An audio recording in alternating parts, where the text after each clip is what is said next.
Hello, y'all. It's Friday. This timer is nearly out, so why don't I just, die to refresh it? Whatever, that doesn't matter. Folks, it's Friday. It's, 2025. Happy New Year. It's, January 3rd right now. Hey, Rock Party. Hello, Nocturnal Sakai. Hello, y'all. How have you been? How was your new year? Did you notice it was a new year? That's right, it's a new year. Don't let me be the first to tell you. It's 2025. Brand new year. Seen people talking about... I don't know, actually, I've seen that many people talking about the new year. I've seen some math YouTubers, some reason. That's all that's been surfaced to me about the new year. People talking about, oh, how it's a square number, 2025, and other interesting mathematical properties of it. Like, oh, if you take all the first 9 numbers and you add them together, that equals 45. You square that, that's 2025. So, kind of an interesting coincidence, I guess. Y'all noticed that. Hey, here's yeah, it's 2025. Happy New Year. That's the first order of business tonight that I want to touch on before we get started here. The other point of order that I want to touch on tonight before we get started is personal end-of-year awards / lists. Not later tonight. I was originally going to do it during the lightning round. They're going to be now, like as we start, and up until the lightning round. Basically, let me tell you what's going on here with personal end-of-year awards / lists. I've been thinking about Game of the Year, Anime of the Year, for a bit now. I've also concocted 10 more random categories, as well as 3 other lists to sort of like flesh it out. So for tonight, as we go, I will have cards on them, cards like this one, that has like a category, and then it'll have the award winners that I'll show like after that. So, you know, we got 10 categories and 5 big old lists. And, you know, I've been mulling them over for a while now, last month. Basically, the last few weeks. Kinda the whole year, when you get right down to it. And I'm ready to start saying what the winners are, what the best games are of the year, what the best anime are of the year. I'm prepared to show that on screen. It'll be good. That'll be fun. If you divide it by 1012.5, you're right. If you were to divide it by 2, you would get that. Yes. That's not as interesting. No, you're correct. It's not an even number, 2025, but it is a very nice number, as numbers with 5 in it tend to be pretty nice. People like numbers that divide by 5. They just look nice. They're like milestones implicitly. In addition, even if they weren't square like this one is. Anyway, that's what we're going to be doing tonight. That's going to be the first order of business, going through all those awards. Then I got other stuff to talk about as well, like, oh yeah, the anime season did just end. I got to touch on the last 4 series to end, as well as overall tier list, show that off. And also, I got, what else do I got for y'all tonight? Yeah, I've seen some new anime as well. More things. Best cardboard box brand of the year? Now that's not one of the categories, but that's a good question. Hello, Ganyos. How you doing? That's a good category. I did move this year, so I did have to get cardboard boxes. I think I went with Walmart for most of them. I think Walmart is better than Home Depot now. The designs are different than they were 10 years ago. I don't know why that is. I don't know why they changed the shape of moving boxes in the last couple years. Doesn't make sense to me. Anywho, let's get going. I've been working a little bit on this level, by the way. I'll say I don't really have that much to show, honestly, other than like, oh, I've been messing around with it. I'll show you this bit here. I made this bit and I thought it was kind of cool. Like, oh, you're being chased by the... Don't worry, I'll get it this time. You're being chased by the guy, and, you know, this kind of makes sense as a sequence. And then I realized, like, after building out this test thing, you can just do that. So, yeah, it's not exactly the best idea, but, you know, they're not all winners, I guess. They can't all be winners when you're, coming up with stuff. Still feel like that level is just, needs... My next level, the last level of my super world, I'll say where I am with that is... I'm trying ideas. They're, like, good ideas, but, like, for the last level of the super world, right? Are they enough? Is it climactic enough? Is it enough of a finale? And so far, I'm thinking no, it's not really quite doing it yet. I'm gonna continue working on that next year, and hopefully eventually I'll figure out what it should be, and that'll be the capstone of my super world.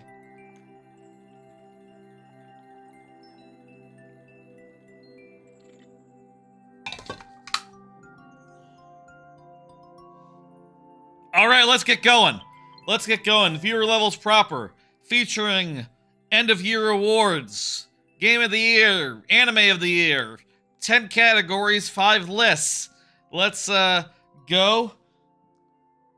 Also, I should say, we're gonna play the levels in the order that they've been submitted. Starting with Nocturnal Sakai. And, you know, just go through the list here and play them. If you are here when your level comes up, I will give you the full time of day, which outside the lightning round means 12 minutes plus 5 last tries if that's not enough. If you are not here, I still play the level, but I do so in very nearly but not quite sudden death, wherein I only have 2 tries to beat the level, refreshing at checkpoints. That is my way of prioritizing people who are here whilst also playing more levels, which I think is fun. Let's do it. 15 minutes.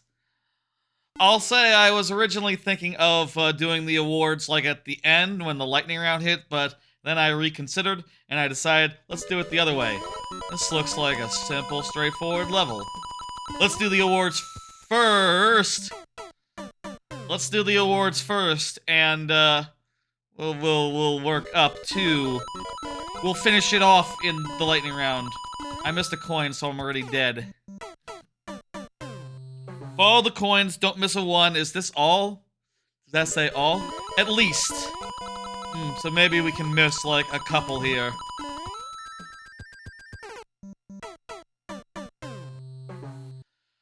Also, might be a tight timer. I'm not clear. Who can say...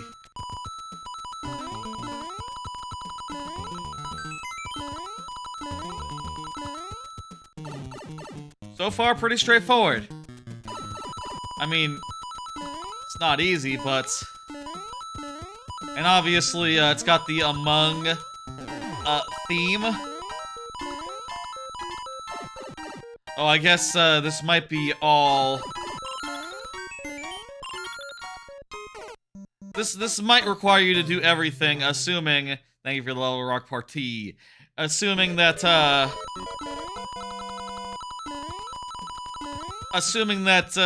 the coins that are usually coins are blocks, and the blocks that are usually coins... You know what I mean, right? Like... At least is because... It says at least because some of the blocks are coins when the P block is not, on. But that's not its, default nature. How about we start off with an award right here? Let's do the first award real fast. Show you what this looks like here. The award for Game Pass game I just got into 2024 goes to... And then the next card, it has the answer, which is... Inscription, runner-up, Hollow Knight. Yeah, so Inscription, I just got into like a month ago, and despite it being the middle of Game of the Year season that I got into it and tried it for the first time, I couldn't help but just like blow right through it and prioritize it until such time as I was not just through the roguelike first section, but through the entire game, which, I'll be honest, I was not expecting to do. I was not expecting to, get that done this year, or even at all.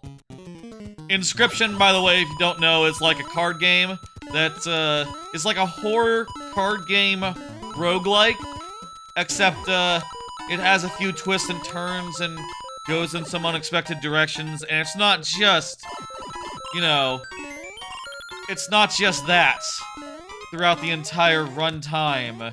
It goes some places, man. And, goddamn, I was delighted. Goddamn, that was close. Nearly eaten by the, imposter there. I was delighted by every twist and turn. My only thing at the end was I felt like it could have gone longer. It could have had an extra segment in it, but, you know, no shade. I had a fantastic time. This level feels so open. It's pretty linear, I'll say.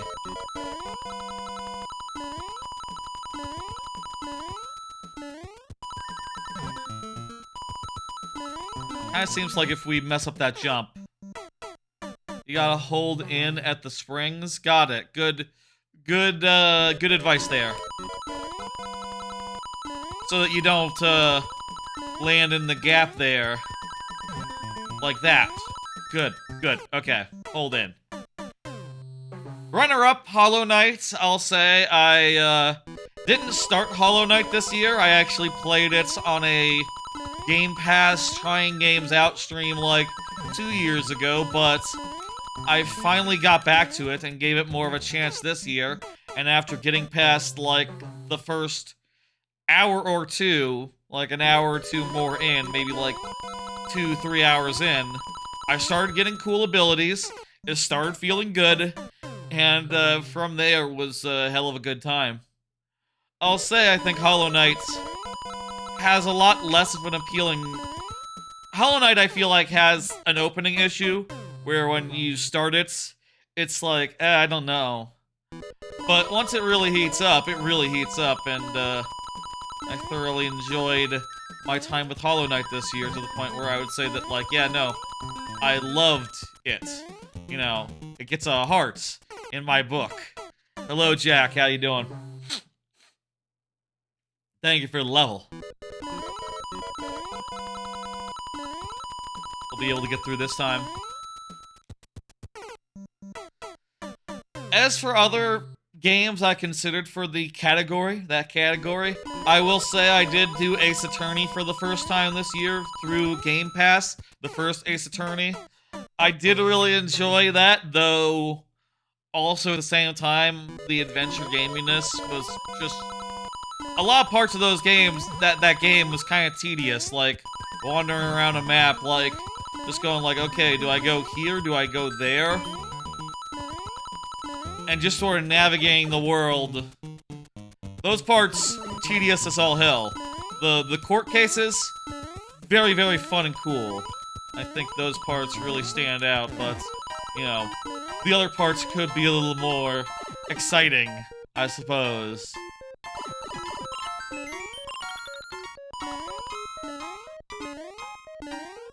Comes down to this. Let's go. Let's do it. Here we go. Fuck. I missed those. As soon as I missed those coins, I was dead, but then I also died real style.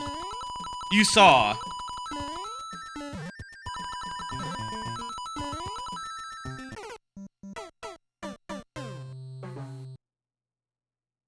Maybe I jinxed myself there.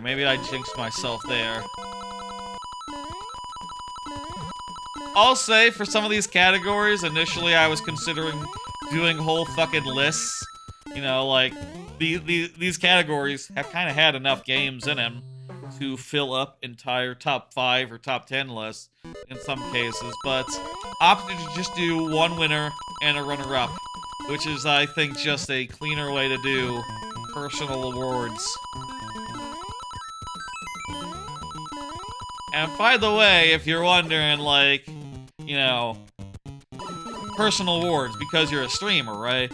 I'll say I have kind of done personal awards in, like, list form on, like, websites and stuff, even just before I became, like, even before I started streaming. It was just a fun thing I like to do in addition to a Game of the Year list. I also like to make up, like, 10 dumb categories and...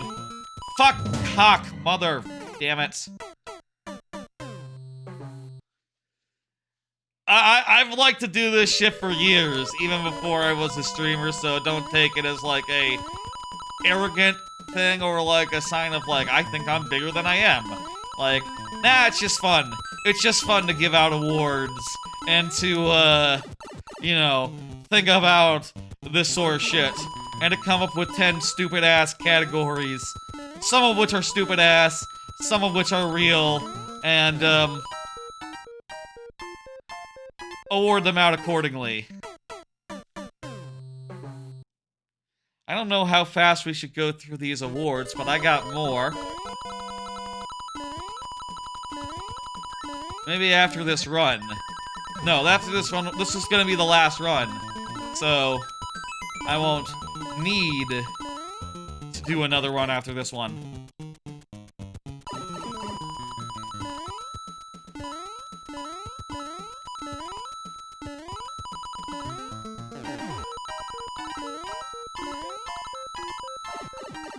Do one award after each level? That is what I was thinking. But, you know, I do stress, like, the time we have tonight. Hey, John Sheets, how you doing? Thank you for the level. Here's another award, let's go! The award for Remake of the Year! Full-blown remake here. The category is for full-blown remake, specifically. That goes to... Paper Mario, The 1,000-Year Door. One of my favorite games of all time, and they did a damn good job remaking it. Adding good quality of life features, things of that nature, new music that kicked ass. Yeah, runner-up Persona 3 Reload that also did that. Fantastic game. Added great quality of life features. Yeah. Great new music. Yeah. Damn good year for remakes, even if I think, like, the only ones I really did this year were those two. You know, I didn't get into, whatchamacallit. I hadn't played any of the Final Fantasy games, so I can't speak to that one. I also... Metal Gear Solid Delta didn't come out, so that one didn't end up in consideration. What else came out remake-wise?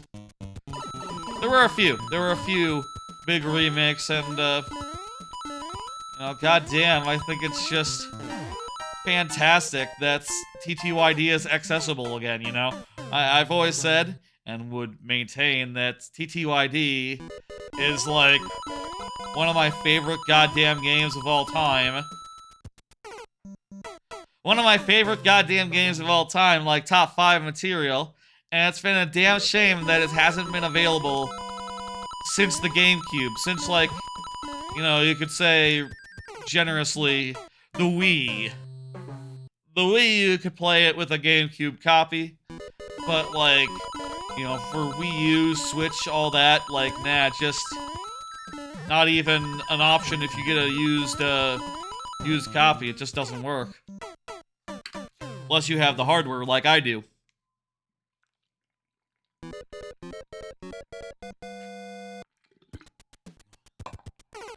But that's changed now. The thing is out there. And, goddamn great. I'm so goddamn happy, so goddamn pleased that, you know, people can play it again, and I hope if y'all ever, for those of y'all who missed TTYD growing up, or as youths, or whatever, this is not the run. This is fucked. I already lost too much time. I would highly recommend y'all go get it now. It is absolutely worth your time, worth playing, etc. That was the run! Mario just got eaten by the guy. By the imposter. It's not a great outcome, but we did it! This is art! We've defeated the level. End that timer. Hit complete. Hit 1. 06I is up next. I see you have Paper Mario 64 Snow music. Yes, that is the starting soon music. It's good. I like it. It's not playing now, right? It'd be bad if it were playing now. And I think I would be able to hear it if it were playing now, so it's not.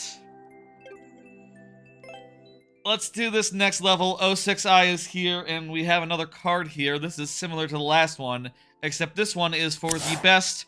The reward for re-release of the year goes to ... That is the category. Re-release of the year. There were a good many, especially if you consider things like N64 Online, various collections, things that fall short of remake, but are still, like, worth applauding.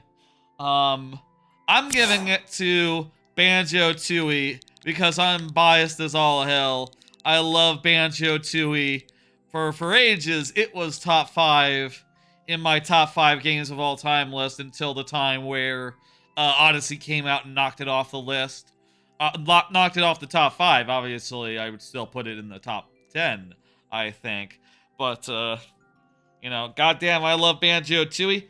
And, I was so happy to see it on Switch this year. Finally, really enjoyed going through it again. Honestly, I was kind of bored last night, and I felt like, man, I could start up Banjo-Tooie again, go through that, like, while I'm watching stuff today, but, didn't get very far before I said, you know what, I should go to sleep instead of playing Banjo-Tooie at 3 a.m., at 4 a.m. Runner-up, Castlevania Dominus, that, really good package of the DS.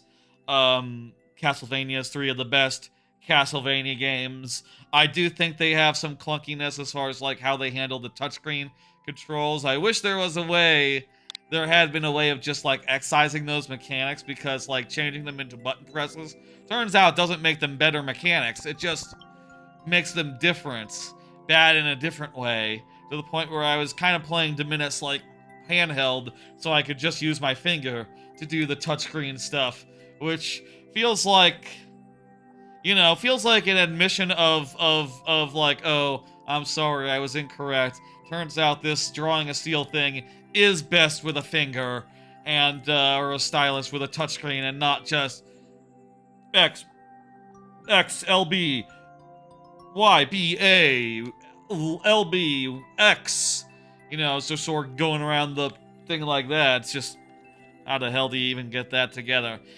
Anyway, that collection's great as well, but Banjo-Tooie, though, goddamn, one of my favorite all-time favorites. I will say I didn't end up doing Canary Mary. I gave the fuck up on Canary Mary. I feel like I might want to buy a third-party controller that has a turbo so I can fucking get past that, because ain't no way I'm naturally hitting the button. Earlier this year, I played the Xbox Live Arcade version of it and managed to get by, but those tricks that I used on the Xbox Live Arcade version didn't seem to work on the original, and I don't know what to do.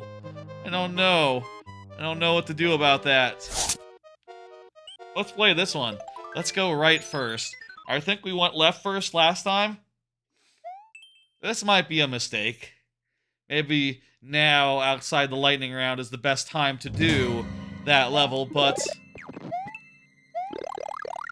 let's just go forward and hope for the best. I mean, this is basically the first level of the Super World, so how hard can it be? I like the spooky vibes, and I like the,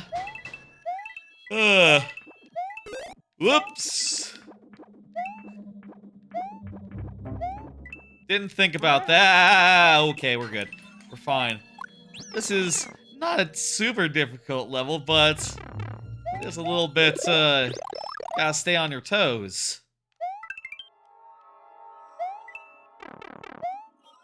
Case in point. This is an interesting way to do a platform ride. I don't know I've seen a platform ride like that, but using a skull cart rather than like a snake block, or more commonly just a moving platform on a rail, or bullet bills on a conveyor. I guess there's a lot of ways you can do that, but that one worked pretty well too. It meant that there was a point where you could jump ahead a little bit if you so pleased.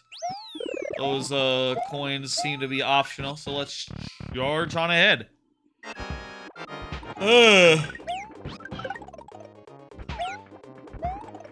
Okay, lost my Yoshi.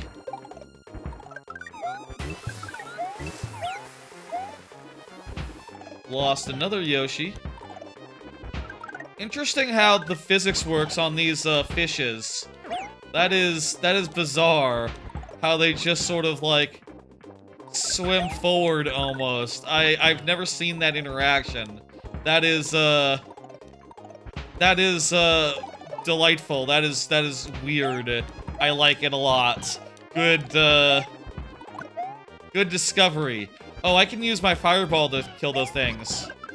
I'm just realizing. The piranha plants.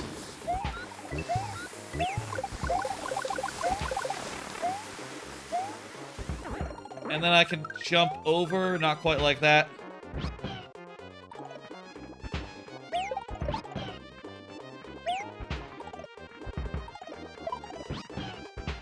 Wait a minute. I see what... We kill all those guys, and then the guy drops down. And,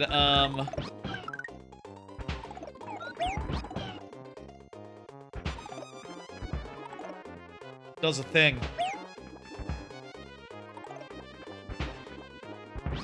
You know, triggers the P block. Uh-oh. Thank you for the Twitch follow. I believe that would be the Catboy. How you doing? How you doing?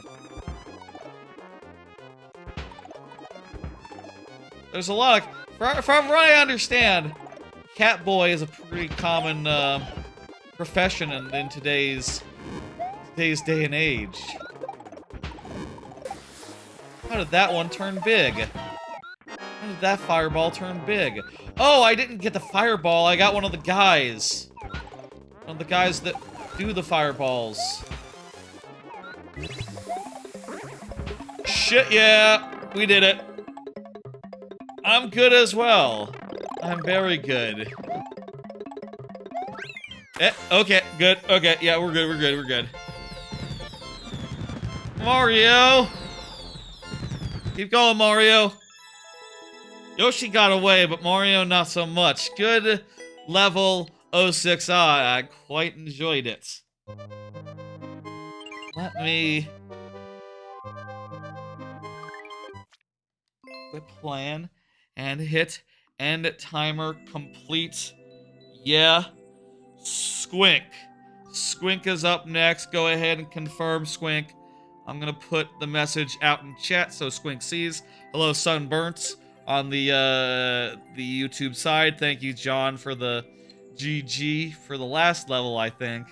Sorry, sometimes I didn't see you over there on the YouTube side. I should make sure I'm keeping up on both chats just as evenly. Twitch tends to move a little faster sometimes. Here's another reward.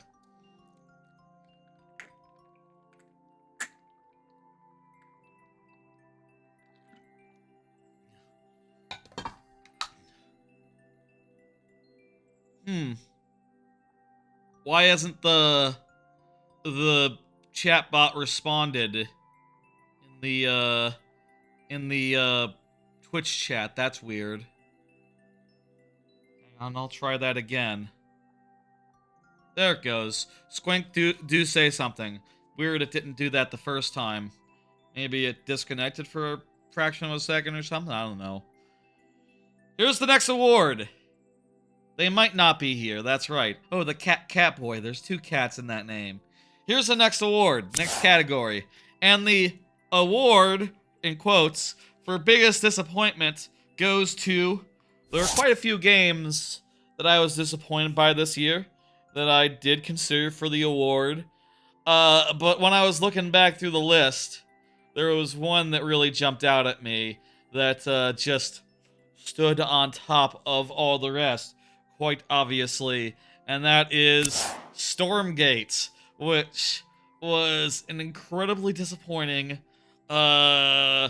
thing. You know, it's a sequel, spiritual successful to StarCraft 2, made by some StarCraft people, and you know, I just sort of picked it up and went through the single player campaign missions, and they were just miserable. They were just awful. They were just really boring. The three free ones that they gave me, and just, yeah, no, I couldn't contemplate even paying money for the next 3, given how piss poor the first couple were. And you know, I also tried, like, you know, seeing if I could get into watching the multiplayer. I got into, for a while back, like 10, 15 years ago, got into watching like StarCraft 2 competitively, you know, watching that esports, and I was kind of hoping Stormgate could like reignite that passion, and just watching it, I felt absolutely nothing. And that also was disappointing about it. Like, just about on every level, monetization, business, the content itself, the design itself, I just walked away going like, yeah, this seems like a total mess.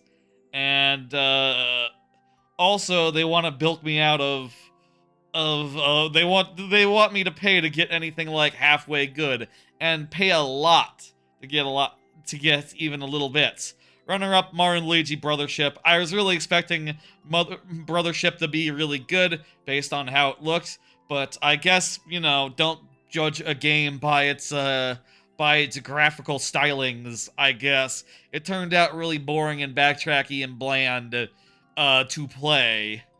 Better than the last Mario and Luigi, I think. You know, at the very least, it looks good to look at and is, like, unique and novel in ways, but a bland slog, which I think is a damn shame, considering that, like, you know, Mario and Luigi just came out relatively recently on Game Boy Advance Online, and I played through it like a year ago, and goddamn, that game is well paced. It doesn't, no part of it outstays its welcome. It's brisk and fun and satisfying, and you can really just plow right through it. And eventually the games just got way too long and bloated, and the charm of them couldn't keep up with that. You know, they couldn't. Charm couldn't make up for it at a certain point. I think it did for Inside Story and Bowser's Inside Story and Partners in Time, I think, have enough charm and enough of that, like, original goodness to make up for it, but eventually, ugh. Very sad, both those titles. Yeah. There was another game that was originally I was thinking for the list. I forget what it was, though. It wasn't as disappointing as those 2, I'll say. Whatever game it was. Was it one on I'm trying to think if it was a Switch game. Plucky Squire was pretty disappointing. That's right, I was thinking of Plucky Squire. That's kind of just a bland game. That's kind of charming, but also kind of a slog as well. Monotonous a little bit. The puzzle solving especially, very monotonous. And doesn't perform very well on Switch neither. That one, unfortunately. Let's do this. And Squink just confirmed. So, yeah, let's do it.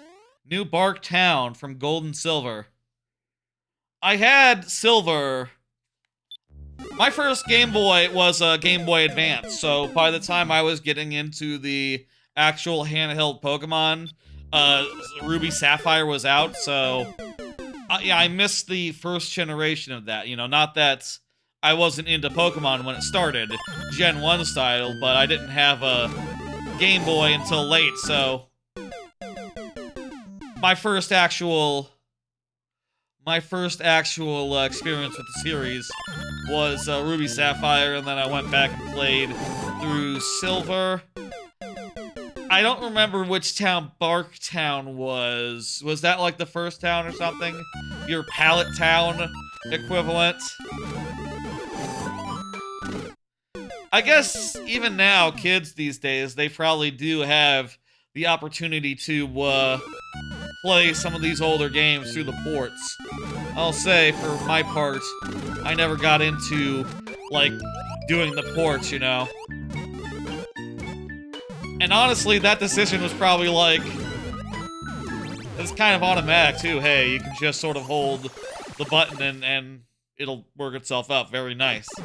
Or hold and not hold based on the situation. Like, there I need to not hold, so I bounce low.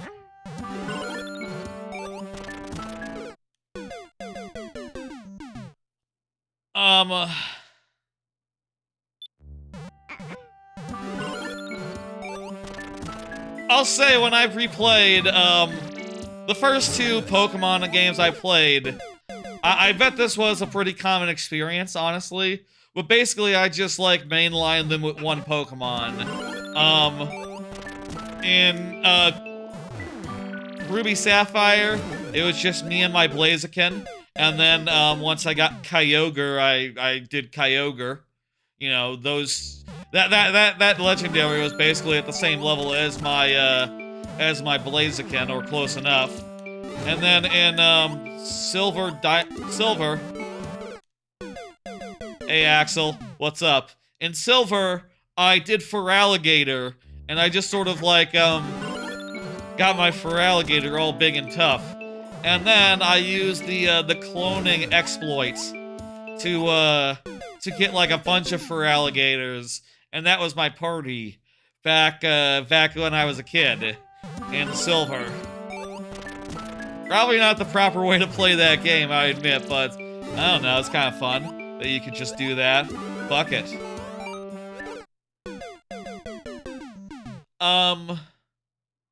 What else was I saying? Right, yeah. There was a time, maybe, where I could have gotten into those ports, right? When, like, Green Leaf and Red Fire came out. Fire Red Leaf Green came out. I definitely did consider getting them, but, you know, I was a penniless child, and I made a decision of, like, no, I'm fine, I'm good. I don't need to revisit. I say revisit as if I ever played that first one. Ended up not going back, and, as a result, like, when later generations hit, continued not going back. Just, doing the main generation, and that's it. I imagine that must be pretty common.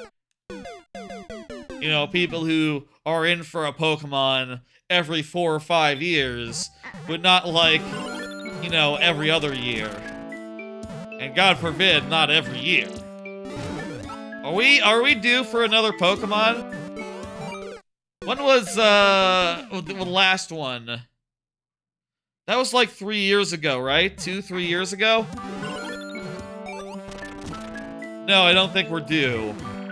We probably have, like, another year until the Switch 2. Legends ZA? Oh yeah, there'll be Legends ZA, that's coming out.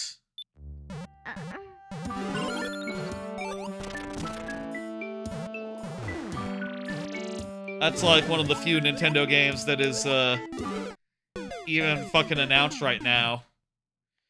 That'll be fine. This year's XY remake? Is that Is that announced? Honest question. Also, when they did the last remakes, which, Black White, did they do Black White yet? Or was the last one Pearl Diamond? Did they do an open area in those, how did they do that during the last, remakes? That's what ZA is? Wait, huh? They're not doing ZA as a actual, like, mainline style, Scarlet Violet style, thing? They're doing it as a... I kind of thought that was separate from the Arceus. I kind of thought this is just like, oh, that's the next Arceus. Are they done then doing full-on remakes that are just, you know, straightforward, regular-ass remakes? Huh. I guess an era ended and I didn't notice. Well, like I said, I wasn't really into those to begin with. Do you think they were seeing declining sales or something? Like, that seems like a big thing to just give up after, you know, decades. New territory.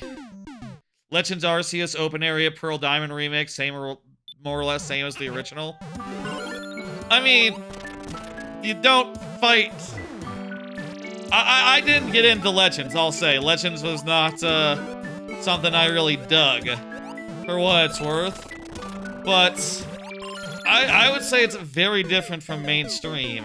Very different from the originals. Whatever. You know, we'll see a new one probably next year, year after. That'll be fine. I think they've been doing a great job with those recently. I did have Scarlet.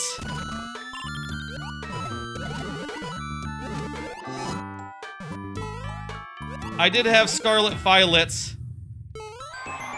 Really on my, middle high on my, Game of the Year list that year when it came out.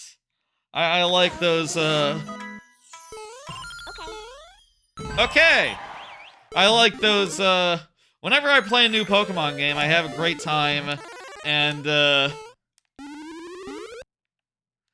whenever I play a new Pokemon game, I have a great time, and, what happens if I shoot into this hole?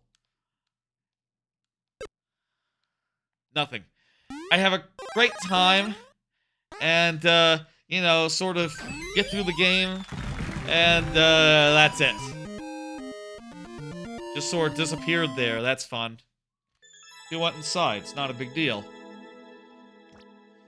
Thank you, 06i. That was great. Let me hit complete and end the timer. Ganyos is up next. Ganyos. Let me see. Is that with an underscore? Can I give my maker idea in a minute? Yes, you can give your maker idea at any time. You will have to wait until your turn comes up.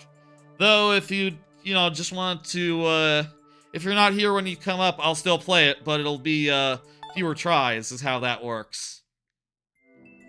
Ganyos, go ahead and confirm for me. Go ahead and say something in chat. If you want to see how you submit, look up in the chat, Eevee Plays. Look at, the pinned message, or the other people submitting for an example of how to do that. Here's another award. Here we go. The award for most anticipated we know about goes to, I'll say, for this category, I don't know, I'm terribly excited for much in particular next year, so this category was kind of hard to decide on. But I decided to go with Metal Gear Solid Delta, which, yeah, I'm really looking forward to playing that. I want to play that on stream. I want that to be the first Metal Gear I actually play myself. And, you know, I'll say, like, I've watched all the Metal Gears, but I've not played one. you know, like watch live streams of it. You know what I mean? I've watched playthroughs of other people do it, so I know the story, I know the plot. I've seen it all, but I just haven't been through it myself.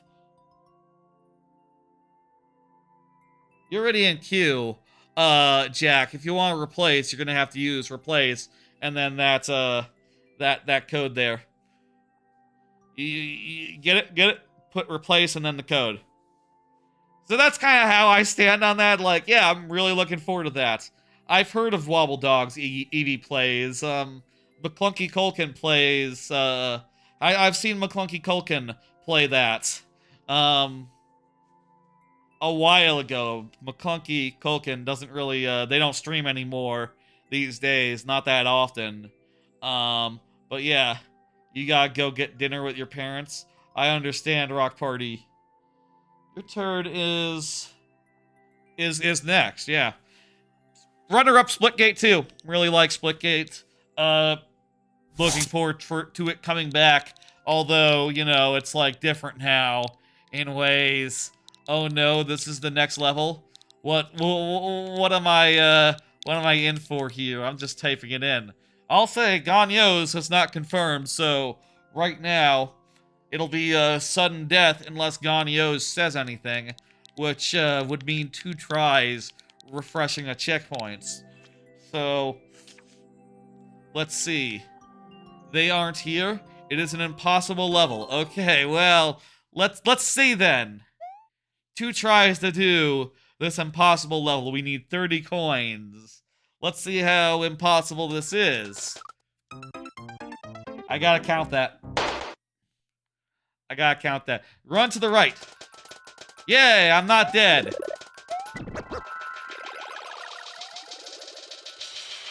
Now I am again. I'm soft locked.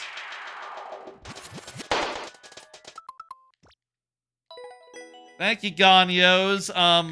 Ganyos, you have like a minute to confirm. Rock Party is already here, so we know the next person, if not you.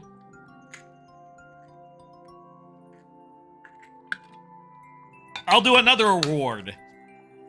It's time for another award. This one, I'm gonna give you another award to confirm, Ganyos, and then we'll move on to the next person if you're still not here. The award for most anticipated we know about. I see you, Rock Party, yeah.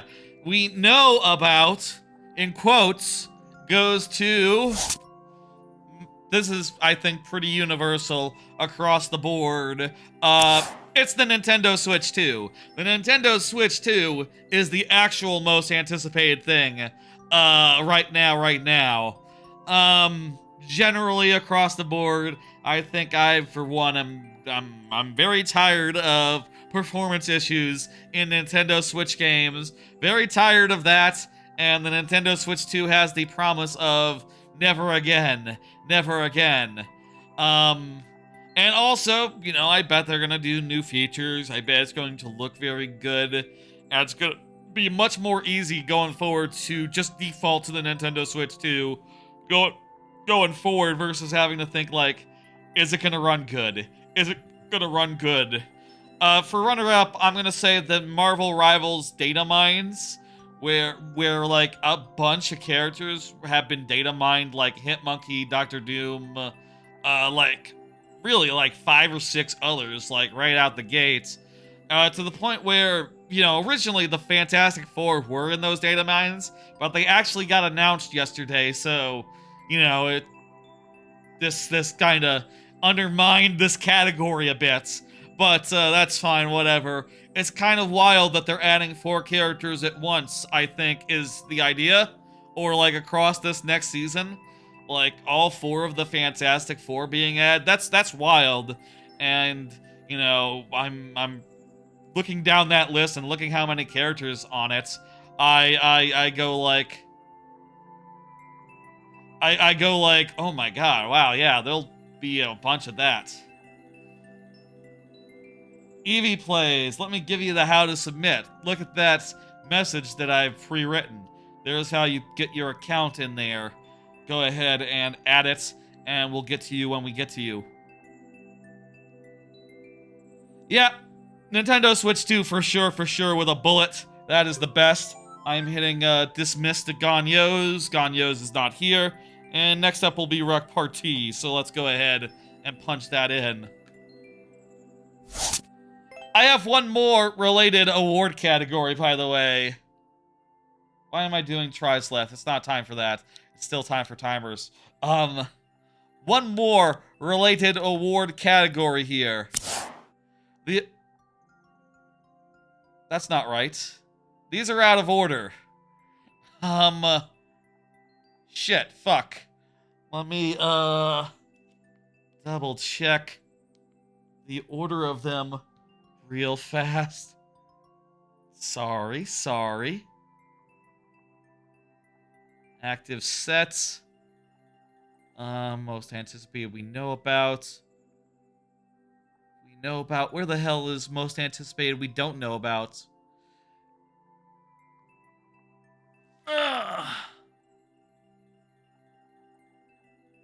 Showfall. Release of the year, most anticipated we... What the fuck? What happened to most anticipated we don't know about? Level of mine of the year. Yeah, no, I just fucked up on that one. Okay,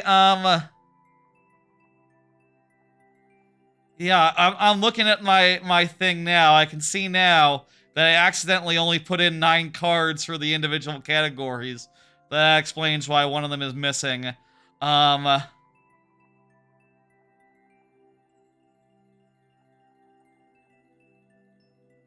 We'll do this one, without...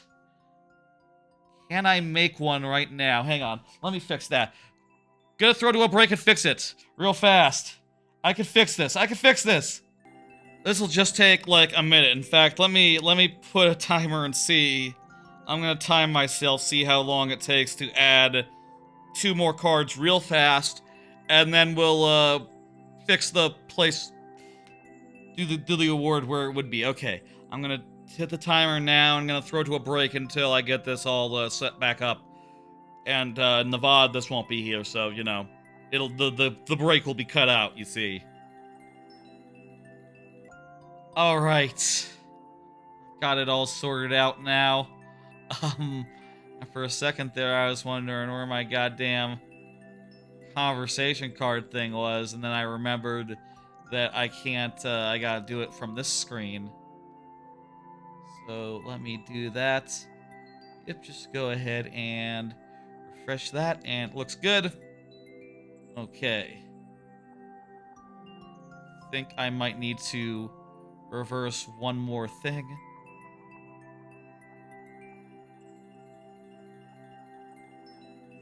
Think that ought to do it. Okay. Alright, I fixed the shit. One more related category then. The award... Hang on, let me... There we go. The card noise didn't happen. Let me fix that. There we go. Okay. The award for most anticipated we don't know about goes to... New 3D Mario. Wanted to say that 3D Mario, you know. New 3D Mario, I'm really excited about that. Whether it's a new Odyssey or something new, I feel like that's going to be great. And I feel like that's probably going to happen, like, right soon now.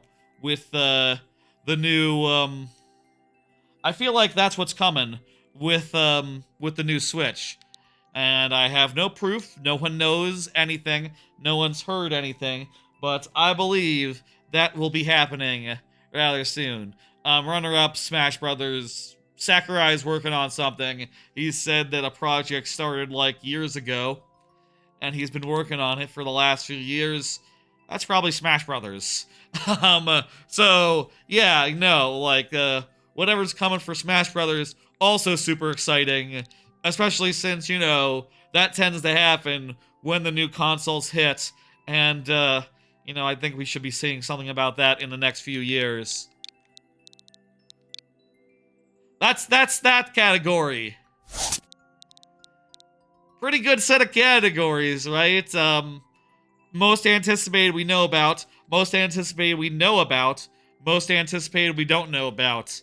Feel like that really covers the gamut of anticipation better than the actual Game Awards do. And also, really, I think that I think that the Switch 2 and you know, those games especially are a lot more exciting than like anything that's been literally properly announced right now.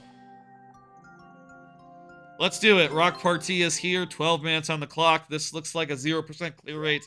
Cool. Cool. By my count, we just have 3 more awards left. Yeah, this is a popular level. This is a popular level. Rock Party finds some popular levels for us.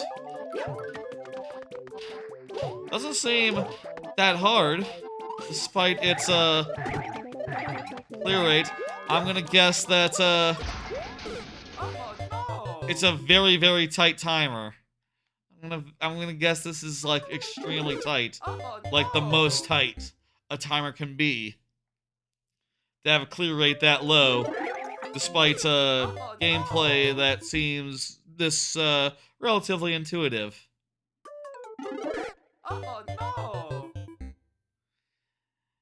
Anyway, that's like the main categories that are like impartial.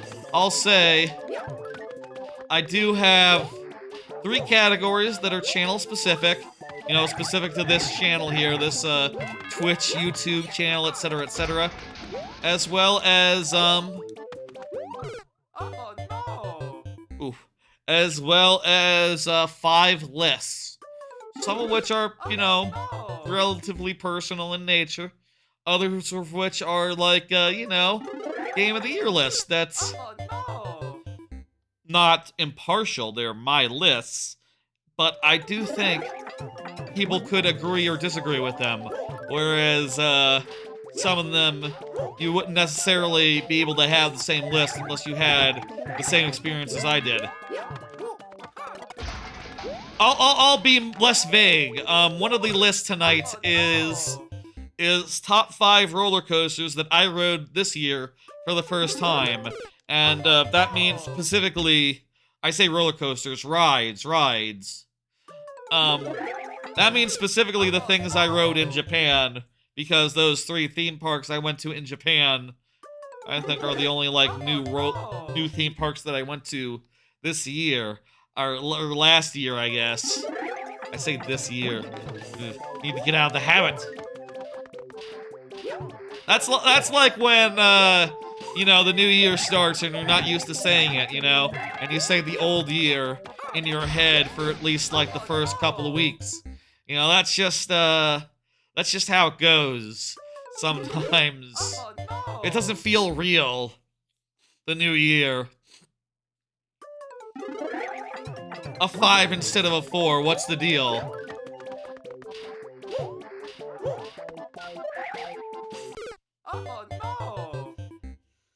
Big jump, big jump. I'll say, by the way, I am seeing all those nice emotes. Doritos, face, man laughing. What is that face? Kinda looks like, let me hover over that. Resident sleeper? I guess it's a fellow sleeping. It kinda looks like a Nick Cage to me, from a, distance away from my, my monitor.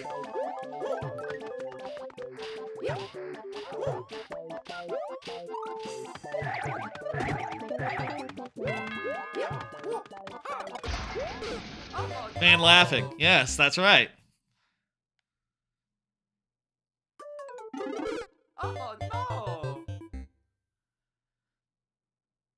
I'll do another category award. Let's do another category award while we're attempting this level.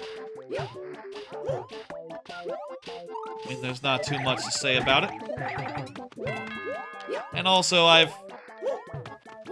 might have already screwed up this run, but let's just keep on trucking. It is worth seeing more if we can.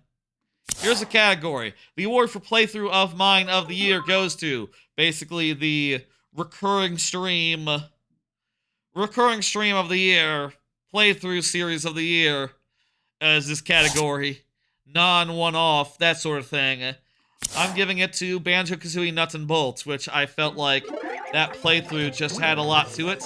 It was very fun to like make all the different vehicles and to solve all the little like physics bullshit in different ways.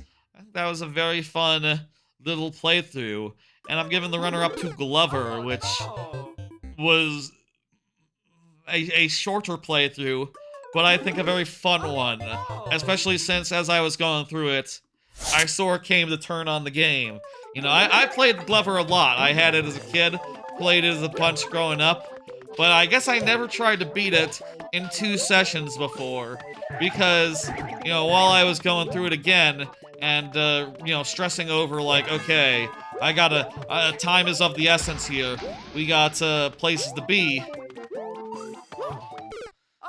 As I was stressing over it, I was realizing, like, oh, I'm running out of lives, I'm gaming over. Oh, this sucks, what the fuck, this is so jank.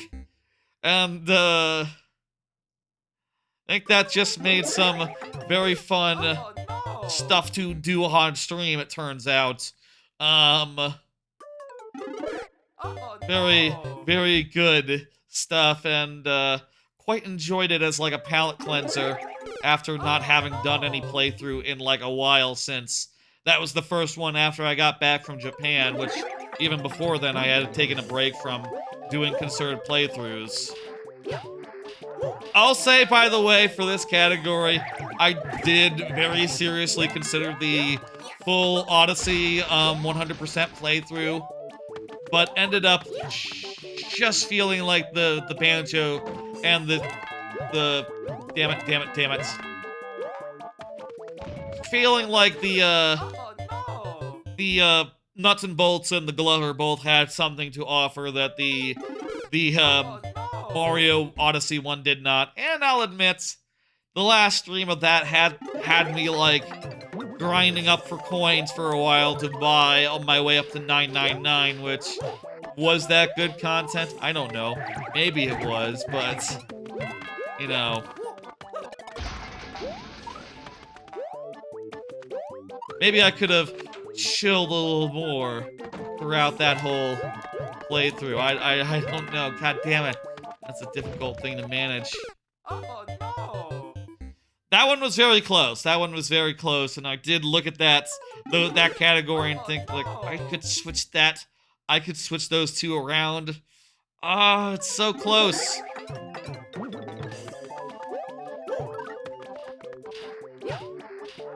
Hope to have some playthroughs as good as that next year, or I say next year, this year. Again, with the acknowledging that the year has changed, it's hard to remember sometimes. Another card. I have one more related category here. This is the award for non-playthrough of mine of the year. That is to say, like a non-recurring stream, a one-off stream. And I'm giving it to the DKC Returns and Tropical Freeze in full stream, switching games every 5 lives, refreshing each world. That's a gimmick of stream that I've done a bunch of times, but I feel like that particular one, where I went through both games in their entireties with that game switching gimmick over the course of 10 hours, that was just probably my favorites of the times I've done that so far, honestly, and it was just a very nice stream to, like, have be the last in my old apartment, and they last for, like, a couple weeks while I was moving. It was good shit, and, feel like, you know, Korn in particular has mentioned this a couple times throughout the year, like, oh, I remember that stream. And, yeah, I do too. I think it's probably the best one of the non-playthrough, non-Mario Maker streams. Xbox 360 Extra Life gets my number 2. Just really enjoyed looking back on... That was a stream where I played 22 Xbox 360 games over 12 hours, which was fun. It was fun playing all those games, some of which I haven't played in like 15 years. And, 10, 15 years, and looking back, I don't know if it was like the quote-unquote best choice objectively for Extra Life, but I had a great time with it, and, you know, it was fun fitting in all those games. You know, just playing a bit of one and going like, oh, okay, hang on, I want to play this one, and that one, and I want to touch this one as too. Oh no! It was fun, like, having that factor of like, okay, there's 5 more games I want to see, and 2 hours left until the 12-hour mark. You know, I think that was kind of fun to stress over, like, fitting more games in, and, you know, doing them justice at the same time.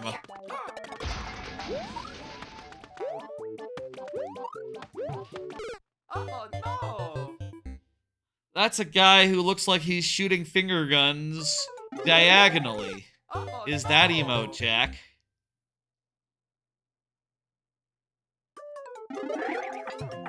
We got a minute left. I'll say I got one more category, one more standalone category that just has a winner and a runner-up. It is best level of mine of the year.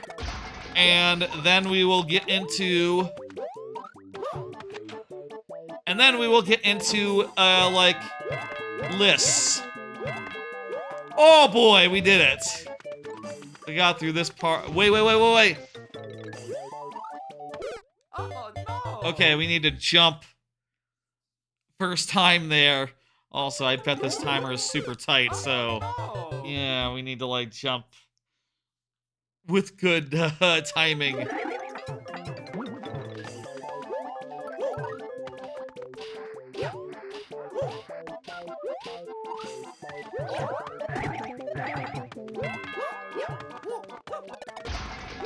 Timer's nearly up. We will go into last tries after it does expire, which is now. So 5 more tries. That looks like a Grinch. I don't know what that is. Looks like somewhere between the Grinch and a Mug. 4 more tries.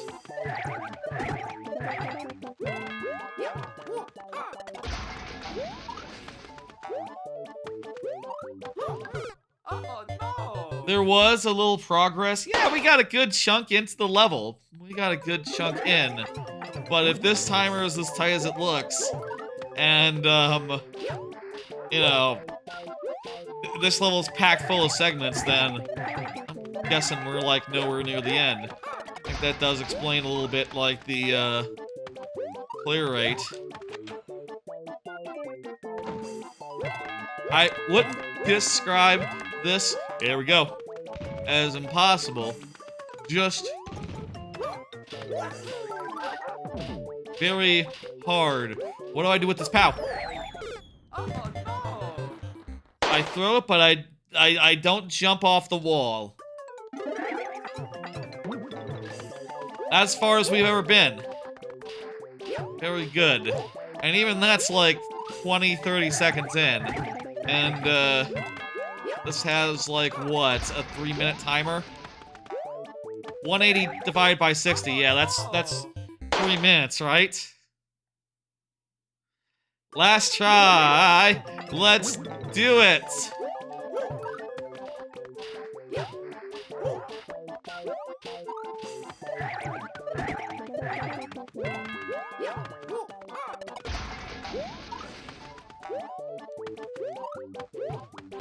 Oh no! Ah, damn it. There we go. That's the last one. Thank you, Rock Party, for the level.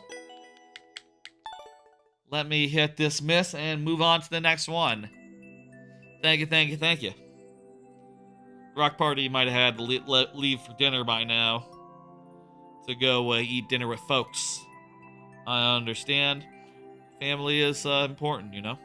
Hey, Jack is up next, and Jack has been confirming this whole time. Jack, did you put add twice in the thing? Add? That's funny. You must have done. Or replace and then add.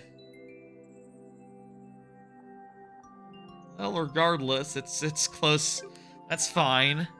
I have no problem with that. Card. The award for Level of Mine of the Year goes to... This award, I'll say, I made up the category, and then I looked at the levels I made this year.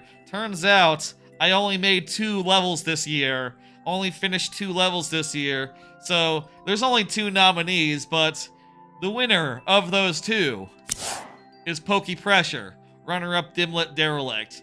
I do think Dimlit Derelict has, you know, is fantastic and does a great job in being the dark level of my super world. But I do have a soft spot for Pokey Pressure as the one level where I had no ideas going in, and I sort of just made it up on the fly, and it turned out really, really good. You know, despite not having a big overarching idea, despite not, like, harkening back to a specific DKC level. Like, no, it just, ended up finding its own place in the world, its own, like, niche to play in the super world, and, in that, it's really good. I think, high quality. Definitely my favorite level of the year that I made. Anyway. But y'all have done too many levels for me to narrow it down to 2, let me say. I can barely remember all the levels of last year.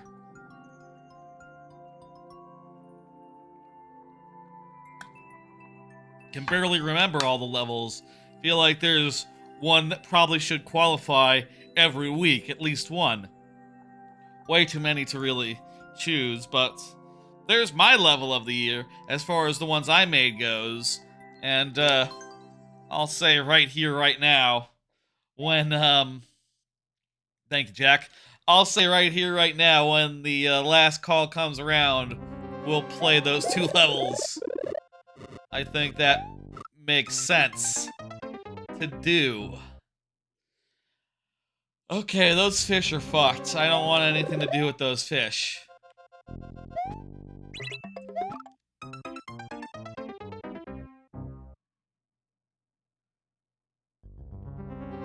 Great.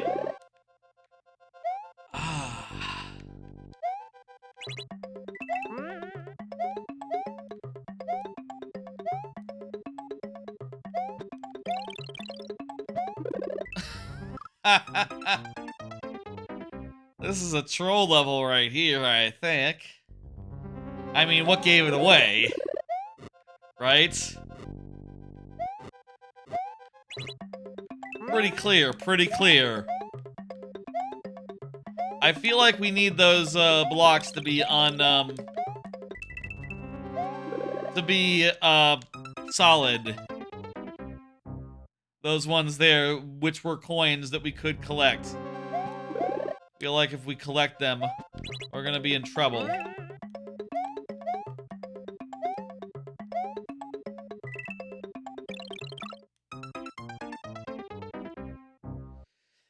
Anyway, I'll say after those categories, we now have 5 lists.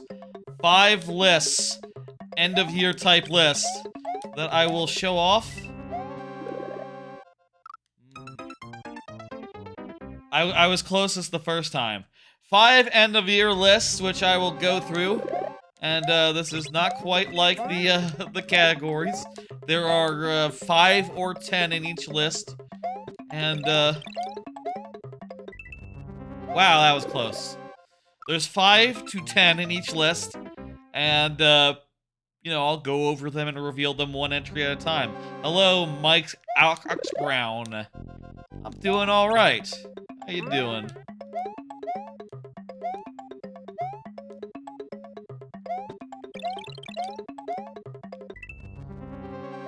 We just barely don't make it there. I need to see if I can jump around that ledge or something. Or, alternatively, we need to see if we can beat the save some time on the first thing. Maybe. Nah, I can't get up to speed. I need to go over. I go over. Why not start from here?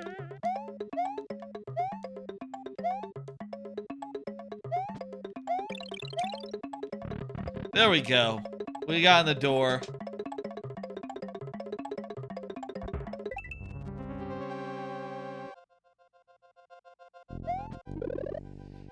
The door was not the answer there. It was a, trap the whole time. That's troll levels for you. I knew that was a good I knew that was a good possibility, but you can't... You gotta know for sure. You gotta know for sure. I also had to know for sure that dropping into lava wasn't the answer there. Multiple things I needed to check. Yes. I needed to check what happens when you don't make it. I needed to check that as well.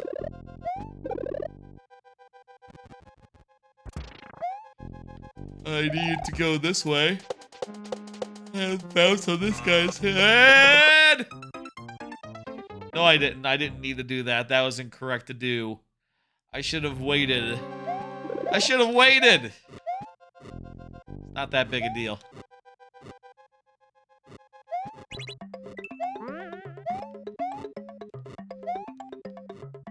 What is that? Is that like stonks or something? Ah, that's Pop Ghost? Pop Ghost? Oh, like Destiny, like a Destiny ghost. A popcorn ghost? Is that like sponsored or something? Did Destiny pay to be like part of a Twitch emote? Hello, ball hair taster. How you doing?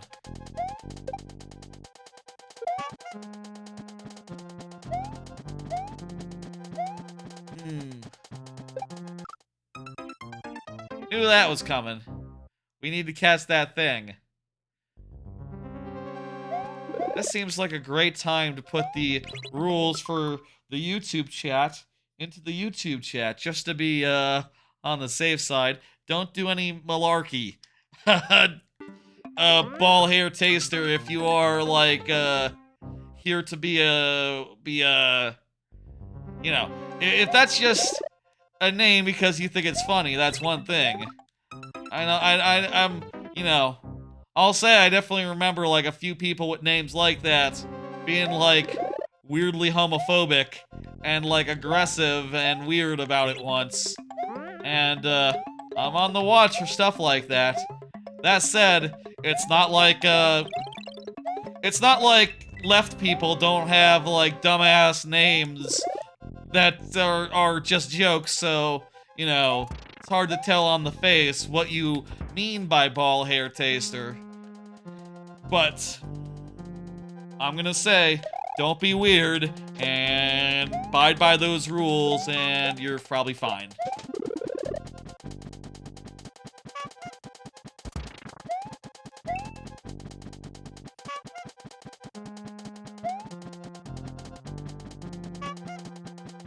I've been thinking recently it might be good to like put the rules into chat like at the start of a YouTube stream just because YouTube doesn't have like the feature to have that. On Twitch, when you first chat on a channel, it shows you the rules of the channel, the moderation rules of the channel. So you can be assured that everyone chatting has at least clicked okay, yes, I agree, without reading the rules, but, you know, in theory, they were presented. Whereas with YouTube, there's really nothing of the sort. So, you know, what can you do? I always gotta pin the the how to submit. Fuck. As a rule, so I can't pin two things at once. That's just not how it works.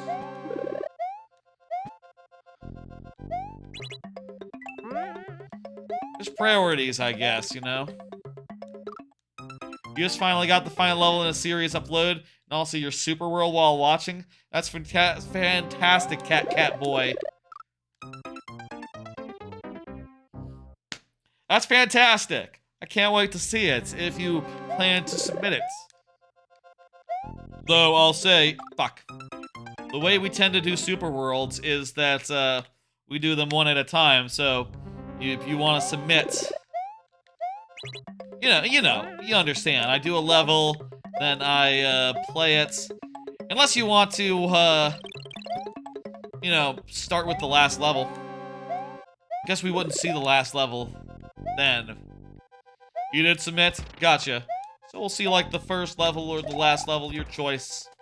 Whatever. I got it. You got it too. You understand. We all understand. Score.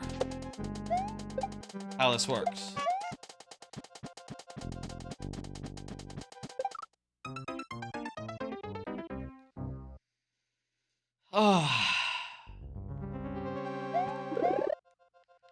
How about the first list? I'm gonna do the first list here. Ready? Reveal the top 5 rides I rode first time in 2024. That's right, I got the top 5 rides I rode at theme parks and such. That's the first list that I have for these 2024 lists. These are all from 3 parks I went to whilst in Japan: Tokyo Disney Sea, Universal Studios Japan, and Fuji-Q Highlands. The first one is Flying Dinosaur from Universal Studios Japan. Just a very good, very intense flying coaster. You know, like your sideways, which I was surprised by how intense it was. It was good, goddamn good ride. Second, Ejinaika in Fuji-Q Highlands, which is a 4-dimensional coaster, meaning the seats rotate like separately, independently. That was unlike anything I ever rode. You know, like a very intense ride, except sometimes you're going backwards, sometimes you're going forwards. Just the seats, sometimes you're on your back, sometimes you're on your front. Unlike anything I ever rode before, it's all pre-programmed. It's not like Joker from like Six Flags. It was quite good. Third, I think the Peter Pan ride from Disney Sea that they just added was really good. Probably the best Disney. I think it might be the best Disney like Spider-Man style ride. It's very much like Spider-Man from Universal Studios, in that you're in a car, it's sort of going through some set pieces, it's sort of shaking. It did a good illusion, like making it so that it felt like you were flying through as it went through, it sort of like gave the illusion of flying around like Peter Pan style in between like some pretty cool like little scenes, and I thought that was quite good, and probably the best thing I rode at Disney Sea. Second, I think I'm going to go with Takavisha at Fuji-Q Highlands, which I found to be a very surprising ride. It starts off with like a slow, like with a 0G roll in slow motion, has like a beyond vertical drop in it, as well as a launch, and just a bunch of really cool elements that are strung together in a fun way. Finally, I'm gonna say that Hollywood Backdrop was a really good roller coaster at Universal Studios Japan. Basically, the thing about that was that it's backwards. So basically, the thing is, it is one ride, but you can ride it forwards or backwards based on whether it's the forwards version or the backwards version. And while I found the first forwards version to be kind of like mild and chill and okay, the backwards version was incredible and a real surprise and very intense. And it turns out a lot of the way that ride is designed makes for an incredible experience just when you flip yourself around. Um, yeah, that's the one I would say is top of the heap as far as the Japan roller coaster rides type things I went to last year. Hello, Tuttered Boats. Boast, how you doing? Timer is up, but I will admit that I did eat up some time there with the award thing, so we'll give this another try after this one before we go to last tries. In fact, you know what I'll do? I'll do bonus tries for this last 5 tries, considering that I did eat up a good amount of time there. I think that's fair. Are you okay with troll levels? Look before you. Look at this. Does it look like I'm okay with troll levels? Yeah, sure, go wild. Okay, 5 last tries. In fact, 7 last tries, because I did do a bunch of awards there. I believe the next one is is maybe the main event. The next list of awards. That's right, they're Bowser heads. I didn't randomize them. That's fine. They can be the defaults. Bowser is the first alphabetically, so that's why Bowser heads come up first in the list. You know, they're sorted alphabetically, you understand.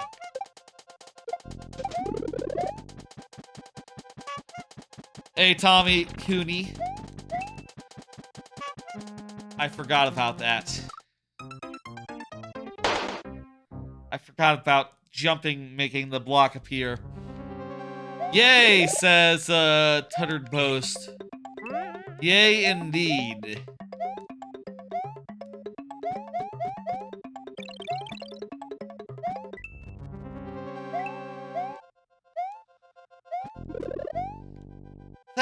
Thank y'all, everyone, for levels. Whenever you submit them, I'm appreciating them. Next up is Game of the Year, so the top 10 games of the year, you understand. Probably, low-key, one of the only lists tonight that I really take that seriously, that I think about, don't jump, don't jump, don't jump. Stop jumping! That I think about for more than 5 minutes. Well, that and Anime of the Year I think about a lot throughout the year.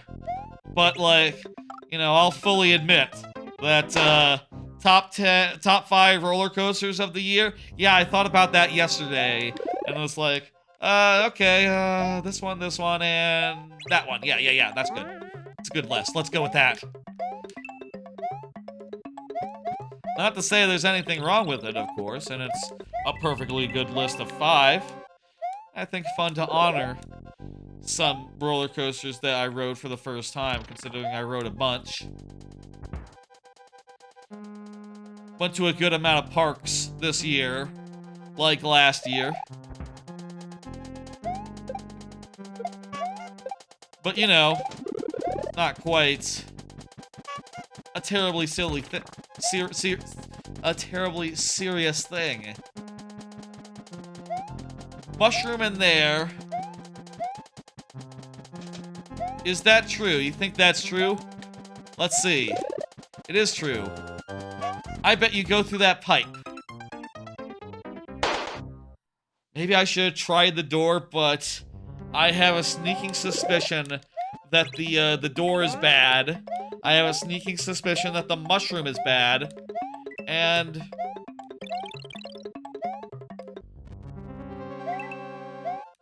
you know, I don't want to make that mistake. We have 3 tries left. Make them fucking count. We're gonna go through that door. No, we're not gonna go through the door. We're gonna go through that pipe. Maybe. It's funny that he didn't drop down in that case. guess if we go fast enough, you don't get the chance. We're gonna go through that pipe. We might go through that pipe. We have one try left. We might go through that pipe and see that a mushroom is required. My bet is we go through that pipe, we find out the pipe isn't required. Well, in any case, not right now. Thank you for the level. Best mattress of 2024. I have an old mattress, 06i, so I can't really speak to that, though. I was thinking about getting a Tempur-Pedic, like a nice one. I think at this point I'll wait until I get a bonus, and then think very heavily about, like, okay, can I do down payment on, like, a house or whatever? Or, like, a townhouse or whatever the fuck, right? Can I have enough for that? And then I can think about maybe getting a nice bed. Let me hit this miss. We didn't do it. We ran out of tries. It happens. John Sheets is up next. John Sheets in the YouTube chat. Go ahead and confirm, John. Go ahead and say anything. And you will be confirmed and stuff, you know, you understand? Jay Sheets has been playing Pirates Peak 3 Plunder Blunder. Hell yeah, Jay Sheets. Oh, and Jay Sheets even commented and then said confirm. Well, let's see that comment.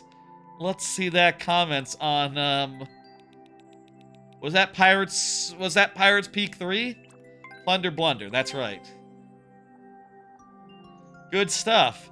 Oh yeah, it is good stuff. I agree. Looks like people have been playing a bit. How do you see a queue? It should be exclamation point list. Exclamation point list. And then click the link. You've done that command earlier. You should already have seen the link. Unless you have like Nightbot banned or something. In which case, I guess you wouldn't see it. That doesn't look like a complete code, Ball Hair Taster, but whatever, you're the boss. If it doesn't work, it doesn't work.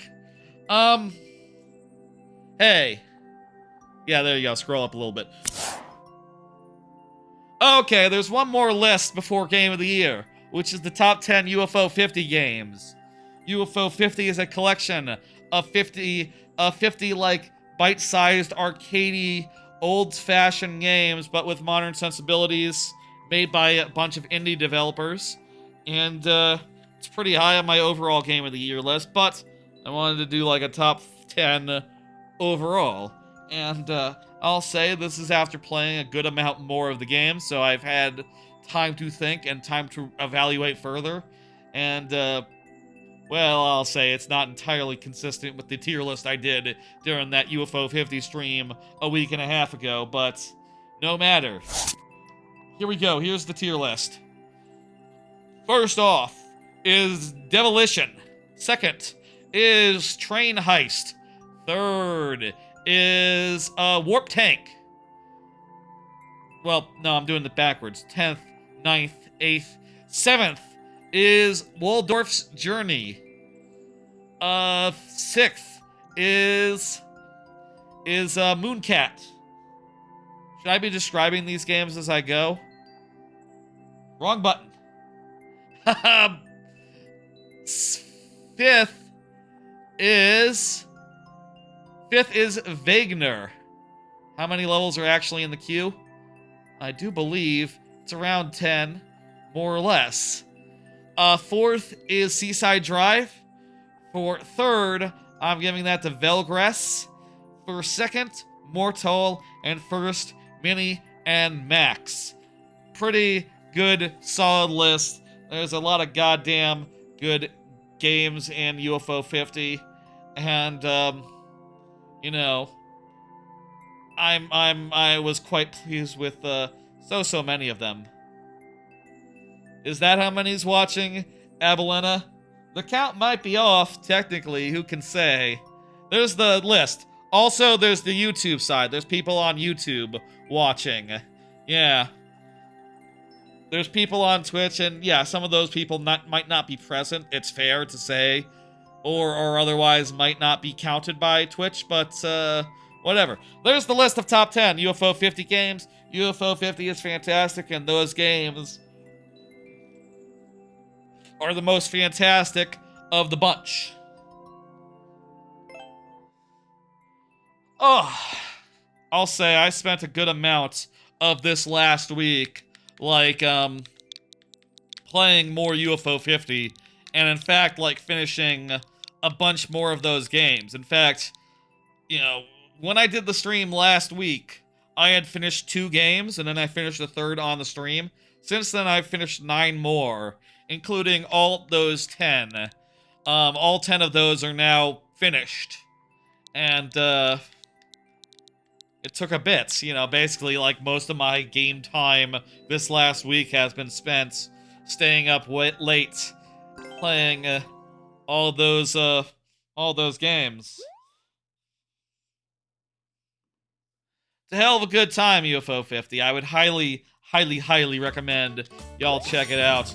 You know, not every game is a winner, but those that are, there's more than enough that are, and the ones that aren't are still, like, neat to look at. And not only neat to look at, but also I suspect they might be better than I make them out to be. You know, maybe if I spent, like, more time with the ones I'm less fond of, even, you know, I'd come around on them as well, given a chance. Certainly there were some in that top 10 that I didn't realize were good until, like, relatively recently during the stream last week. You know, I'll say, like, Vanger is a great example. When I first played Vanger, I thought it was just like a Contra type thing, just like going through rooms without much going through rooms and just sort of flipping upside down. I should probably describe those games to, like, give context for what they are.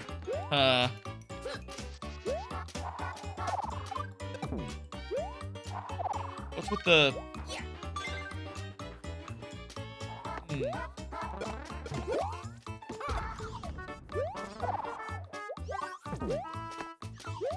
Do I need to kill that guy for a key? Yes, I do. Okay, cool. Easy enough.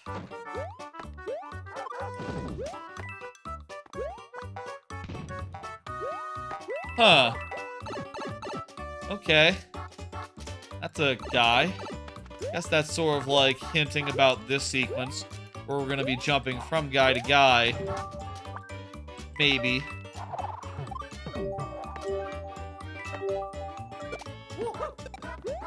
I'll say, to just describe those UFO 50 games real fast.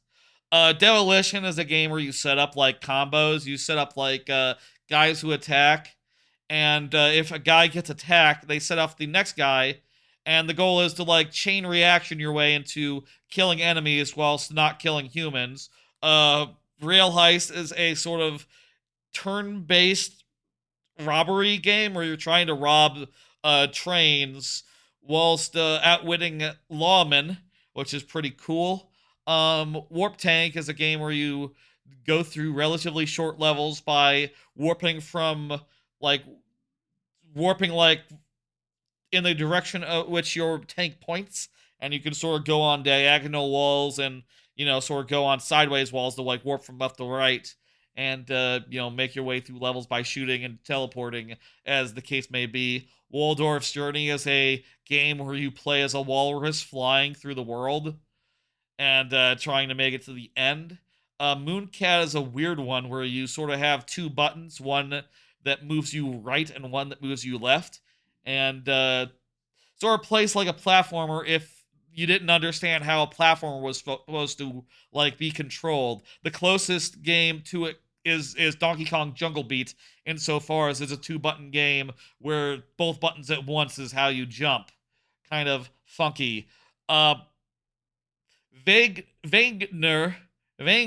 is a Metroidvania that where you can flip yourself upside down at any time and walk on the ceiling. And there's also some really neat stuff with like equipable items, like you get like mods, right? That like, okay, this adds like a fire to your fire shot, and that lets you blow up like fire things, right? But also you can slot that into a different slot. You can slot that onto your body, and that makes it so that you are fireproof, so you can go through hot rooms. So basically, before you go and venture out, you have to decide between, like, okay, do I want the thing that blows up things in the environment, or do I want the Varia suit? Which is a really neat twist on a Metroidvania I found. Seaside Drive is just a very, very good, like, shooter where guys come at you and you shoot them down as they, like, fly in your car. You're just sort of driving along, moving left and right accordingly, and trying to avoid their bullets whilst bulleting them back. Velgris is like down well, but in reverse, going up a well rather than down it. It's very satisfying. Mortal is a game where you have like a limited amount of lives, and you can sacrifice your lives to like blow yourself up, to make platforms for yourself, and you sort of have to get through a bunch of levels whilst maintaining your count of lives by picking up pickups and stuff in the world, whilst making your way forward. And finally, Minion Max is a platformer where you shrink down and you explore like a room, but like as a small individual, like all the way shrunk down. It's extremely cool, and I think my favorite of the UFO 50.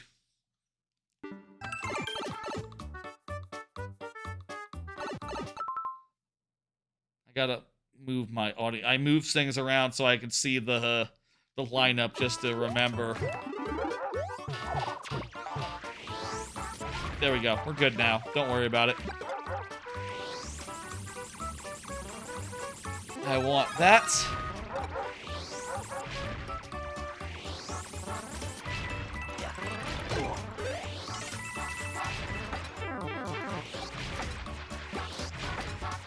This is just a little flying sequence. That's nice. Now that I don't have the fire flower, it's a little harder. But not really. It's fine.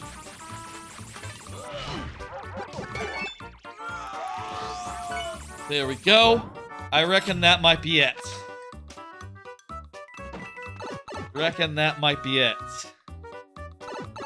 Oh, nope, there's a... Right, no, there's 1 out of 2. There's... I forgot about the clear condition, honestly.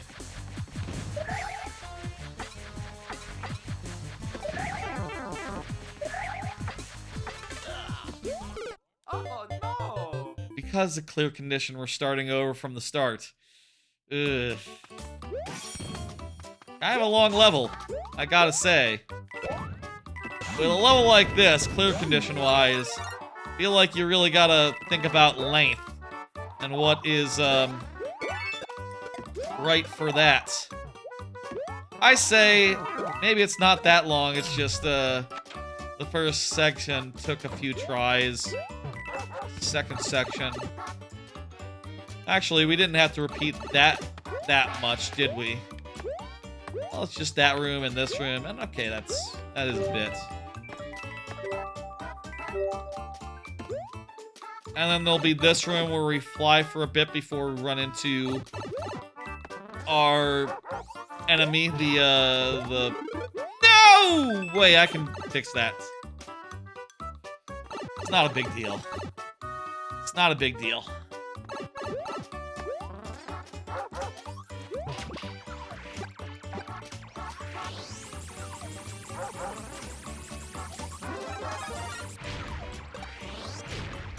Alright, let's do this. How come that was able to do it in 1 hit when you have Fire Flower, but takes 2 hits when you don't have Fire Flower? You have an idea where you have 3 options for music for every style instead of the same one? Yeah, that sort of customization is something that they could really do a lot of in Mario Maker 3, right? allow you to mix and match things like backgrounds, foregrounds, palettes. Honestly, I think that that like music is like hardly the biggest potential thing that they got. Sky theme could use calmer music. This is pretty calm. This is pretty calm. Do you mean like in the other like themes or something? I don't know. I would describe this as not calm.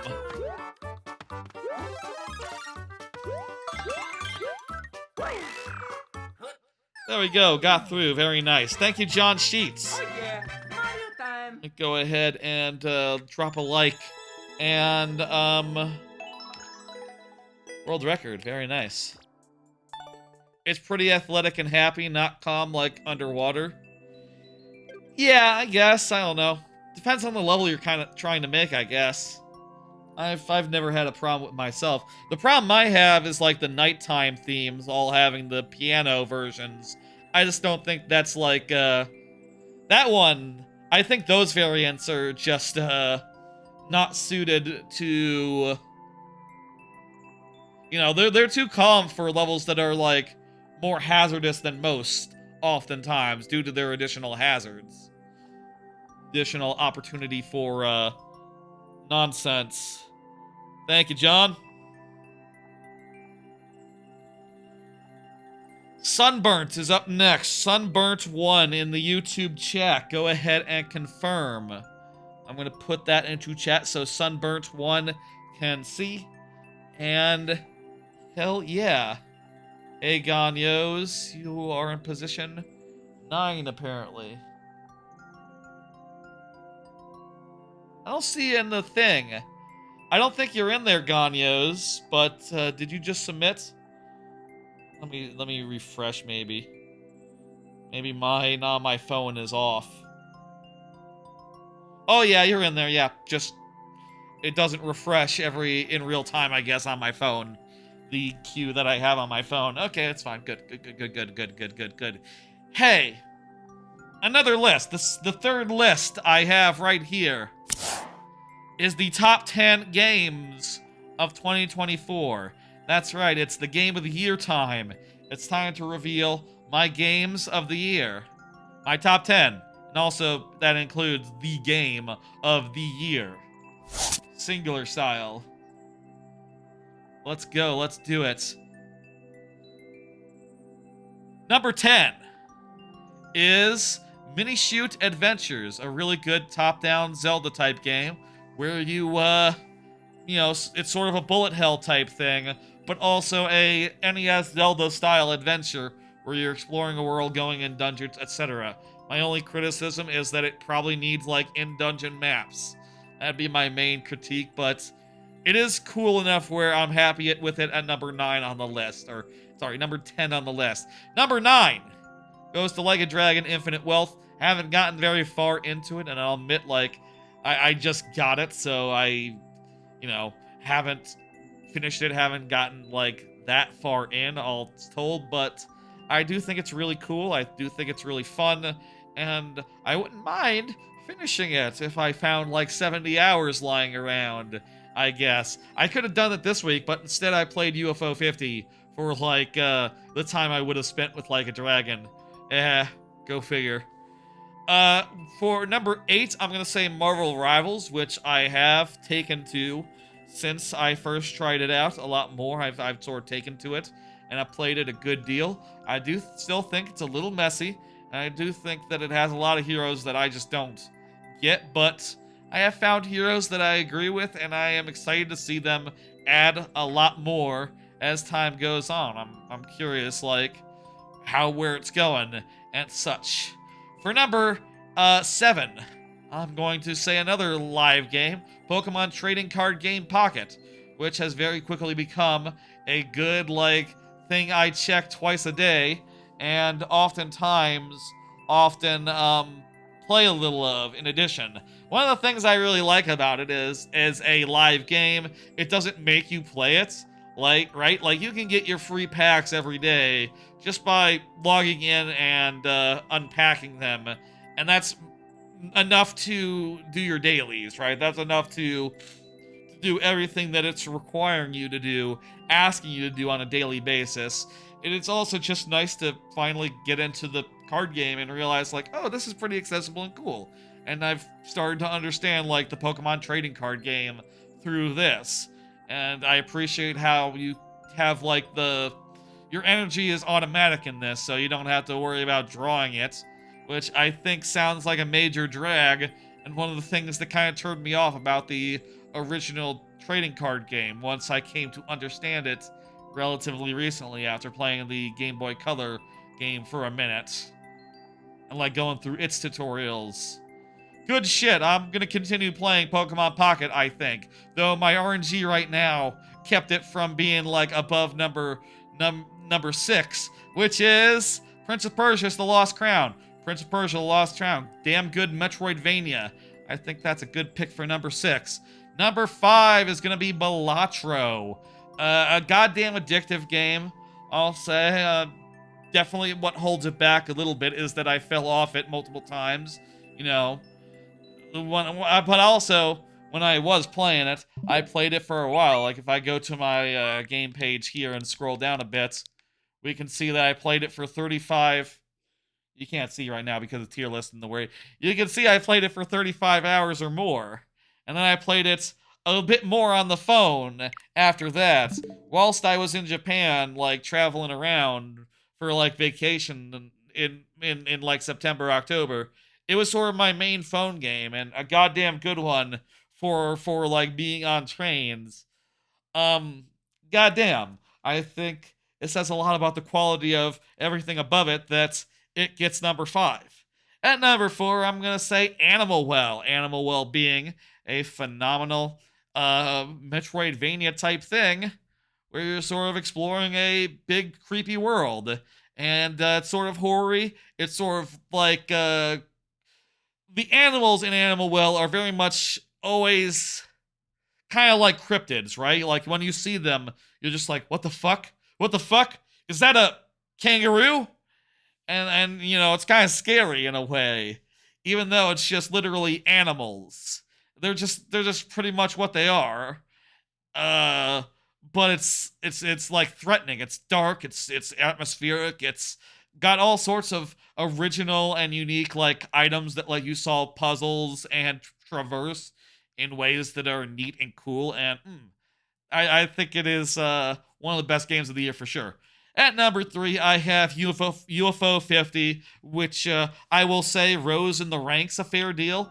Originally, I had this at number 5, and after playing it for the last week, I realized, like, my God, I love a lot of games of this, and also, like, even the ones I don't love, it is still like really cool to bop into them and realize what they are and try to understand them, right? Like, it is the range of variety of gameplay that they've squeezed into this game, into UFO 50, is phenomenal, and I think it is just a delight to play, to find out, like, which ones you like and which ones you don't like so much.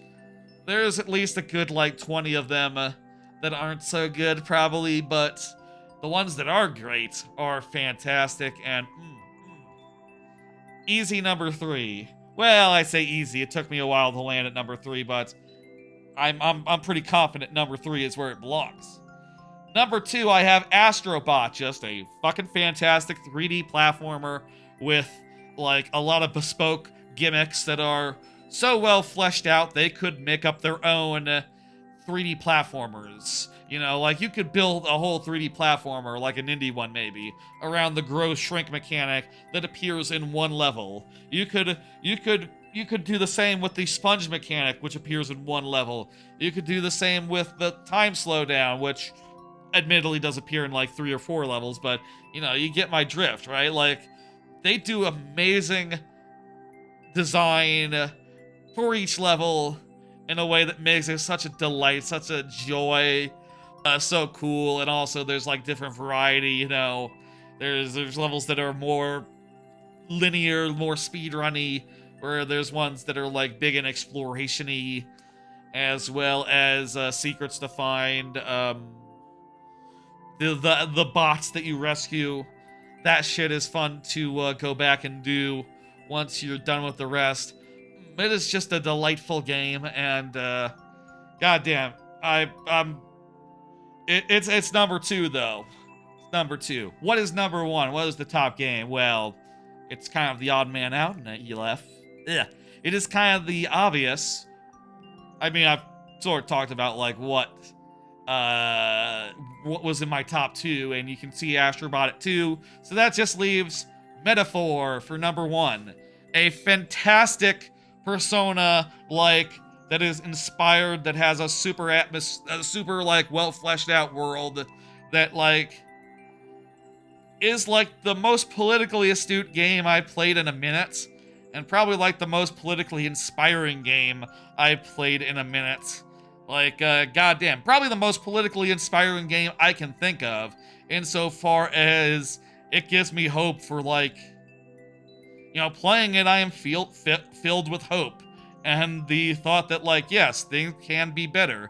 You just gotta fight for it, you know, in a way that, like, sort of goes with its main theme of, like, hey, this whole game is about these characters who read a fictional novel that describes a utopia, and then they sort of end up putting their ideals into motion and sort of like striving for power and striving to make things better in the world. You know, understanding that an ideal world is hard to achieve, and that some might describe it as a fantasy. But if you don't believe in fantasy, if you don't believe in that fantasy, it will never come true. And, you know, you gotta believe a little bit. You gotta fight for it. And, goddamn, that's great. It's also just extremely well plotted. It goes from plot point to plot point, even between dungeons, in ways where you're never sure where it's gonna end up, where the next dungeon's gonna be, where the next mini dungeon's gonna be. The gameplay is sharp and very puzzly in fun ways. The archetype system is extremely flexible in a way that lets you build your party, you know, to meet any of the challenges that you encounter. The social link stuff is, you don't have to, whenever you do a social link, you're always up for the next level, unlike in Persona. So you're not like wasting days on stuff. The addition of travel time to the time management is an interesting wrinkle that is solid and really captures the experience of a cross-country journey. There's a lot about Metaphor that I goddamn love, and it is easily my number 1, and I enjoyed it from start to finish.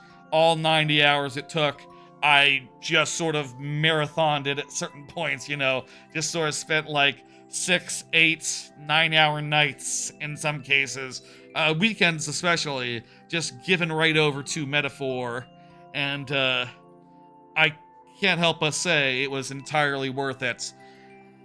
Those are the games of the year. That's the list. Very good. That's kind of what all this award stuff today has been building to. Let me say, though we still have Anime of the Year, we still have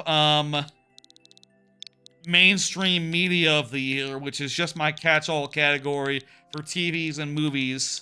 TV shows and movies that aren't anime, because I kind of had to bundle them all together, because honestly, I don't watch that much. I didn't see many movies this year, and I didn't see many TV shows neither, so to get a list of 5 that I was happy with, I had to combine a bit. I don't see Sunburnt, so let's do the very nearly but not quite sudden death. I have to grab a coin. What is...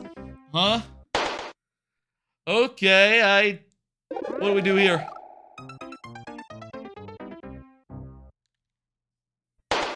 Well, that's the 2 lives, but let me just... Yeah, I don't get this one. How do you get through that? Like a really good jump, or you land at the very edge so that you go under the one-way platform? I don't see how you do that, honestly. Sunburnt, if you were here, we would try that for, oh, say like 12 minutes or so, but you're not here. So instead, we move right on. Thank you for the level. I think we dodged a bullet there, honestly. No, we didn't. We very explicitly did not dodge anything. We ran headlong into spikes multiple times. You know what I mean. Cat, boy! There's actually two boys in there. Or two cats in there. Cat, boy, do confirm you are up. Meanwhile, let me show the next list, which is also one of the more important lists that I have for today's stream. The top 10 anime of 2024. I watch a ton of anime, and I will say, like, you know, a lot of anime ends up in my favorites list, ends up being in the S tier. I posted on AniList yesterday a list of just all the shows and stuff that I rated like 5 stars with a heart, that is to say, that are all-time favorites in nature, I guess. And there were 36 of them, so this is the top 10 of those. Took a bit to narrow down, but here's the list, okay? Here's the list of top 10 anime of 2024. Here we go. Number 10, A Salad Bowl of Eccentrics. Really good slice of life, reverse isekai nonsense. Probably the sliciest slice of life of the year, and one I found delightful at every turn, at every plot thing, and with the basics of this fantasy princess who becomes a detective's adopted daughter, kinda. It's cute and good, and I liked it. Number 9, I have Shangri-La Frontier, the second core of season 1 and the first core of season 2. Sort of split awkwardly because the way it was. The best VR MMO, show I think there's ever been as far as action goes. It goes hard. It has extremely good action that you really get really excited about. The last episode kicked so much ass.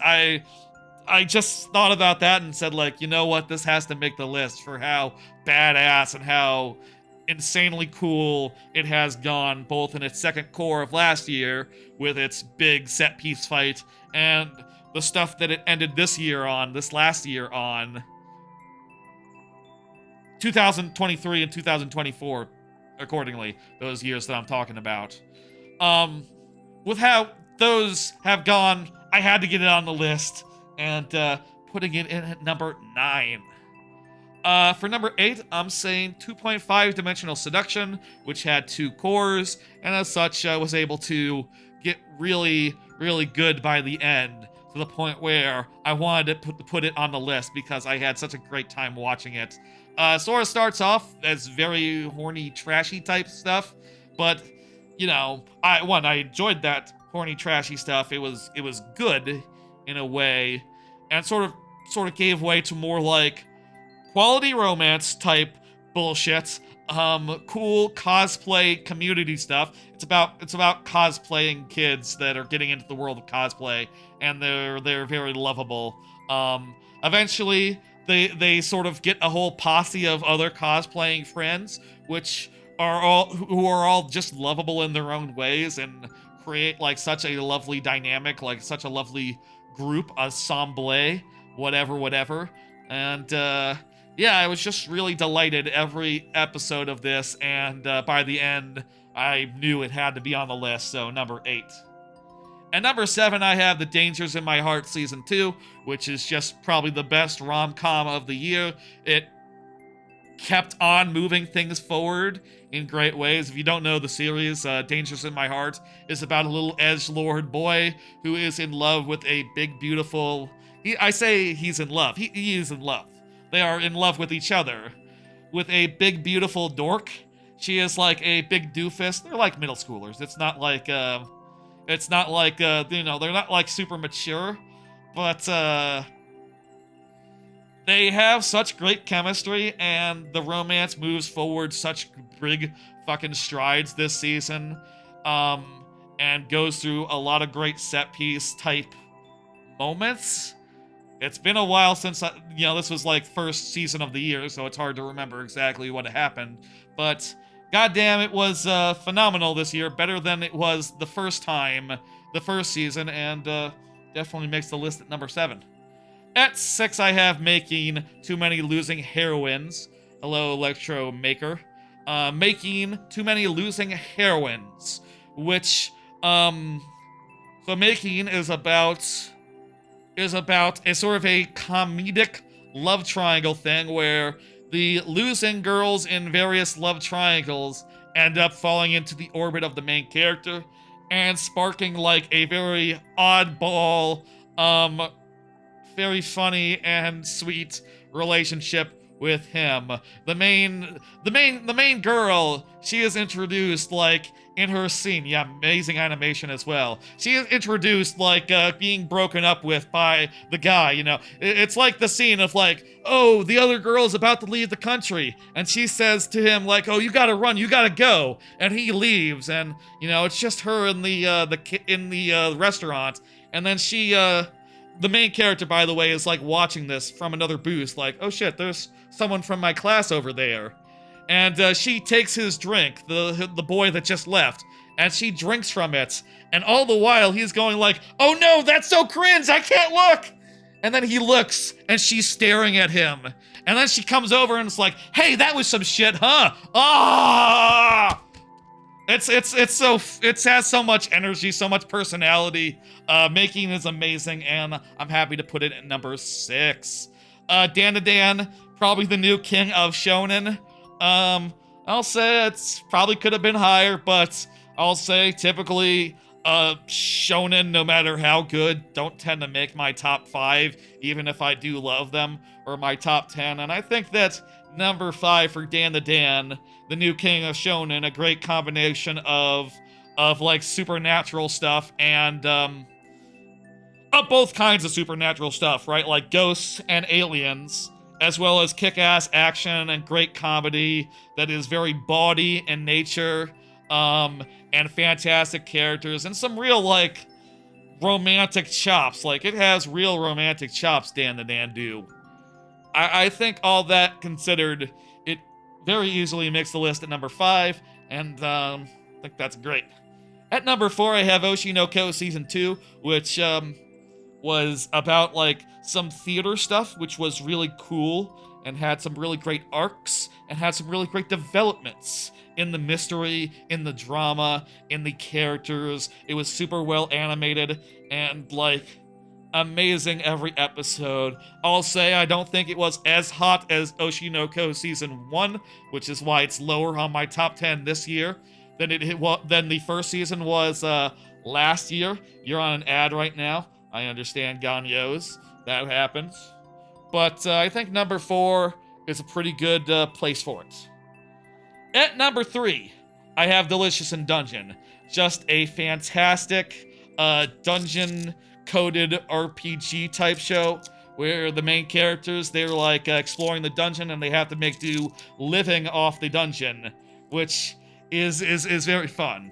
It makes for a like good combination of pragmatic, solid dungeon faring bullshit, as well as like some genuine like cooking segments that are very warm and like feel good and mellow and chill, and it's funny and you love the characters. There's so much you can say about Delicious in Dungeon. It absolutely lived up to its reputation as a manga, and yeah. At number 2, I have Gushing Over Magical Girls, which, oh boy, it's a magical girl anime that with fantastic, phenomenal characters that are super funny, and it is like the most horny thing that has come out this year. Basically, it's a magical girl show where instead of magical girl fights, there is just straight up hentai at the end of every episode. And it is charming. It is I'll say, like, before the first hint that it was horny came on screen, I knew I already loved the characters, and the first horny thing that happens is like a minute in. So like from the first couple words that the characters said, I knew like, oh, this girl is great, this main girl. Her basic plot is that she's approached by like she's like a big fan of magical girls, and she gets approached by the villains, and it's like, hey, you want to be like a demon girl or whatever? You want to be like a villain? And she's like, no, I couldn't possibly. And they say, oh yes you are, you're gonna do it. You're gonna do this. And she sort of gets into it and realizes like, oh, she becomes like a magical dominatrix and realizes that she is really very much into, you know, she is very much into doming magical girls, it turns out, and has such like big reactions and like sort of a sexual awakening, if you will, which is something to see for sure.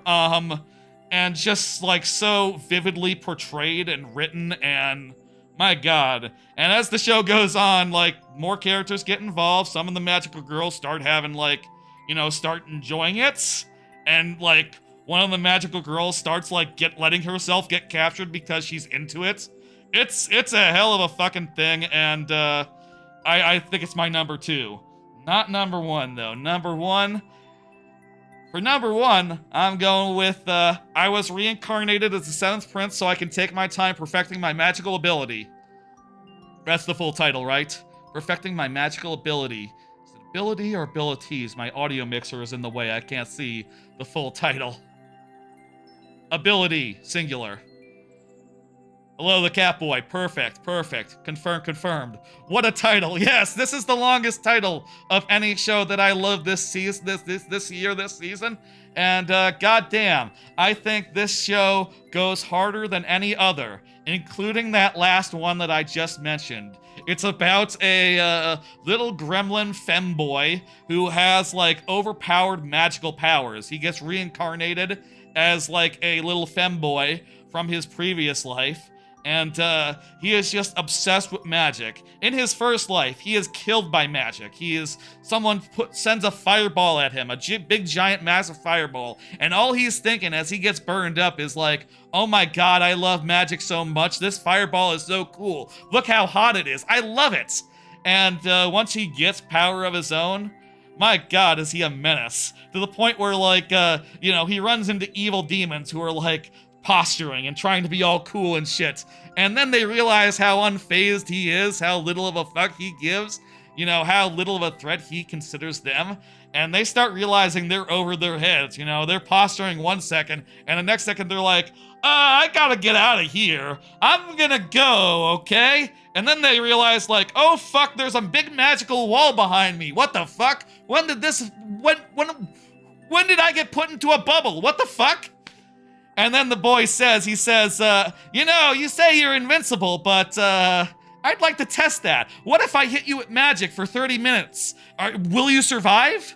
Let's find out. I'm gonna hit you with 100 spells every second for the next hour. Let's find out. Let's go. You know, he basically sees the demons in the same way that a child with a magnifying glass sees bugs, which is really fun and just a hell of a thing. Like I said, it goes fucking hard, and it's really well animated too in its bullshit. There's some good side characters like the pink-haired booty shorts martial artist girl. I like her bullshit. She's running around looking for hotties. I like her shit. I like the other characters' bullshit as well. The cast is very good. I have been thinking about if I could make this number 1 my anime of the year since it came out. Yes, it was confirmed for season 2, that's correct. I have been thinking about what if this one was anime of the year since it came out, and when I got down to thinking about it and trying to decide between the last 3, I decided like, you know what? I think if I want it to be number 1, it's number 1, and there you go. That's my preference, that's my decision. And I even wrote a little thing that I'm going to post onto AnyList, basically like that. I might revise it a bit. that basically says just that. That says like, hey, I really was debating over the bunch of them, but you know what? I want that one to be number one. I want it to be at the top dog, and I'm just gonna make it that, and I feel really good about that decision. Magical Isekai, goddamn, what a show. And I think it's kind of an underdog. I don't know that necessarily a ton of people have seen it. Certainly, naming-wise, it's not the most, it kind of sounds generic on its face. It kind of sounds generic, even if you hear the concept. It sounds like something you've seen a million times, but I think it is the best anime where the protagonist is OP that I can think of. And that is a broad category. There's a lot of anime where the protagonist is OP, and I think it is the best, considering like it makes it into a joke how much of a little monster gremlin child he is. A little monster gremlin femboy obsessive. It's delicious.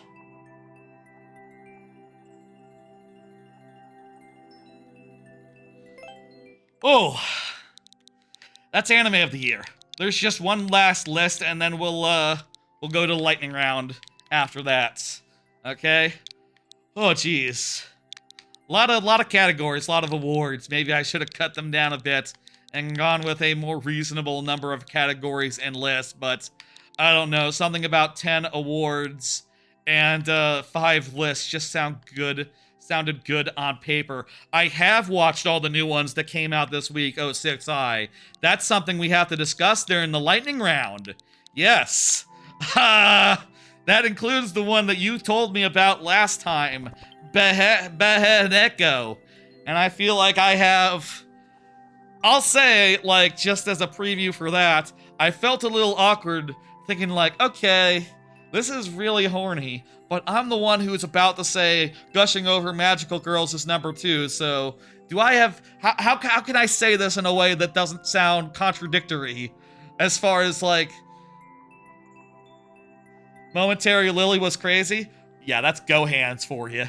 That's Gohan's, but that's Gohan's, baby. We'll talk about that in a bit. But, I'll say, let me see, do I have... What's the order of operations here?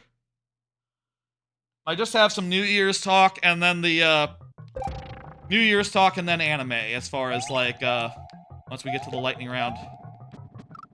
Okay, I see what's going on here. Let's set a timer, I suppose.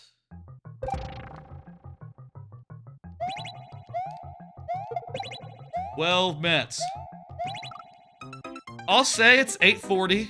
After we do this, I'll do the last list, and then we will go to the lightning round, like, right away. We won't do an additional level after this one. We've done enough outside of the lightning round. It's time to do that. And also, you know, we still got a lot to discuss, so the night is young. It has only just begun. In fact, I'll do this last list, like, middle of this, level, let's say. We'll do this, assuming that... Well, let's see how well I can do. If I can do really well, you know, there won't be time for it. Actually, this is going really well. You know what? I think we can do this. This is not so hard. This is a little precise. This first throw, so far anyway, requires the most aim.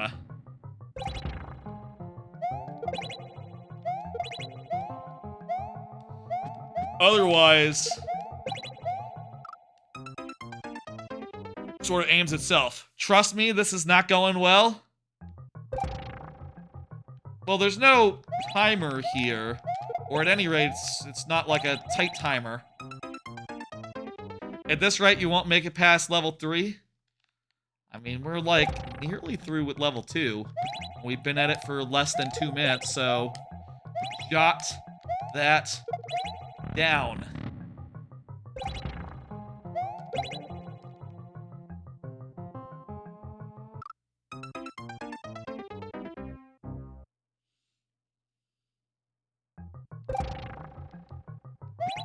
Okay. Oh, wow, that just... If you go over, it'll sort of do itself. Sorta, kinda, little bits.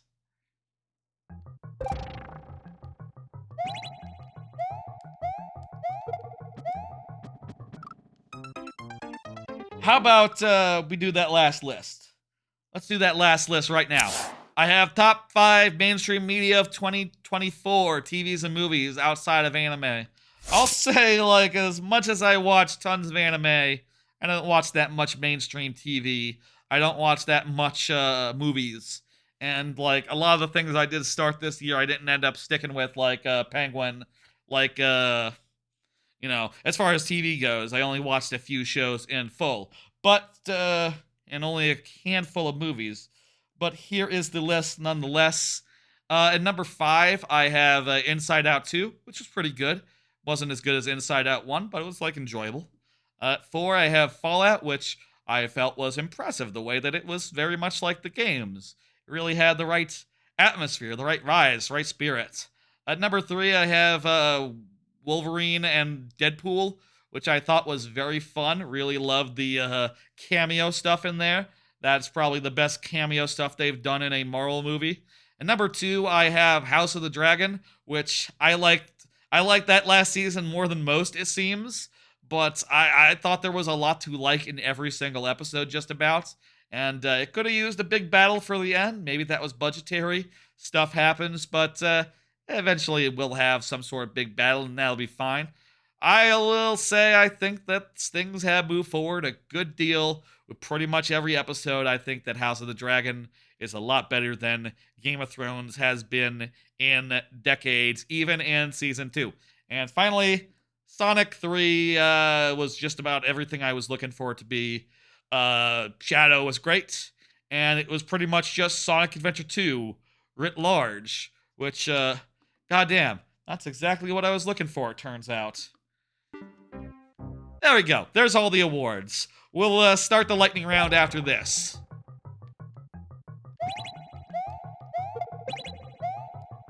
I thought about watching some movies this week and trying to make it, you know, a top 5 movies alone list. This is what I've done in previous years, right? I've done like top 5 movies as like an extra category. But this year I just, I mean, I did watch a few more. I watched Dune. I watched Dune 2. I watched Wonka, which I didn't like. Did I watch anything else that was good? Nothing comes to mind. I thought about seeing Civil War because it's on Max. I thought about seeing Furiosa because it was on Max. I watched about an hour maybe of I watched about an hour of Kung Fu Panda 3 or 4 rather, sorry, because it was on an airplane that I was on, and then I decided I'd rather take a nap than watch it. It was pretty mid. Can't say that a lot of movies really jumped out at me this year. I don't know.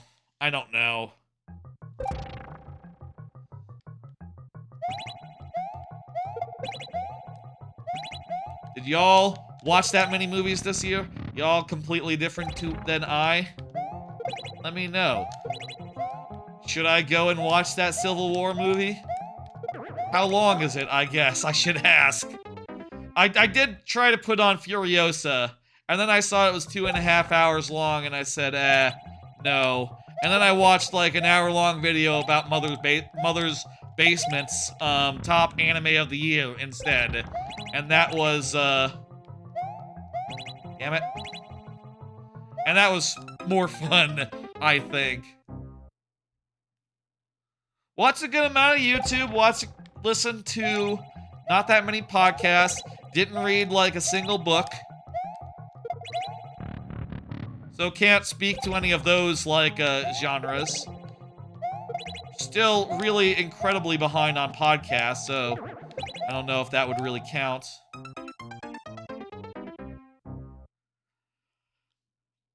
Mostly just watched anime, played games, and you know, did the other stuff that I do. Streaming, things of that nature.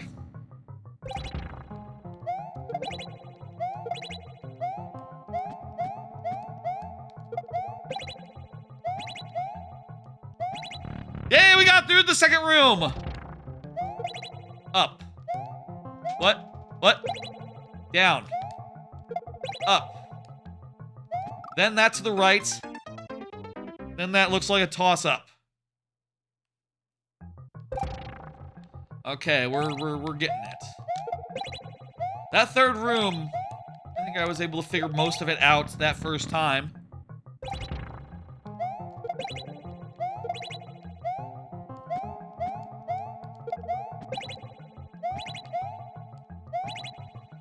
I walked off the block instead of going into the door. That was a fumble.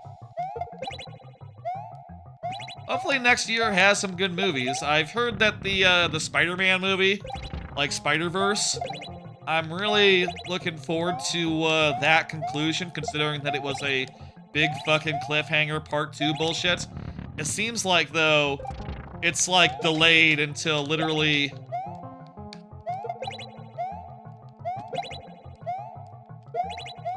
Hey, there's level 3, let's go.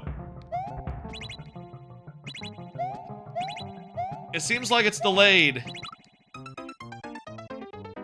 We need to jump with good timing for that last, for those ones on top. But I think we got this. I've heard that Spider-Man movie, Spider-Verse 2, super delayed. I don't know if it's even, if it's even, like, going to be next year at this point. Or this year at this point. I think is a damn bummer, considering that, how it's a part 2 cliffhanger. Fucking load of shit. They should, stop doing those.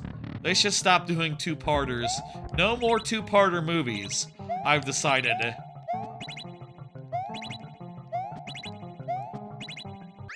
Hey, there we go.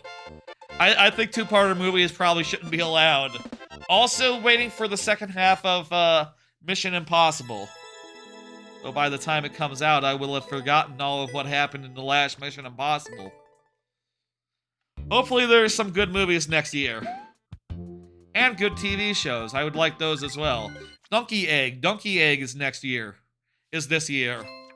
Donkey Egg is this year, right? Duncan and Egg. A tale of Westeros knights. A nice tale in Westeros. Whatever. Thank you for little cat boy. I'm hitting complete. And... folks, it is now time for the lightning round. Usually I say, what time is it? You know what time it is. Do that whole rigmarole, but... folks, it's the lightning round. How about that? How about we just say that and have that be it? During the lightning round, I will have 5 tries to beat each level that comes my way. 5 tries refreshing the checkpoints. And, you know, I've given out bonus heads every week of this vacation on account of the holidays. This is the first stream after the New Year's. Let's continue that, on. I'm gonna give out free bonus heads, this stream, considering the New Year's, but usually these would just be for Twitch subs and the first level of the night. They come in a variety of forms, from the Bowser heads to Luigi to some that aren't Mario. Those are rarer and harder to land on, or less likely to land on them. I'm going to randomize them for the first person, 06I, who just said GG. Fantastic. Also, we're all done with rewards now, and lists, and that sort of junk. That said, there is still a bit to talk about, from all the anime to a few other things that I would like to discuss before I end the stream.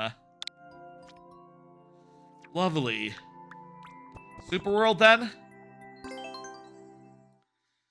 So look forward to that. Look forward to that soonish. Let's do this one. Let's go over this way. We'll return to that Koopa level, whatever that Koopa level was, next time, I think. I'm betting that Koopa level was like a hard one. It was like a super challenging one. Let's not push our luck with the first lightning round level. Let's look for one that we can do. Jumping in the pit is a bad idea. There must be something that lowers to let you move forward or something. The answer is not to jump into the wild unknown.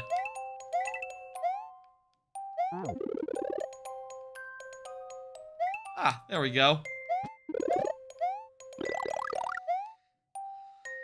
You must have expected that would happen, right? I think these boo cannons are kind of nice. Kind of makes it so that they're unsafe and you can't really land on them. Honestly, this level seems to have a lot of variations of boo on enemies. Like these boo moles and... oh, crap. These boo moles who I really need to pay the proper respect. And, as well as the boo cannons. With these guys, that's what happens when you put a boo on the ground, right? It's not like a special variant. I don't think I ended up using any boos, any ground boos throughout my old Super World, honestly. That is a type of boo that I have completely neglected, I'll admit. I should maybe look to make one when... Make some use of those, oh, fuck. I can damage boost. Checkpoint refreshes our lives. I should make a level that makes use of those at some point. Though not the next one, because, you know, 3D World can't have... 3D World has boos, but it doesn't have ground boos, does it? Pretty sure it doesn't have ground boos. I would know if it had ground boos.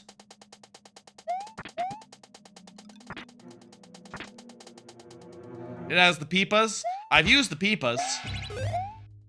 Why does that sound like that song? I use the peepas. You know that song from Looney Tunes? That goes like... I use the peepas. And the beepas on the boopas on the deepas. A sky, a blue, or a thing, or two. That whole thing. You know that? Do the kids know that? That silly owl that sings the silly song? Do people know Looney Tunes anymore?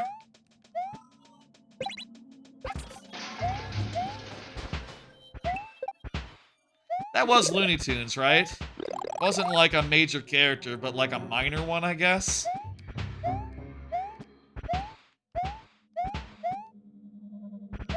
I guess that sort of came out of the era of, like, you know, when Looney Tunes was literally exactly what it sounded like, you know, Looney Tunes.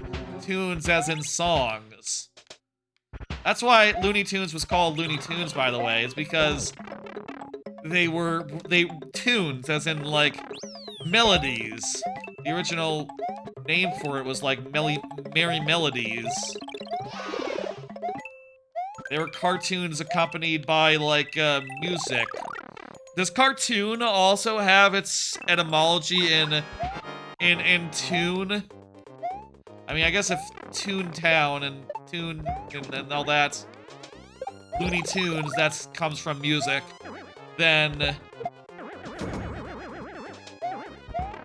yeah, wouldn't that also come from music?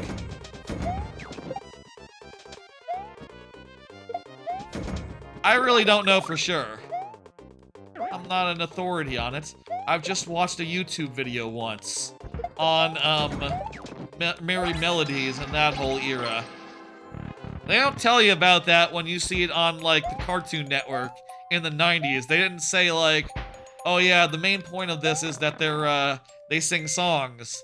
That was the original idea. And, like, this more sketchy stuff ended up being a higher priority as things went on. That was cool. I liked that bit. Good shit, 06I. That was quality. That was quite good.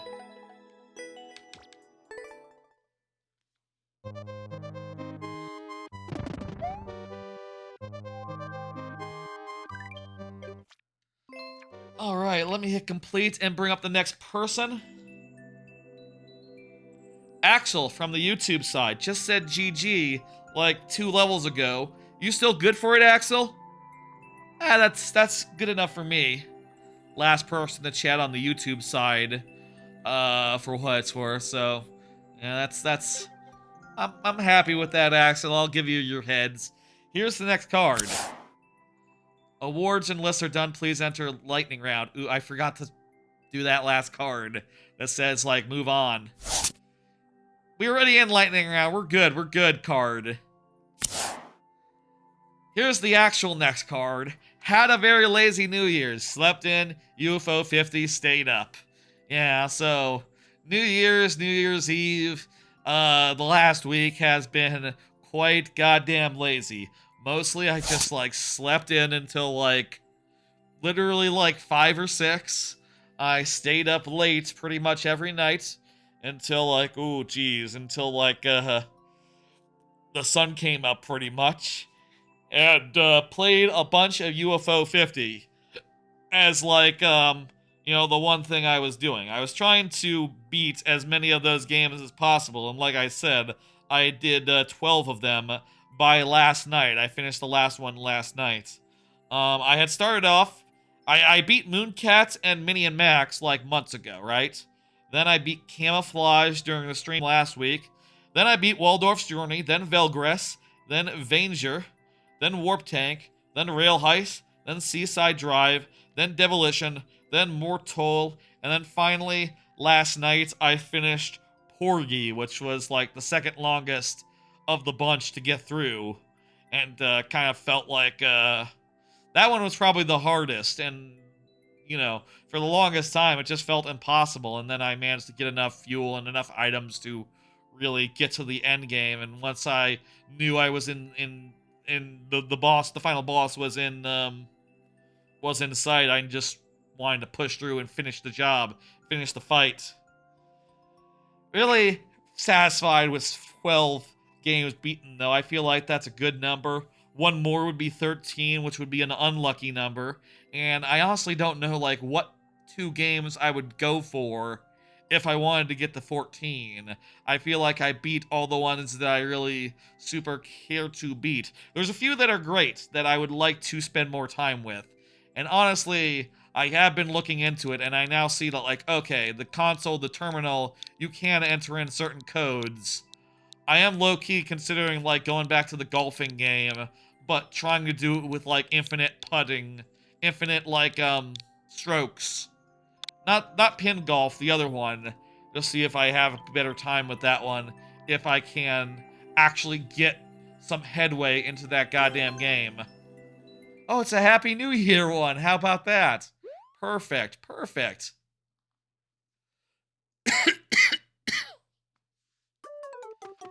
So yeah, just a very, very lazy New Year. I'll say, like, you know, it's funny. It's funny. I was so preoccupied with playing UFO 50 like New Year's Eve. I didn't do anything New Year's Eve. I talked about maybe trying to do something socially or like with one of the Discords I was on or something. Instead, up until like up until New Year's, I was playing Warp Tank. And like I finished Warp Tank and then I looked at the clock. You know, I went to a Discord and it's like, yeah, I beat Warp Tank. And then I said, oh, it's 11:54. There's like 10 minutes until the New Year. And then I waited for New Year's. I celebrated New Year's. And then I started playing a bunch of Rail Heist to really get through that. A lot of these were pretty long and took like a bunch of hours to get through. But,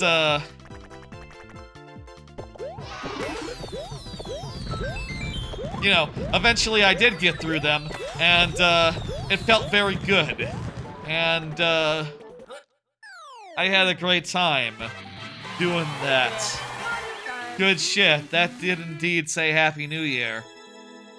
Only the thumbnail said 2015 or 2025 though. Not used to saying 2025. Not yet. 2025. 2025. Not used to it. Not used to it. From Argentina. Thank you, Axel. Good shit. Let me hit complete, and we'll move on to the next one. It's kind of sad that, you know, back to work on Monday. Kind of sad that the vacation is, by all practical means now, basically over. I just have a regular weekend until I'm back to work. But, you know, goddamn, I played a lot of UFO 50. I relaxed a lot. I had some very good, very long streams on 3 weekdays. 3 weekdays, right? It was 3 weekdays. Was one of them on a Sunday? I think they were all on weekdays, how it ended up being.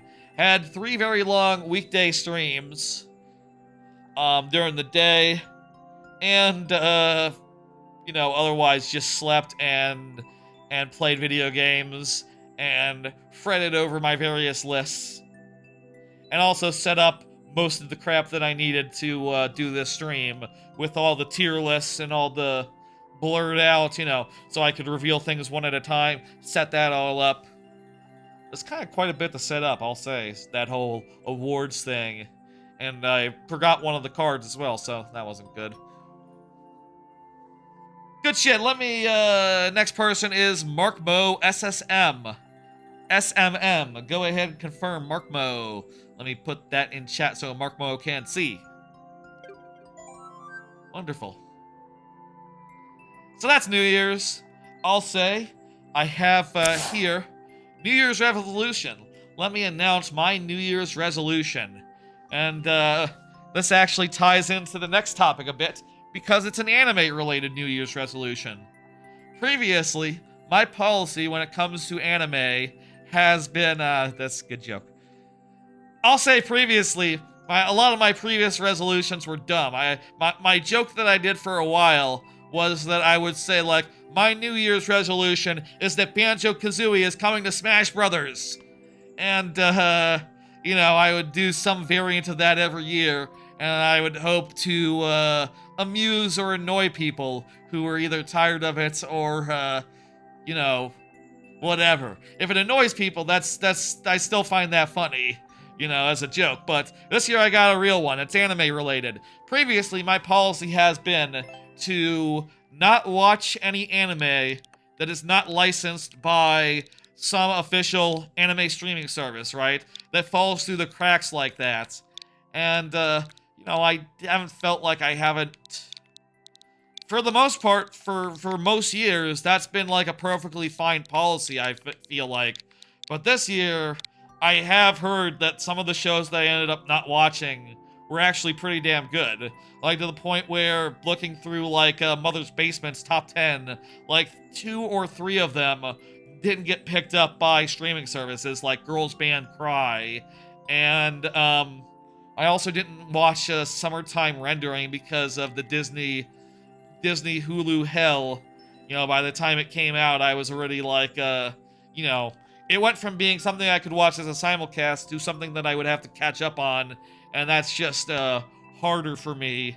Anyway, point is, I'm not gonna let that stop me anymore. I'm going to try out every anime so long as it looks real. So long as it looks like a real one and not like something that's just slapped up on YouTube or something, you know.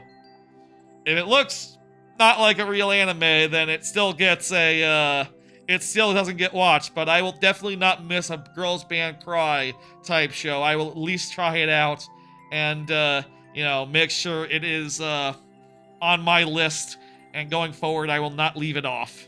I will not just say, like, oh, that's convenient, I don't have to watch it then. I just saved 20 minutes.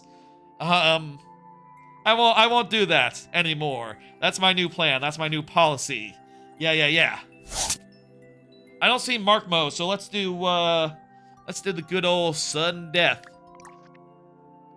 And yeah, we got 4 shows to cover as far as anime that finished last season goes. Let's see, what's good? Mark Mode. Does Mark Mode have a, Super World? Does not. Let's do the latest one. Let's do the latest one here. Sudden Death 2. I haven't watched Summertime Rendering. No, it was not on a streaming service when it came out, and then when it did, it was like, you know, I would have to catch up. And I'll say, like, I like watching anime mostly, like, in real time. Because that makes it as simple as, like, oh, this is a puzzle. We have to do order of operations here.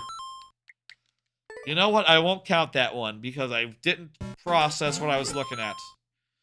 3 lives, and, there's clearly an order to this. I haven't seen Summertime Rendering, no.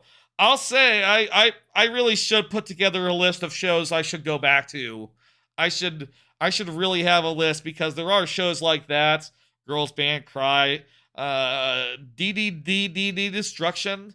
That one, I don't think it didn't come out on a streaming service. It just started, like, at such an odd time in the middle of a season where I wasn't watching for new shows. So I didn't try it out, and, you know, now I would have to catch up on it. Which, yeah, that's awkward.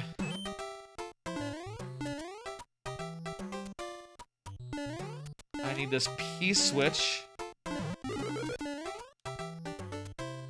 Now I need to undo this on-off. And now I can grab this.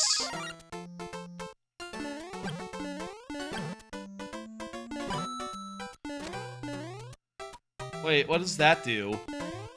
I'm confused about what that does, but whatever. This should let me get to that.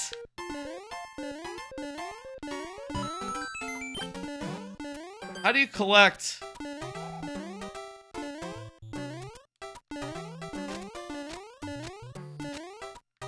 How do you collect that? I'll say right now, as far as anime that I'm watching goes, I still haven't... Like, late last year, I started rewatching a bunch of shows, and then I went to Japan, so I sort of petered out on, like, rewatching them. You know, like, I got stalled, and haven't really gone back to finish off them. I am thinking right now I want to go back and finish off all the shows that are in my, like, non-simulcast backlog. And once I do that, I definitely should consider trying out, like, Summertime Rendering, some stuff like that. Hey, Markmo, there you are. I will convert you now to this, and we'll get the heads. Yoshi heads, fantastic. And I did die a first time, and I didn't count that to be nice, but... Wait, no, this is the first life, isn't it? Yeah, this is the first life. This is the second life, so we're on 6 left. Okay. Okay, I think this is wrong, so let's restart that. Yeah. What are those POWs doing? Let me think for half a second. A POW block... Okay, here's a thought. Those POW blocks are gonna go off next time. I go through the door, I come back. Wait, no, that doesn't work. If I get rid of that coin... That red coin is going to drop when the POW goes... No, wait, it didn't drop this time, did it? It would have gone... It would have dropped and disappeared if it was going to drop and disappear. So I guess these don't drop and disappear when a POW goes off.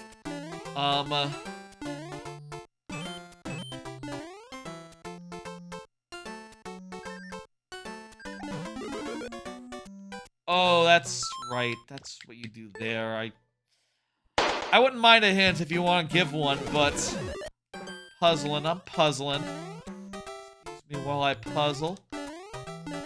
Weird thing to say, but don't worry about it. Hit that on off. That lets me get this P out.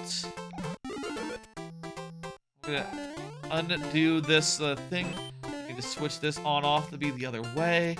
As far as I can tell, I don't need this to be the other way anymore.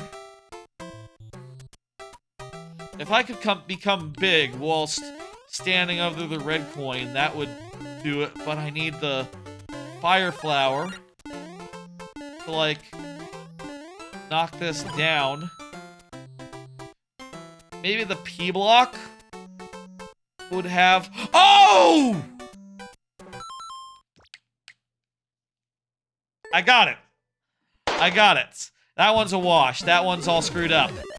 I got it. I got it. Here's what you do. Okay.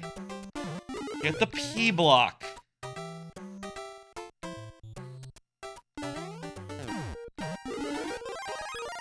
Wait. No. Fuck. I fucked it up. But I do got it, though. Here's what you do. This. This. This. Get that down. Get the on-off back on-off. Become Fire Flower. P block. Break the block. That gets the key. Get these coins out of the way. Get these one-ups. Go through the door. Get that one up. And... finish! There we go. GG, GG, GG. That was a great puzzle. Good shit. Very clever to make you use the brick use the coin as bricks. Use the frozen coin as bricks instead in order to get that coin. The frozen coin, use as bricks to get the red coin that's above it, but otherwise inaccessible. That's, yeah. Good trick. Whoever's next got Sonic Head, so that's fun. Sonic and Tails. Let me hit complete and bring up the next one.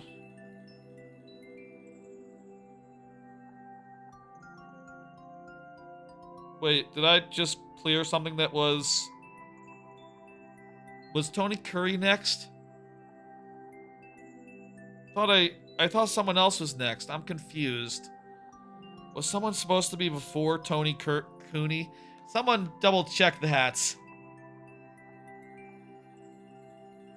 Scroll up real fast. Make sure that I didn't just clear someone in between Tony and Tony Cooney and what's his face? Orkmo. Well, I can't scroll up that far.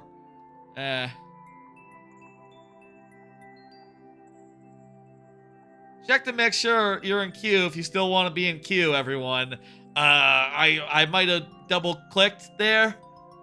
I feel like I didn't, though. I feel like I just did the complete once, right? I did the complete once. And why would I hit complete on 2 levels? I'm just imagining that the name was different than what I expected, I think. Tony, go ahead and confirm. Tony Cooney. Whatever happened, we just have to go forward.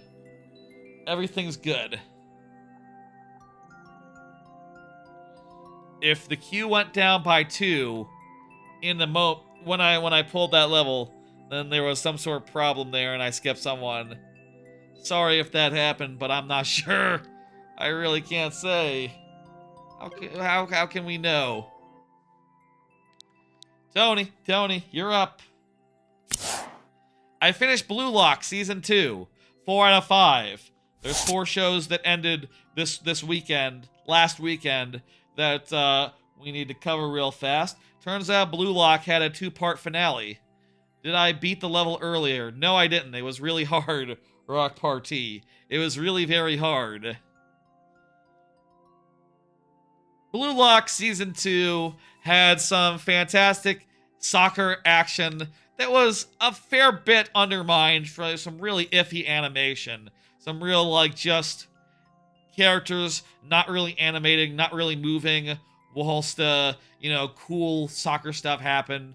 And I think it really did undermine the action a good degree, a notable degree, right? Like, oh, if what the show is trying to show is like, oh, this enemy soccer player is so fast, they like move through the line and they can't even react. But I'm sitting there going like, man, they don't even animate, so they're just frozen. He's just taking that guy's just taking advantage of lag. Is the thing. Now, this is Blue Lock, the soccer anime. Blue Lock. Blue Box has not ended yet. That's right, it has a second core. So, opinion on that is delayed, but will be in like 3 months or so. But yeah, that one's killer. That one's killer. I will say that the finale had some kick-ass soccer action, and in moments, and in like the overall what's happening, it's still really cool. Blue Lock is, you know, this whole match was a goddamn good match, but the animation is just distracting as all hell, and I can't not ding it, especially given that, like, yeah, no, the animation needs to be fluid for the soccer to work as well as it should. So, whatever. There's the first one. I don't see Tony Cooney, so let's put into sudden death. Wasn't it just PNGs? At times, yeah. They really tried to cover it sometimes with, like, fancy effects, like, oh, there's sort of like a waggle on the PNGs, right? Or like, oh, the PNG moves really fast through, like, the two other PNGs. But you can sort of see with your eyes that something's not quite right, but it was still pretty exciting. It was still pretty exciting, and for that I give it a 4 out of 5. It was still thrilling, despite itself. Despite its shortcomings. I hope next season they can get money for it, and they can, like, animate it really well again. I'll say I don't remember, like, how well animated the first season was, but I'm pretty sure it was a lot better than this. This was distracting at times. This last season of Blue Lock. Oh, we were working with the mushroom there. Okay. Mushroom is friend. Mushroom needs help. What didn't you get about shampoo in Ranma? What didn't you get about shampoo? I understand shampoo. I understand her perfectly. I think she's cool. I mean, I don't think I love her in the way that some people apparently do. I heard people saying that she's like a best girl, and I will say I really am loving Ranma. Don't get me wrong. I think I talked about that last week, right? Gave it a 5 out of 5 and a heart. Need to be careful here and not proceed half-cocked. It's a great show. Don't get me wrong. And I like that character. I will say a lot of the characters in Ranma are pretty much just like, what's the word? Comic stereotypes? They're just like comedy characters. They're there for a joke. And to say their one joke over and over again. Which is fine. You know, it's still fun, and I still love Ranma. And like, the relationship there, the core relationship in that business. And I'm really looking forward to next season. I'll say right now, probably the biggest omission from... I was originally thinking of Ranma for the top 10 anime. Originally, Ranma was on my list, but then I said to myself, I want Shangri-La Frontier, and I want Shangri-La Frontier on here, and you know what? I also want, the number 10 on the list. I wanted that one as well. And as a result of wanting those two, I had to cut Ranma to make the list work. But all things told, I think I'm happy with that, I think I'm happy with that decision. Did I get a checkpoint? If I got a checkpoint, that should have refreshed our things. Yes, I did get a checkpoint that refreshed us, and we lost one. I guess I'll say Ranma's probably honorary number 11, but also, you know, aren't all the anime I loved honorary number 11? There's a lot of anime I loved that didn't make the list. How did I not die? I did die eventually. Ah! I thought... same mistake twice there. I thought there was spikes there and was sort of like trying to avoid the line of thing falling down, and then when nothing fell down, I was like, what? Kind of thrown off there, but no, you're supposed to land on the guy. That's 2 tries, Tony. Thanks for the thing. But alas, you know, that's all we can do without a confirmation. Let's hit dismiss and go to Tuttered Boast from the YouTube. Go ahead and confirm Tuttered Boast.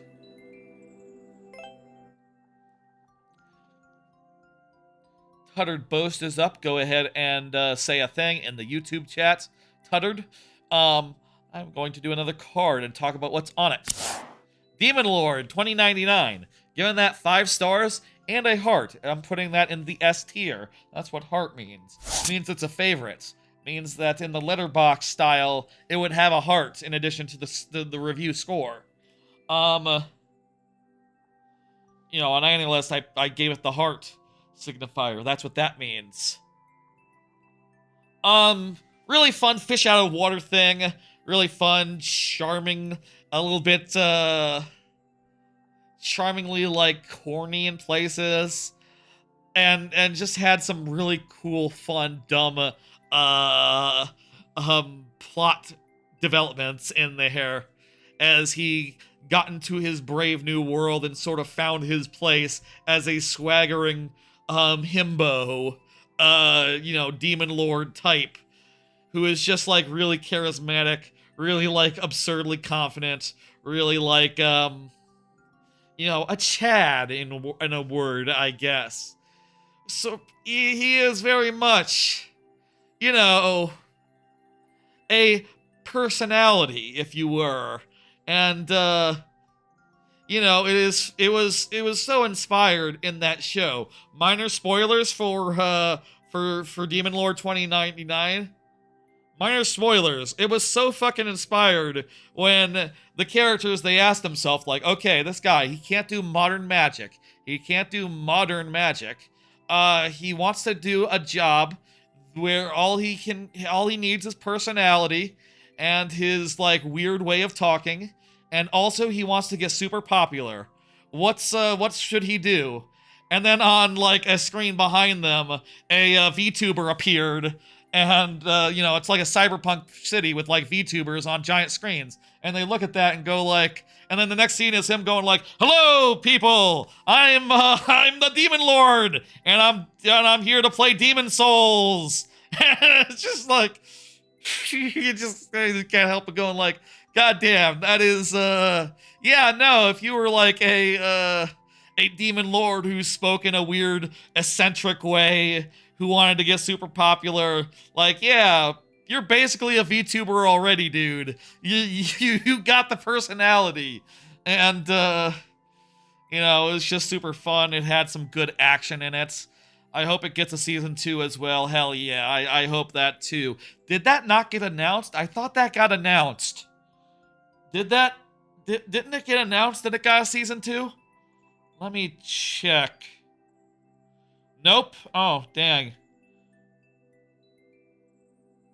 I'm just scrolling to see that it's not in my notification thing. You know, whenever a show... Yeah, no season 2 announced yet. Well, I do hope it gets one, yeah. There are a couple shows that got season 2s announced already, for what it's worth. I hope that gets a season 2. That's gonna be phenomenal when it does. I initially was thinking 5 out of 5, but, you know, by the end, I was just so sold on it that it had to be S tier. It had to get a heart. Really wasn't thinking about that as, like, an S tier until, like, the very end, but thinking back, from the moment he became a streamer, it had to be S, didn't it? And also when it turned from that into, like, genuinely good action and, like, really fun, like, little arcs that are a mix of the dude just, like, living in the world, being fish out of water, and also doing some magic nonsense, some quest I don't know how to describe it, shonen, like, main quest type shit. I don't know. How do you describe, like, an arc where you have to, like, puzzle out, like, oh, what's going on here? Who do you have to fight? And all that business. That last arc was very fun, too, of Demon Lord 2099. Very good last arc. Tuttered, let's go. I don't see Tuttered in the YouTube chat, so we will be doing this in sudden death with the 2 tries. Let's do it. This is a troll level, so I'm guessing not all is what it seems here.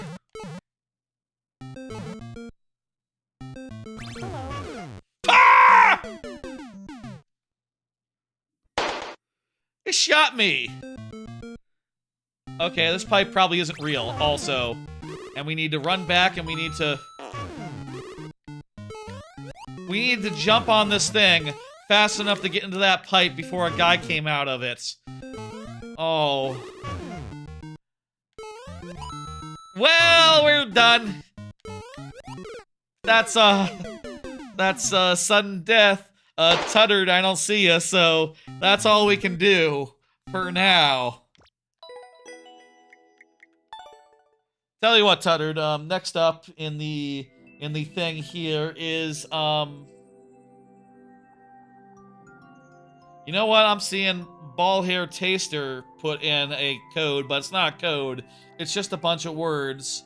I'm gonna remove that because it's not a level code. So the next one will be Tommy. Tommy, if you want to confirm, now's a great time to do so. But I'll give Tuttered like a second longer to confirm.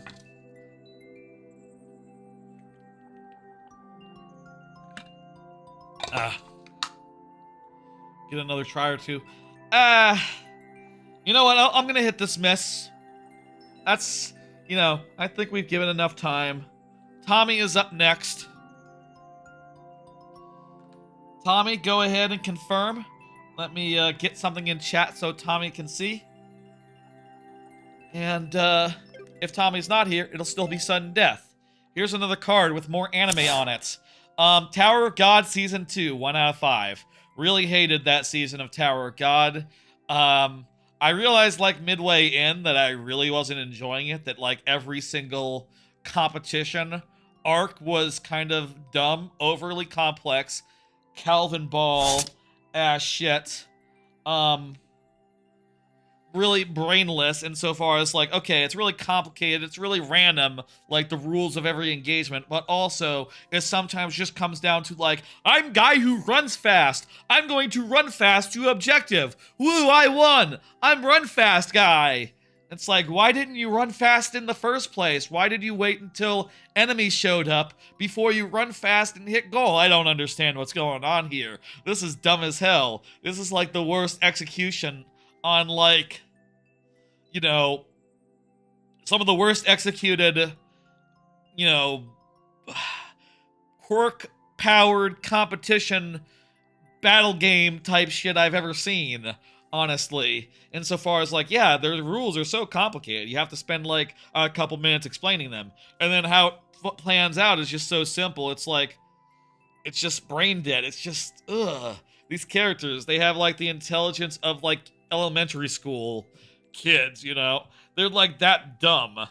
There's a whole bit with an AI where the characters are literally just talking into their phones asking, like, where's the guy? And the AI answers them, and then they go like, oh, okay. And you just go like, How does the AI know? Do you understand how an AI works? If you ask an AI, like, hey, where's Bill? It's not really gonna know, because that's not how AI works, you fucking fucks!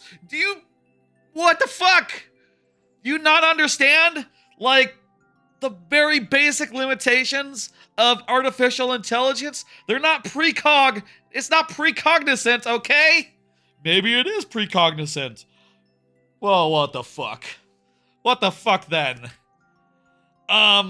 It didn't help when old characters started getting involved more. It was still pretty dumb. It was still random. And also it sort of followed up the last season. The first season ended on a big bullshit twist that wasn't really explained in that first season. Where, like, a certain character turned out to be evil or something. I don't know. At the end of the second season, I still don't know why that character was evil. And there's now additional characters who did, like, their own heel turns. Except, they didn't bother to introduce these ones. They're just like, hey, I'm the guy in the background. I'm evil now. And you're just like, what's your name? Who are you? You're the bad guy? You're betraying our characters? Okay. I didn't even learn your name. I don't think of you at all. And I'm expected to be impressed by this? Crap, garbage, hated it. Hated it with a passion, and I was so put out when I realized that it wasn't going to be one core. It was 2 core. It was 24 episodes, 26 episodes, not 12. But I continued watching it, hate watching it, so I could give it a 1 out of 5 and have that be a fair and balanced review. I've seen every episode, and yes, I do believe that overall, all things considered, it does deserve the worst score that I can give to an anime. One that I really have very few shows I have finished that I would give 1 out of 5s to. It kind of just comes down to, like, OVAs where the characters are out of character, final episodes that are separated from the rest of their seasons that are bad, like Wonder Egg Priority, and like a handful of other seasons that really dropped the ball.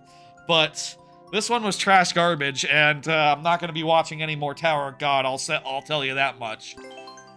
Really didn't like that shit. Really unhappy, and maybe next season, maybe in the future, I'll look to drop shows that I watched season 1 of if I realize I'm really hating season 2, right? Like, within like 5 or 6 episodes, I should at least have that discussion with myself. You know, like, is this shit? You know, because if it turns out they go for 24 episodes, I don't want to do that again. If it's just 12 episodes and I'm like halfway done, then like maybe? I mean, I say that. I wouldn't mind. I say I wouldn't mind. I say I wouldn't want to go back and watch a bad show, but then again, I have thought recently that it would be interesting to go back and watch that bad season of The Promised Neverland that I got halfway through and then it's like, okay, I don't know. This is kind of dumb. I'm not really feeling this. And then I heard like, oh, it becomes the worst thing ever. And I went, oh, hey. Well, whatever then. I wouldn't mind seeing that and seeing just how much of a trash fire that becomes. And like giving that a 1 out of 5 for really fucking, you know, ruining everything. The thing with Promised Neverland, which is awkward, is that I think that just period, I don't know that there's a good way to do a follow-up to the story of the first season, right? Like, I feel like the first season is best left, like, ambiguous, right? Like, okay, you know, Promised Neverland is about a bunch of kids who are living in a house, and it turns out they are the cattle of a bunch of demons, actually. And they spend that whole first season trying to escape, and at the end, something happens, and you know, it's kind of a spoiler to say, like, where it goes after. Oh, no. Damn it.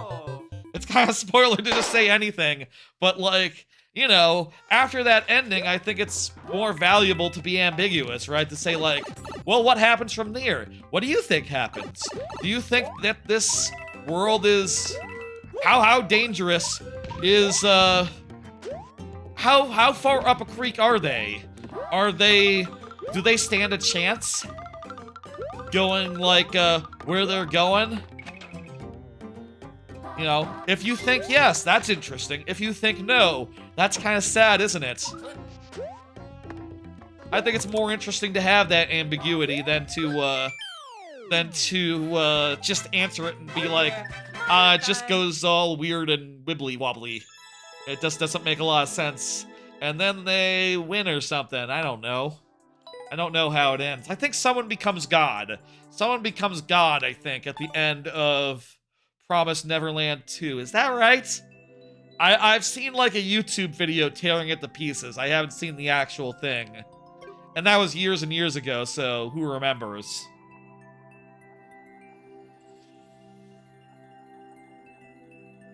The first season. You thought it ended okay? Well, I guess there's disagreement on that then. I wouldn't mind going back to that at some point and actually, like, seeing it through.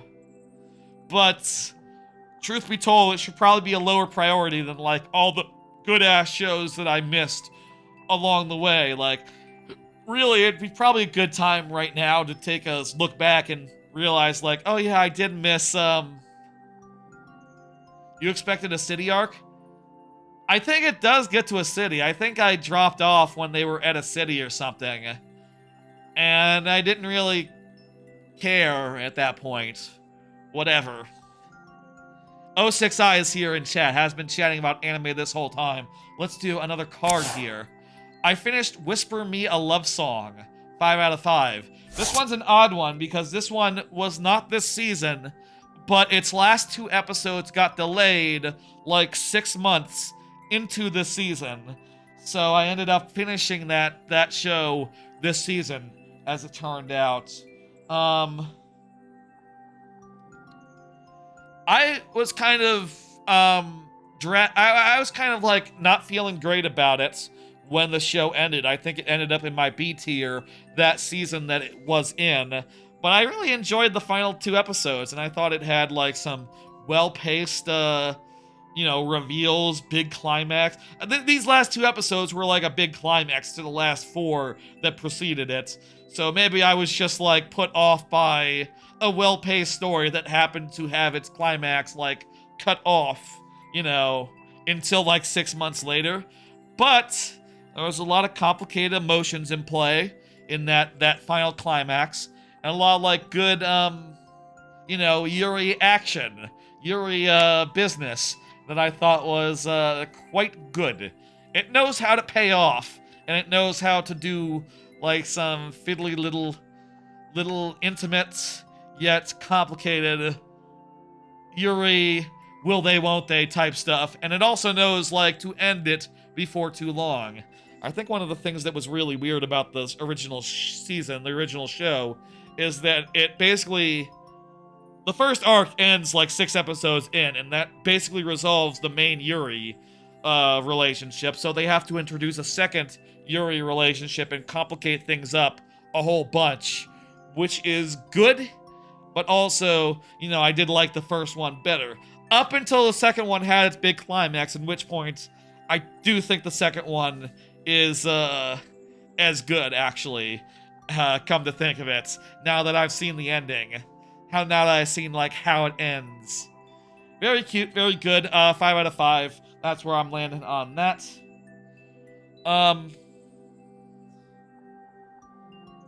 Yeah.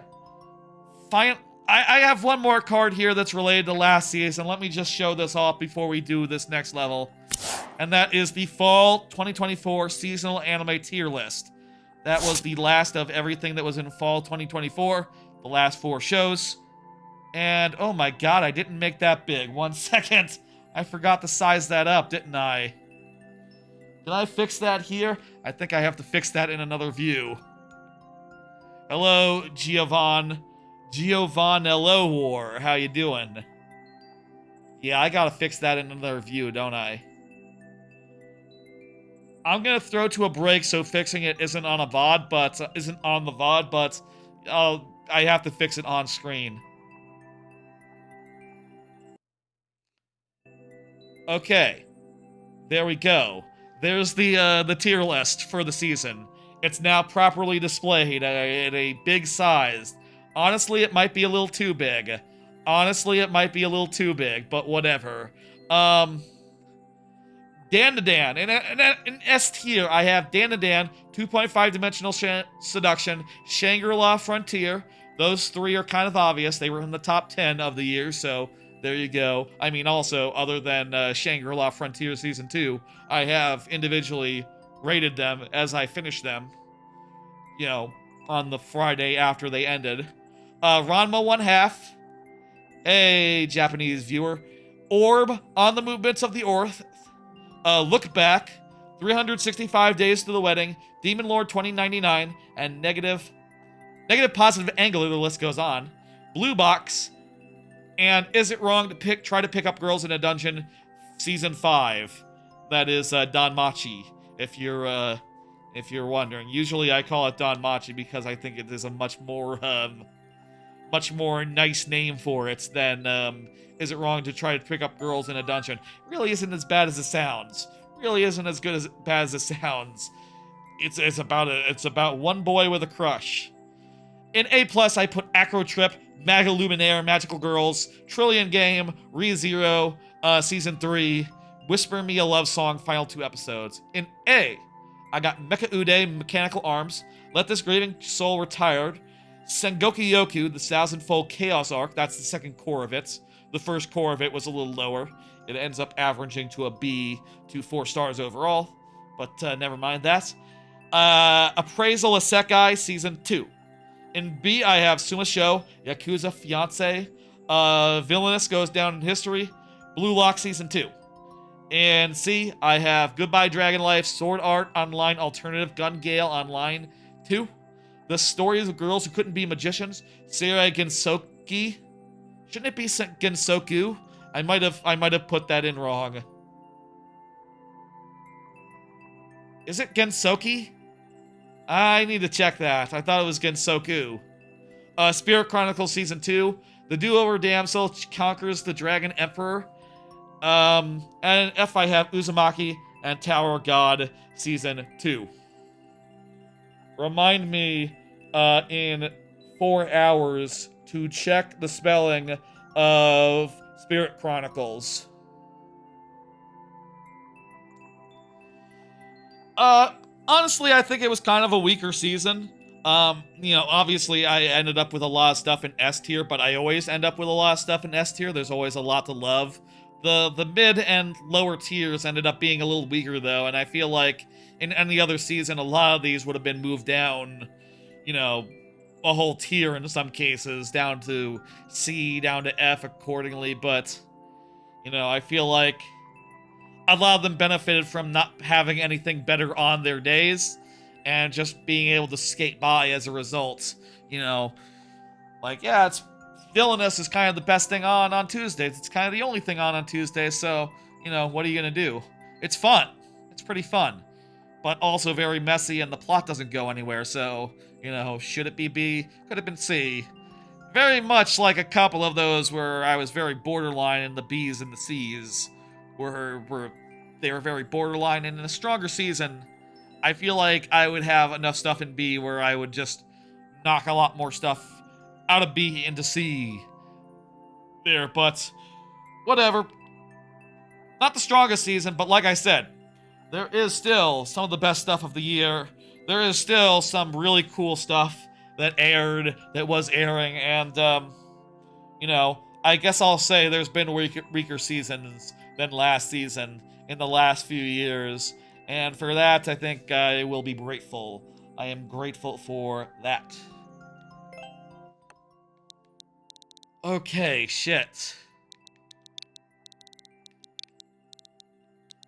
Kind of the tier list doesn't matter as much as the, I'll say I did consider, reversing the order of, Anime of the Year award stuff and doing the It's kind of weird doing the anime of the season tier list after doing anime of the year, but just ended up sort of going in that way. Hey, fun cretin himself. How you doing? Thank you for the follow. Ended up working out that way, and yeah, hopefully y'all still enjoy hearing about all that stuff, regardless of the order in which it's discussed. Did I already randomize the heads? I'm sorry, that talking about stuff went a little long, didn't it? You like the anime, 06i, so you probably enjoyed it nonetheless, right? You're probably interested in what I have to say about all the anime.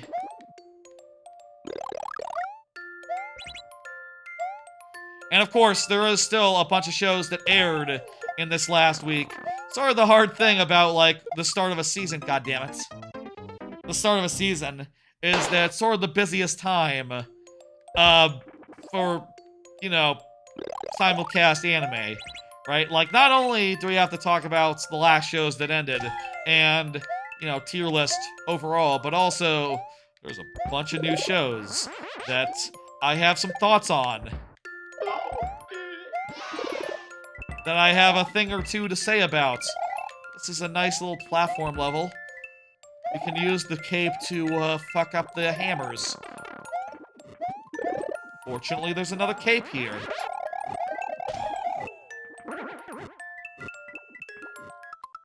Let me do some moderation there, but bam! I still need to remember to do some more filters. Apparently the filters I have just aren't enough. What the hell? My platform was taken out. The platform got eaten by a fish. What the? That's a very nice touch there. 06i. We're gonna need a bigger boat, I think, is the famous line.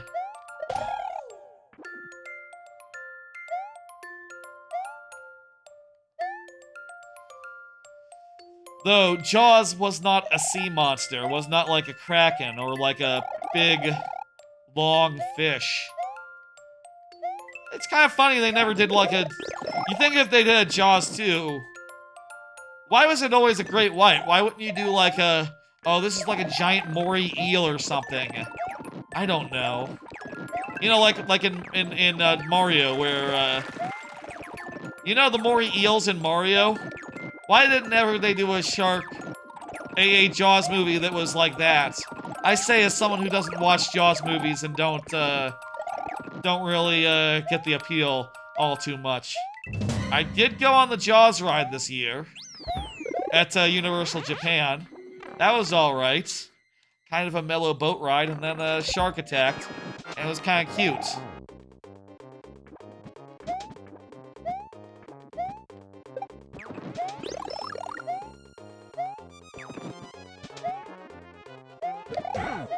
Not one of my top 5 of the year, but, you know, kind of a notable ride to finally ride.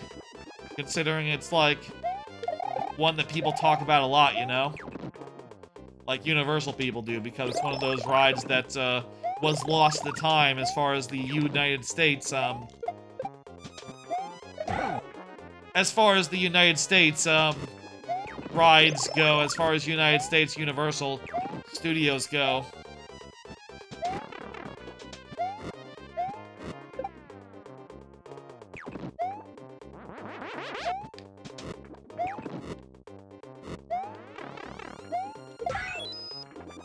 Hey, we did it.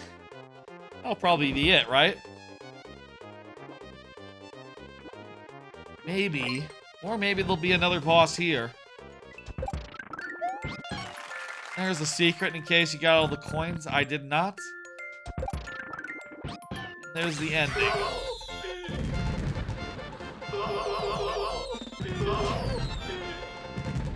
There goes our boat. That was great, 06i. Hell of a thing. I am hitting complete.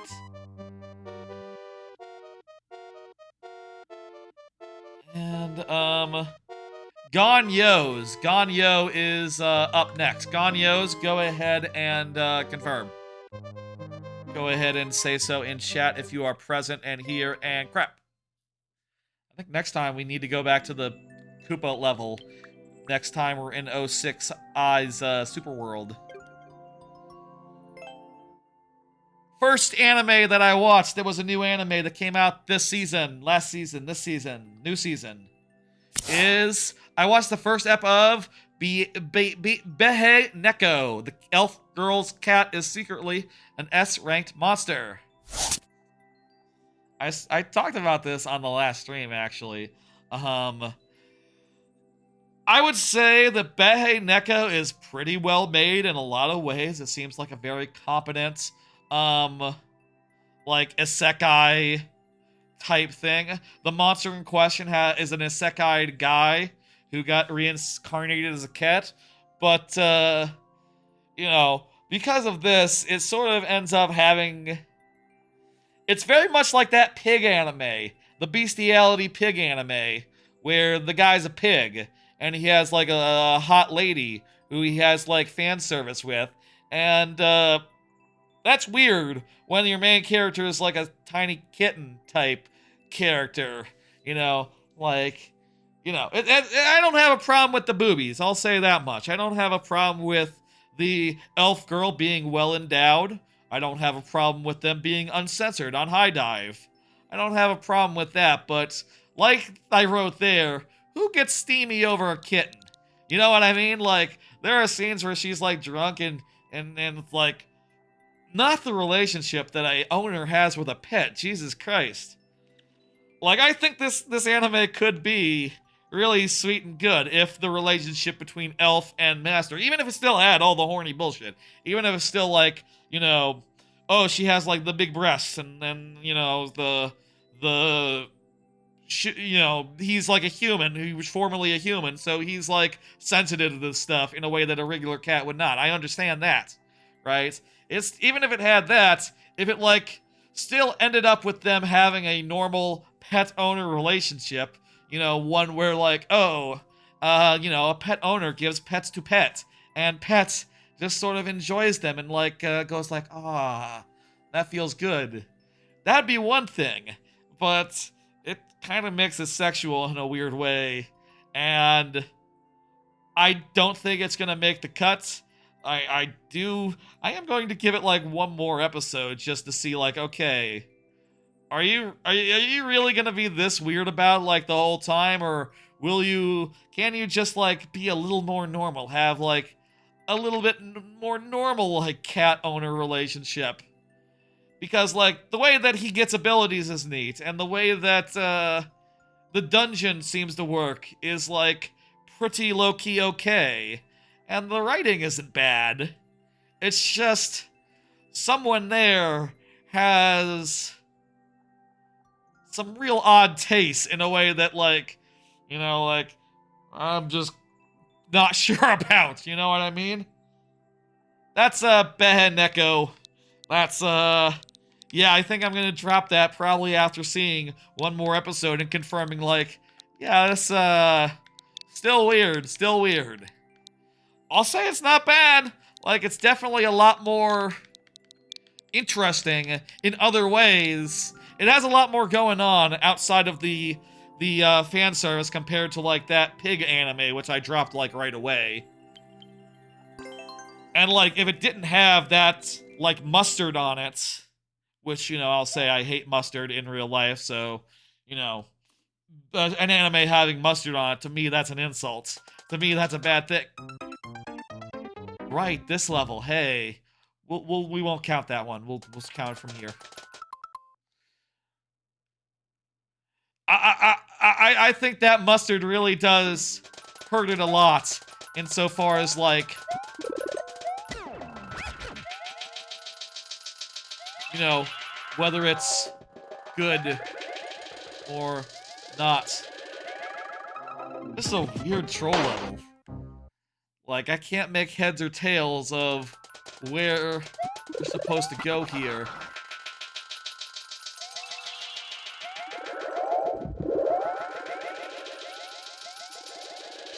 Okay. Some of these you can get out of, but some of these you can't. This one is a trap, and I died in that one, so there you go. That's it. Ganyos, you can still confirm, and I'll play more of it, but otherwise we gotta move on.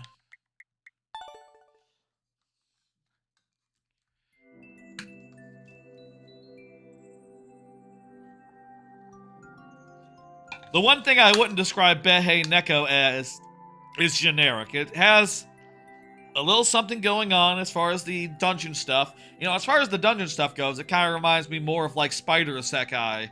But if the spider got adopted by like a human or like you know, if the spider got adopted by a human like right away, and if it was like weirdly sexual in a way that is like, you know, I say as someone who just put gushing over magical girls really high on the list of my top 10 list, in like a weird way that is not perhaps believable. I can't buy into it. I don't believe that a real person would act like this. You know, suspension of disbelief and all. There are not people who are like this with cats. I'll say that much. There are not the people as depicted do not exist. The person, the fan service, this is not how it happens. You don't bring your cat to the bath. Also, I'll say, I'm pretty sure people don't bring their cats to their baths. They might give a cat a bath, and the cat might be very unhappy about it, but that's different. The human is usually fully clothed, if not like maybe in a bathing suit or something. I don't know. I don't know how exactly you give a dog or a cat a bath or a shower. At any rate, it's not like that. I'm hitting dismiss. Let's move on. Mark Mo, go ahead and confirm. Mark Mo, I'm going to put something in chat for you so you can see.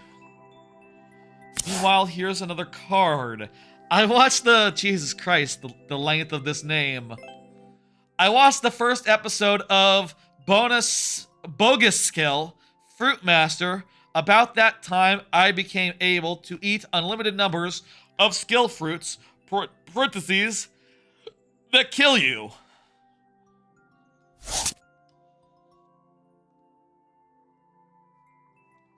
Dude can have infinite powers as a treat. Seems fun and nice. Pretty promising. Is where I land on that. I think this is a good RPG coded show. It's kind of fun insofar as like the main character, he gets what he thinks is a useless power that lets him grow fruits, but it turns out his power has a side effect, has like a second ability which basically lets him be immune to the poison of the skill fruits, so he can just sort of eat more of them and get a bunch of powers. And from what it seems like, these skills are interesting insofar as like the range of them. Like in the first episode, they show like one guy who's like, oh yeah, whenever he hits a target, a second one gets automatically hit. You know, stuff like that where it's like, oh, that's a pretty creative quirk. That's a pretty creative ability. And like the thought that the main character can just sort of, you know, nom on a thing and be like, oh, I have a new ability now. It's this wacky ability. I think that's really cool. It is a long title, that's right. I think that's really cool. I think that's really neat. And I'm thinking there's a lot of promise there as far as like light antics go. And like, you know, as he gets more powers, I'm very interested to see like what powers he rolls. If I were him, I would just eat a whole bunch, like, right away. Just, like, shovel them down. Just, like, power, power, power, let's go, let's go. But, so far, that's only a promise. So far, that's only something that's going to happen soon, maybe. It's probably going to be a little more deliberate than that, but I think it's good fun, and, I see no reason not to continue with it. I see no reason not to commit to it as a simulcast anime. I'm locking that one in. Good one. I don't see Mark Mo, so let's go ahead and do this puzzle. We have 2 tries. Mark Mo, feel free to say something, and we'll get more tries. You know, we'll get 5 more in this case. I'll say I have been thinking. about, like, there's a Shelmet there. There's a guy there. I can only get over there once. So I need to have the Shelmet. Kinda looks easy, but...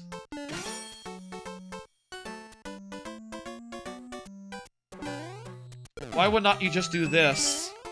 And then jump over here. Oh, hang on. You need to be able to de-spike yourself so you can hit the thing. Because otherwise, you're just gonna break the platform. Ah! Hey, Mark Mo, there you are. Let me, get you some heads.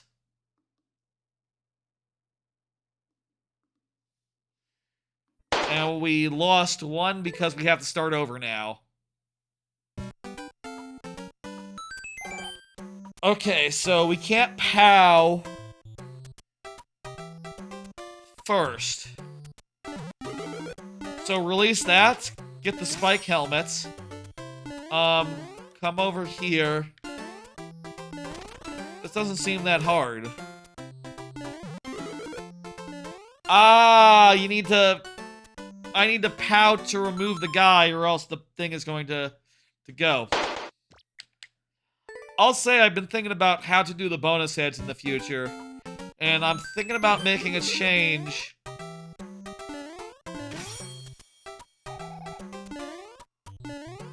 Okay, well, this is just order of operations then. Put down the POW. Break this. De-spike hat yourself. That, fortunately, seems to be stuck there, so we don't have to, like, run after it. Nice. That's, pretty straightforward. Yeah. That's a good little puzzle there. Not too, difficult at all, but does require a few, to think through a few more things. Sure, go ahead and pop another one in there. That sounds great.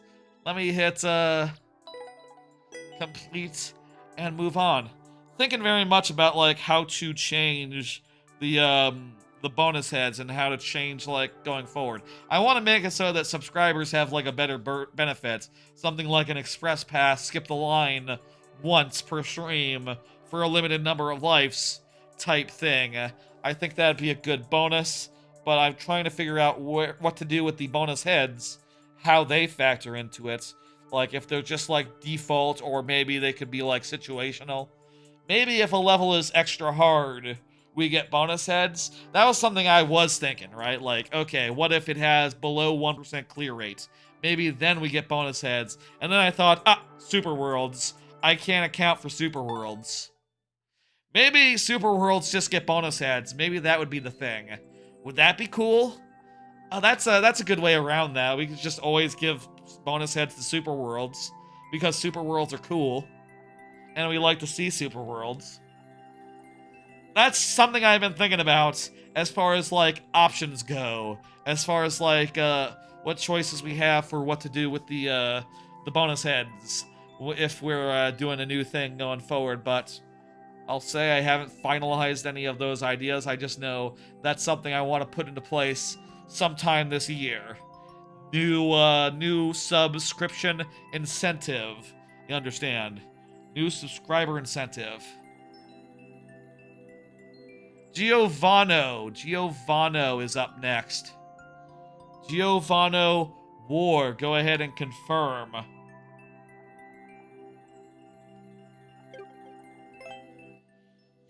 Meanwhile, there's another show that I watched. There's actually quite a few. I watched quite a few shows this week that are brand new. I watched the first episode of possibly the greatest alchemist of all time. Thank you for the level, Rock Party. That's a upwards arrow. It's like part of a Korean script, isn't it? I forget. I feel like that's a Korean fragment of a Korean character. That's Tetris T. Not sure. Next anime is possibly the greatest alchemist of all time. it's just a very generic isekai. Just a very, very, very generic isekai. Mostly. There are some moments where it rises above and is a little bit less than a generic isekai, but I don't know, man. I feel like, given how many generic isekai are out there, you need to have a little bit more than just, like, a little salt, right? It's not enough for your characters to just be out of pocket for 2 seconds, now and again, you know? You gotta give me more than that to work with. You gotta have more going on than that, I think. But it's alright, it's not bad. I'm gonna say... I landed on tentative for this. I'm gonna give it another episode. I'm gonna give it more time to prove itself. It's about this guy who wants to just do the crafting skills stuff and seems to be on his way to being roped into a bigger adventure despite wanting to just be an alchemist. Sure, whatever, that's fine. That's could be alright, but also, yeah, man, there's a million of these. There's a million of these just like it. Please, I gotta ask, do something that makes you stand out when you do a series like this. Please. Please. We'll see if it makes the cuts, as it has, like, a second episode, third episode, etc. I'm at least gonna give it, I think a rule of 3 would be fair for it. It's not bad enough where I wouldn't want to watch any more, but I don't know. I don't know. I don't see Giovanni. Let's go in with this with 2 lives, and we'll carry on.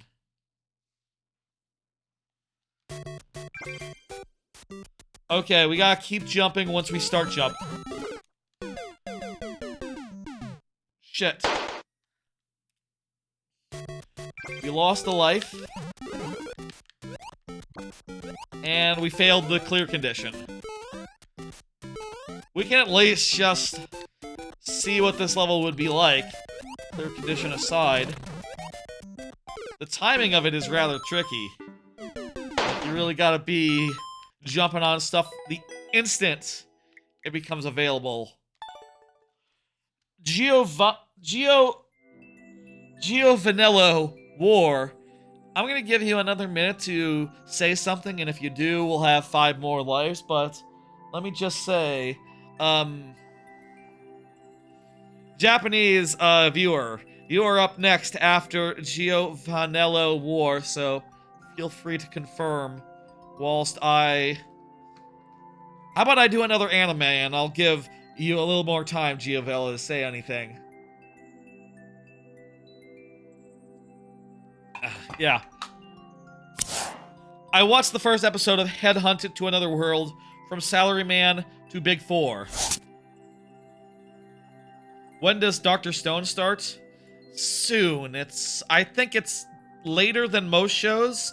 Not as late as 100 Girlfriends, which I think is like a week and a half away. I think that's over a week away, 100 Girlfriends is. Yeah, check AniChart. That's always the... I use AniChart as well. AniChart is really good. AniList too.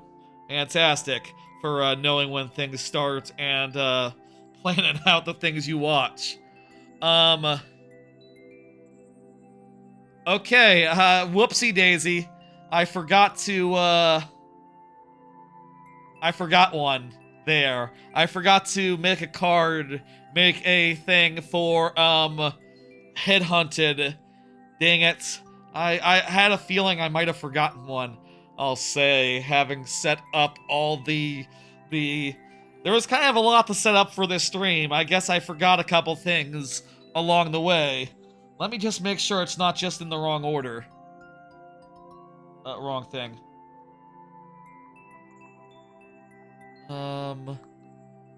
Nope. Okay. Yep, nope, it's just not here. I forgot about it, sorry. Let me describe that anime. That I forgot to put into this rotation. It's about a guy who's like a salaryman, middle manager type, who gets recruited to another world and has to use his middle manager abilities to, like, help the Demon Lord, like, sort of negotiate and stuff and build alliances and crap. I found it very eye-rolly. I found it too eye-rolly for my taste, I'll say. That's sort of where I land on that one. Like, the main dude... First off, middle managers are bullshit, right? Middle managers kind of bullshit, and the way that this one sort of proceeds, right? It doesn't really... The problem with the Demon Lord and, like, his like minions and stuff is they're kind of dumb, and the reason why negotiations aren't going very well is that they're kind of dumb minions who like to yell and shout when they don't get their way, like babies. And the middle manager is like, well, I'm like me with my tie and stuff. I will come here and ask, like, hey, do you really want this not to work? No, I want this to work. Here's like the whole crux of the episode, right? The whole crux of the episode is like, oh, I talked to... Yeah, I did forget. I'm looking at the list of the images. It's just not there. Dang it. I talked to the guy. There's like a Minotaur. He just kept saying no, no, no. And then the guy, he's like, oh, I remembered a time that I was negotiating with a foreigner, and he kept saying, no, no, no. And apparently it's because in their culture, disagreeing is cool. And I'm just sitting there going like, okay, one, that's not true. That's not how American businessmen work. They don't just go, no, no, no, things are going great, ha, ha, ha. Unless he's like, you know, not... right in the head, you know what I mean? Like, I'm just saying is all, like, that's not how a normal businessman works. Hey, Giovanni, there you are, perfect. You're just in time. I was buying some more time for you. That means you get some more lives. And specifically, a random head. Like, I found that scene to just be so eye-rolly, I just couldn't. I just was like, okay, you know what? I'm out. I'm out. I'm not watching it. Done. Cut. Cut. Middle manager recruited to another world. Middle manager bullshit. They're not that impressive. They're just, you know, at best they manage projects and keep everyone, like, on the same page. At best. They're not wizards, and they're certainly not diplomats. Gotcha, you're driving? I understand. Drive safely.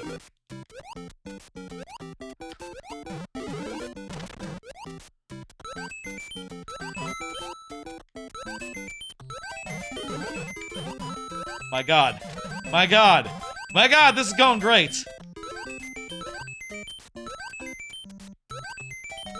Come on. No!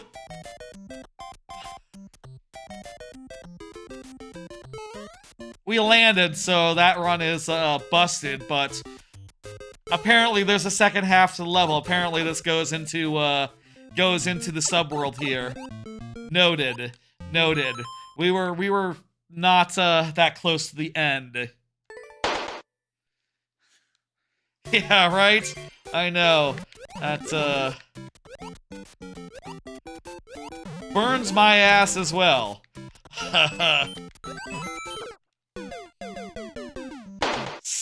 That felt so good. That felt so good.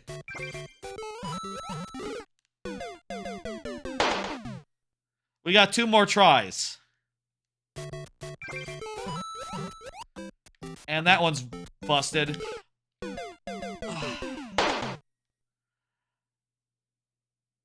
It might have been good to, like, keep going and get some experience with the second half. You know, just try to get a feel for how it goes, but we didn't do that, and then we ran out of lives. Thank you, Gio Vanello. Thank you for the level. I appreciate it. That's pretty goddamn good. Definitely want to have another shot at that someday or whatever. I'll say, by the way, let me say, you can use the practice pipe for the subworld. Gotcha. I'll say, you can always resubmit a level even if I'm not able to beat it, whether in the lightning round or not. During the same stream or a different stream, whenever you want to do, the lightning round does not waste levels. It's just a fun thing that keeps things moving. Just a fun bit of stakes as well. And also, again, keeps things moving. It's a fun challenge thing. Let me hit this miss, and we'll go to the next one. This one is a Japanese viewer. Sweet. I don't know how to read those kanji, but Sui Suporuai.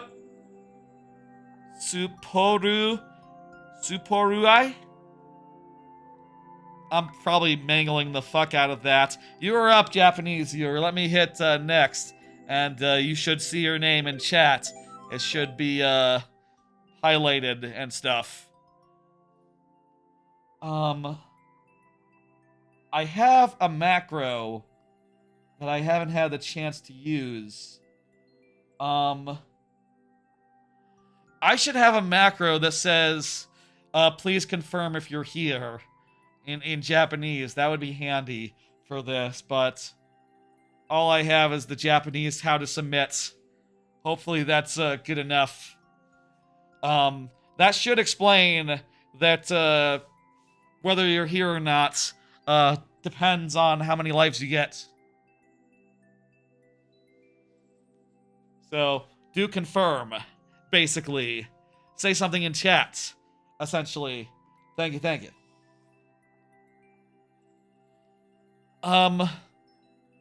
Where can you see your goatee list? I showed it earlier in the stream. I will post it to backlogged after the stream. I'm going to post it to backlog. I'm going to post it to Discords. The anime list will be posted to Annie list after the stream as well. And everything else, you know, maybe I'll post it in a Discord. Like the top 10 UFO 50 list. I'll probably post that to a Discord or two. But it's not as serious. I'll think about where I post everything else. But yeah, there's some of this stuff will be places. Don't worry. Don't worry. After the stream, though. I watched the first 2 eps of Ameku MD Dr. Detective. Oops. This one is right, yeah. Ameku MD Dr. Detective is about it's sort of a medical procedural. Sort of like, I guess the comparison would be like House MD, where it's about except it's about like a short, tiny girl who happens to be like the head doctor at this place, and who will use her like, her Sherlockian instincts, intelligence to like puzzle through some good like medical mysteries. Also similar to like, to Apothecary Diaries, which also comes back this season. I'll say it's pretty straightforward. It's not like super different. It's not like super unique as far as medical procedurals go, but you know, that's not a genre you see in anime that much, which means it gets, you know, it doesn't have to be that unique to be a lot of fun. And you know, it has a good Sherlock, it has a good Watson, you know, it has a good detective doctor lady. It has a good partner too, the doctor detective lady, who seems pretty cool, as well as being a foil to her in the way that a Watson typically is. The first mystery is pretty well constructed, and it's really good that they did 2 episodes at once, so they could both set it up and, you know, do a climax as well. Do like a, aha, here's who done it. Like, if they hadn't done the climax, you wouldn't be able to know, like, right away, like, oh yeah, this is the stuff. This is good. Oh boy. Like, this is a good mystery show. That was a good mystery. The reveal was great, and it all makes sense once they have all the information. Once it's all been put together by your Sherlock. I like her attitude. She has a good, like, you know, she's very, like, what's the word? Rude? you know, rude in a fun way. You know, she has gumption. She has that sort of. I guess I sort of think of House MD. I gotta admit though, I never watched House as a kid.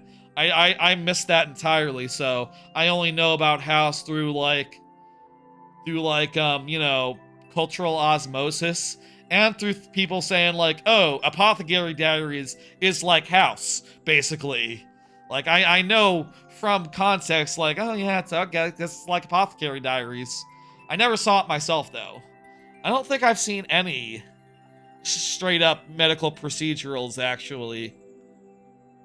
I've seen a few police procedurals, but not like medical ones per se. Never saw Scrubs either. Never saw Grey's Anatomy. I don't think I've seen any. Other than Apothecary Diaries, which rules, and I loved. And this one definitely is one of the best things this season so far, for sure. Delicious, delicious.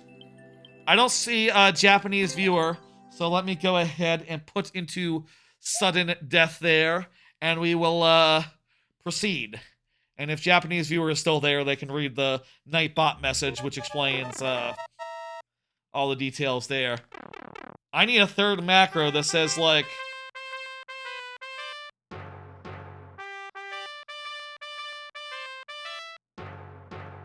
Oh, it's just a song.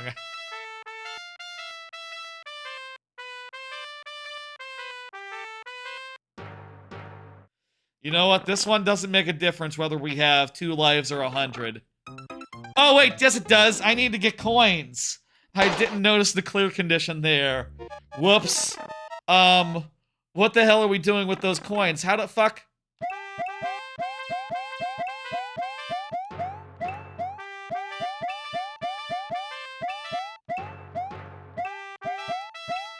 This is a rhythm game. What the hell?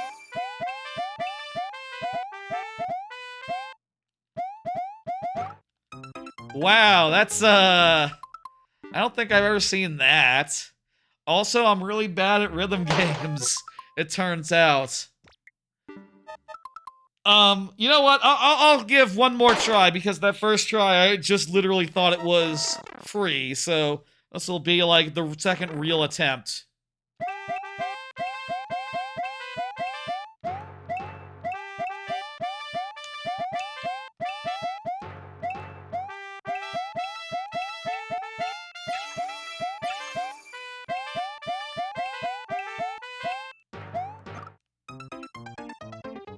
Yeah, nowhere near to all of them, and it seems like I'm betting if you miss one, that's just done. Unfortunately, thank you for the level, Japanese viewer. I hope you enjoyed seeing it. Hope you understood well enough the stakes of like submitting. Maybe I should have put the Japanese how to submit like when you submitted, so you knew like how it works here. I'll say, since I made those macros, I haven't had to use them yet. So, you know, it honestly hasn't come up for a while now. I'm hitting dismiss and bring up the next level, which is by Fun Creator himself. Fun Creator himself. Go ahead and confirm. Fun Creator. I'm gonna put something in chat so you can see. Meanwhile, let me do another card. Watch the first episode of Momentary Lily. Yes, this is the one we were saying earlier. So it's Gohan's. No, I'm just kidding. That's not the full card thing there. Here's the actual card. No, but seriously, it's hang its hat on sloppy yet distracting sloppy animation, which is, you know, in some ways impressive. Like, Gohan's, their trademark is they like to have big dynamic cameras that move around and do, like, a bunch of 3D stuff, and, do dynamic camera positioning stuff that's not otherwise possible. But it's sort of the thing of, like, you know, you ask, how do I describe it? Instead of asking, why. Their scientists didn't ask why they should do something. If they should do something, they just asked if they could, and they could, so they did. It's kind of a mess. It is kind of disorienting, their style in general, and also, like, in that first fight that I watched, the mouth movements, they weren't moving properly. Like, their mouths weren't animated half the time, and I found that so fucking distracting. Like, what the hell? Man, what? You can't make the mouths flap while they're talking? What's up with that? Hello? And other than that, it just seems like kind of a bland thing about, like, some okay girls who are fighting, like, hideous monsters. I say hideous, I mean in the 3D sense they're hideous. They're not nice to look at, the monsters. And doing stuff, I guess. I dropped off pretty quickly. I was very much like, okay, well, I'll say Go Hands has had some good and even great anime in the past. Like, a couple seasons ago, was that last year? They had one season that had 2 anime of theirs in it. The Masterful Cat and the one with the girl forgot her glasses. Those 2 were pretty good. In fact, the cat was fantastic because they mostly didn't do that much with the 3D business. And also, it was a great concept. They were both, like, good, solid concepts. One was, like, a little bit of fun role reversal where the pet becomes the human and the human becomes the pet in the relationship, kind of, sort of. It's good. Masterful Cat is great. And the other one was just a really good little rom-com where the girl forgets her glasses. That's the gimmick. That's the thing. And then she gets really close and he goes like, whoa. You know, the boy in the relationship goes like, whoa, hello. You're getting a little close, lady. Oh, I feel a ways about this. And it's kind of just cute. They can do good stuff if they don't go too heavy on the bullshit. And they have, like, a good idea. And this seems like it's heavy on bullshit. On their 3D bullshit. And also, I don't think they have a good idea. So, yeah, it's right out. I don't know. I didn't get that far. 06i, did you go all the way into that episode? Does it get more crazy? I got to the point where it's where, like, there were a bunch of little robots, and then I was like, okay, I don't think I'm gonna watch this. I'm out. I'm out. I think I already know. I think I'm already, like, out the door. So, yeah. A new girl joins them? Well, that's just, like, the structure of a show. You gotta introduce it. I mean, I guess that would have helped if I had seen that part where the girls, like, introduce themselves and explain the scenario, right? But also, I don't know. The show did choose to start on the bullshit, so it kind of has no one to blame but itself. What is going on here?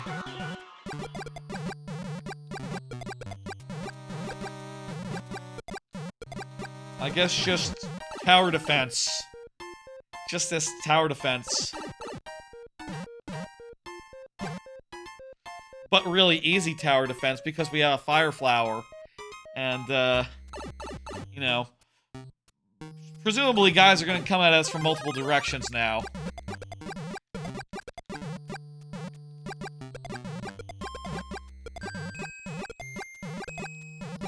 Yep, but still, I've seen a lot worse levels. I've seen levels that were much, much, much harder. You liked it for the slice of life stuff? Huh. That's worth noting. There does seem to be apparently some good slice of life stuff, but I don't know, man, that action just...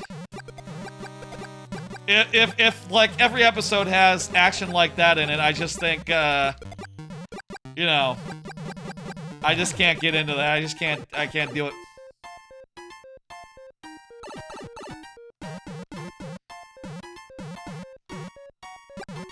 Sometimes maybe I can judge a little fast, but, you know, other times I say like, well, this anime with the horny cat anime, it could be good. Give it some time. Give it a minute. give it like a,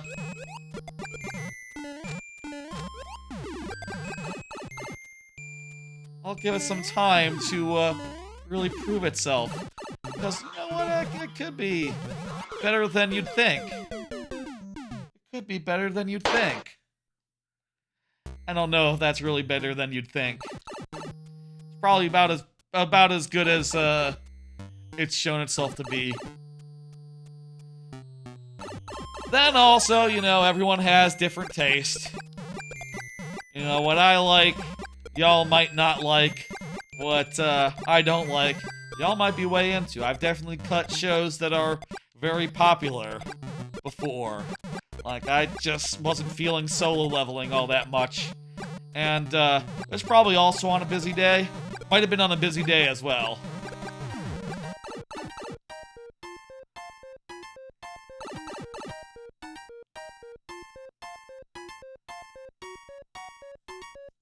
I like shows that are fun. Generally. I'll say another show I never got into. One show I really didn't like that much from what I saw. I watched, like, some of, I never got into, Attack on Titan. Never got into that. Just watched, like, an episode or two, and it's like... This was before I was, like, watching anime, like, religiously. You know, or, like, seasonally. But it was a popular thing, and I was like, well, what about this? It's a popular thing. Am I gonna like this? And...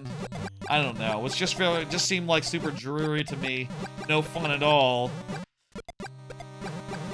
Dark for the sake of dark. Not really my jam, that, I think. You know, I don't want a show just fucked up for the sake of being fucked up. I want there to be, like, something to it. You know, not just dark for the sake of being dark.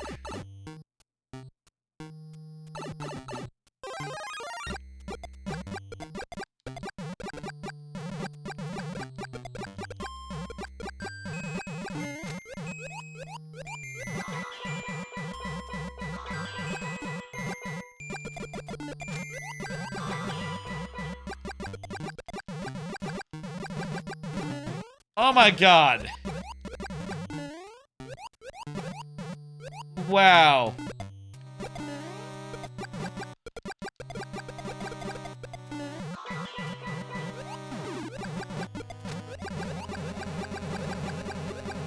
That is fucked up.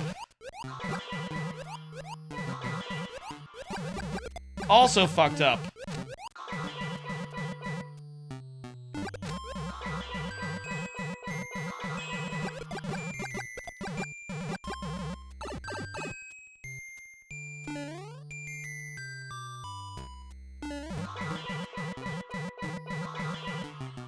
Okay, this time for sure. Ah, I thought that it would be worth it. I thought the timing was right. Nah. I don't see, Fun Critor himself in chat, so I'm gonna go ahead and hit this miss. And, move on to the next one by 06I. Who is here? Who is good? There's just 2 more anime left, I think, to discuss. Just 2 more anime, I think, so we're just about done. I watched the first episode of I'm Getting Married to a Girl I Hate in My Class. Attack on Titan gets time to get into.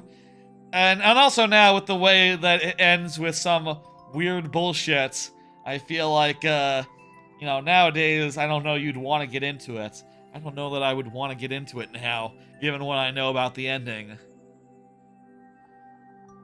Watch the first episode of I'm Getting Married to a Girl I Hate in My Class.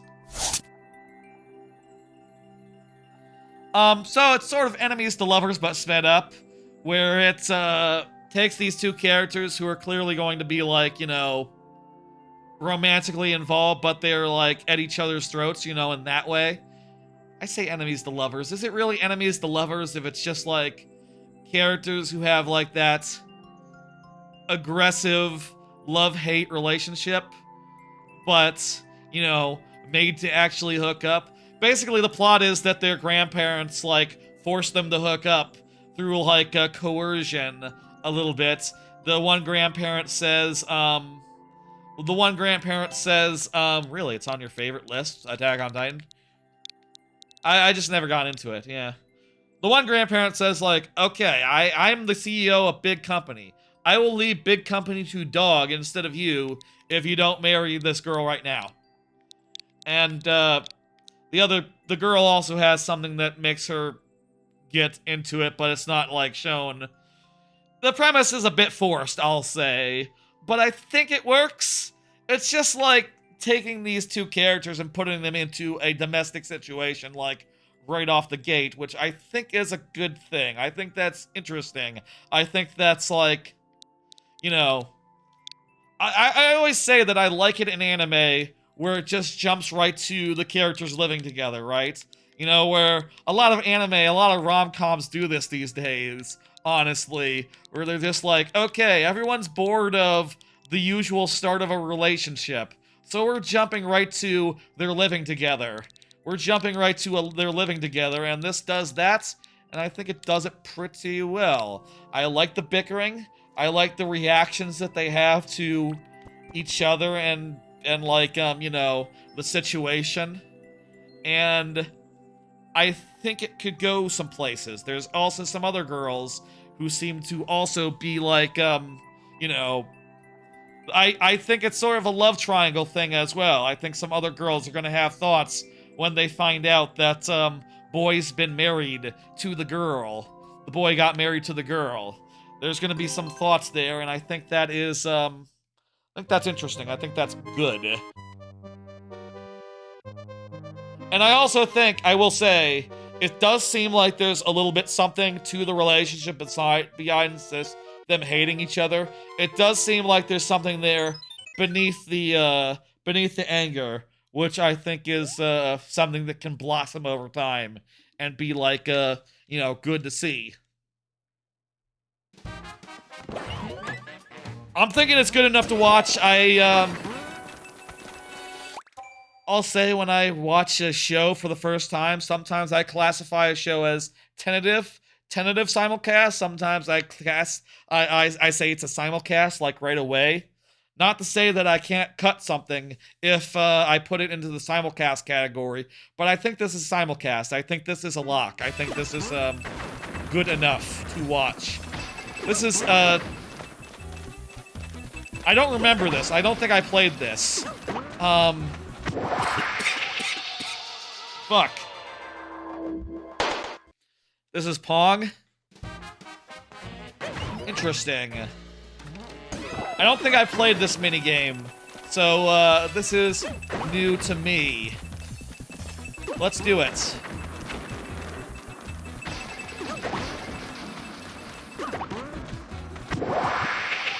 You have...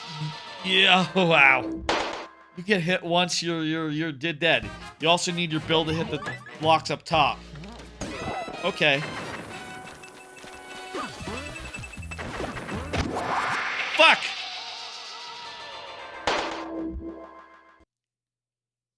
That's difficult. We can't neglect the bomb. Like that. We can't do that. I think we were doing pretty well when we were just timing it to the bomb earlier on, so let's just block this first bomb.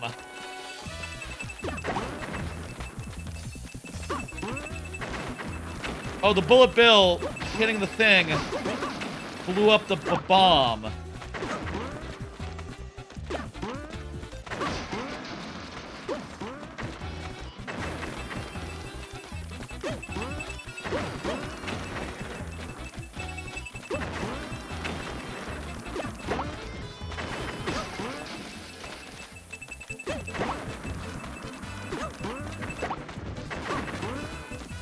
I should maybe do like a double after it lands and there's nothing coming. Just in case it's about to go off.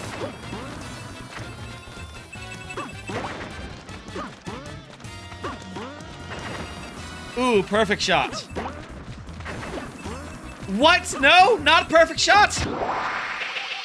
Come on. That shot looked so good. I can't believe that that didn't hit.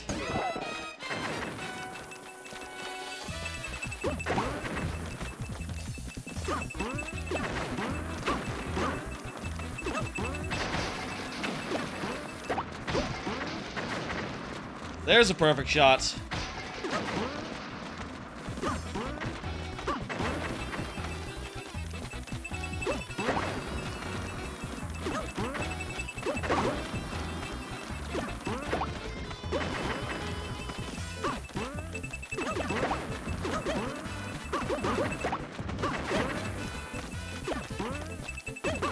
Come on there.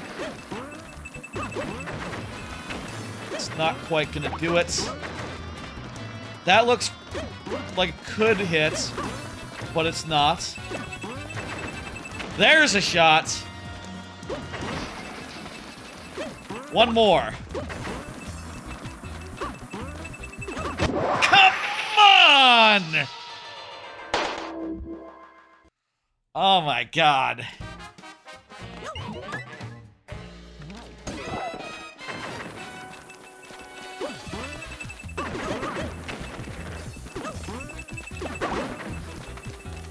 Last try. Let's do it.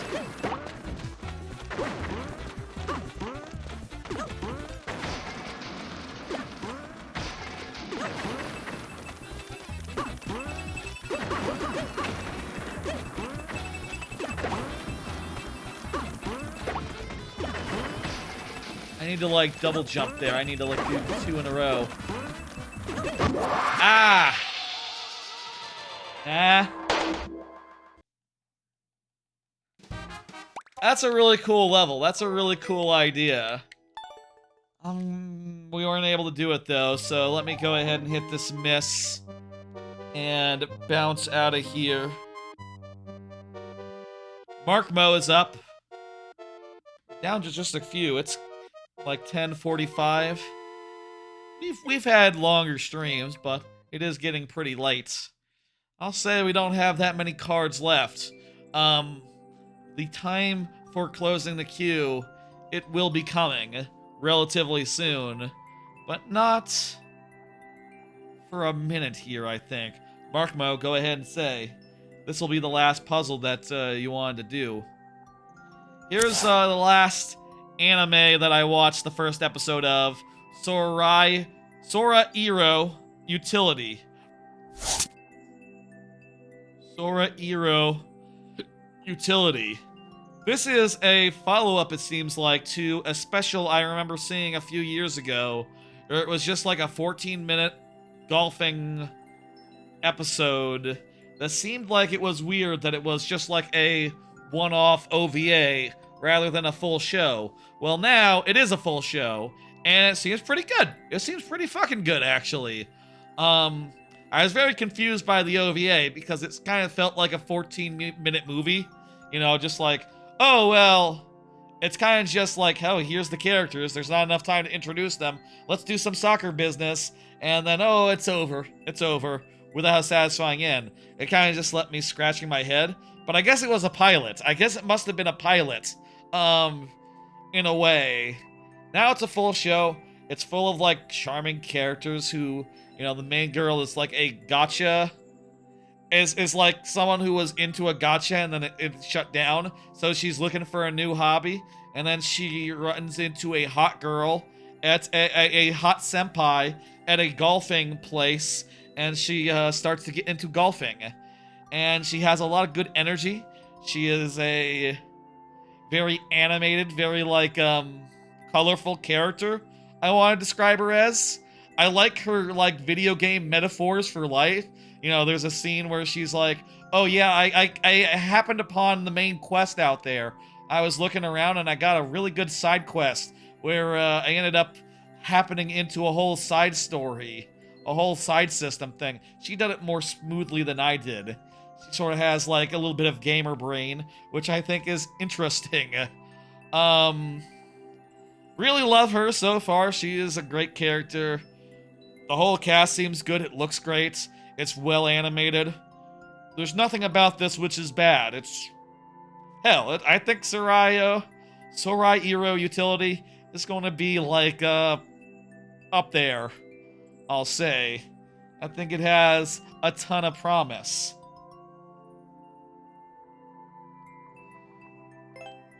I don't see Markmo, but Markmo will probably show up mid-level, like Markmo has done for the last couple levels. I understand, Markmo. If you were preoccupied or some such, that happens. Let me punch that in. Let me see. I don't have that many more cards left, but I do have a few. Let me see.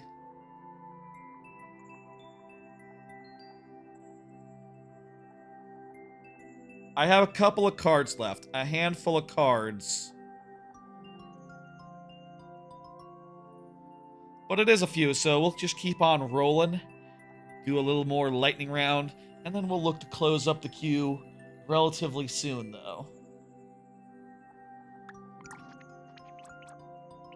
Markmo, just any puzzle? Any puzzle, Markmo? I'm gonna assume any puzzle. Let's go Lava Rock Puzzle Citadel. These have been quite good.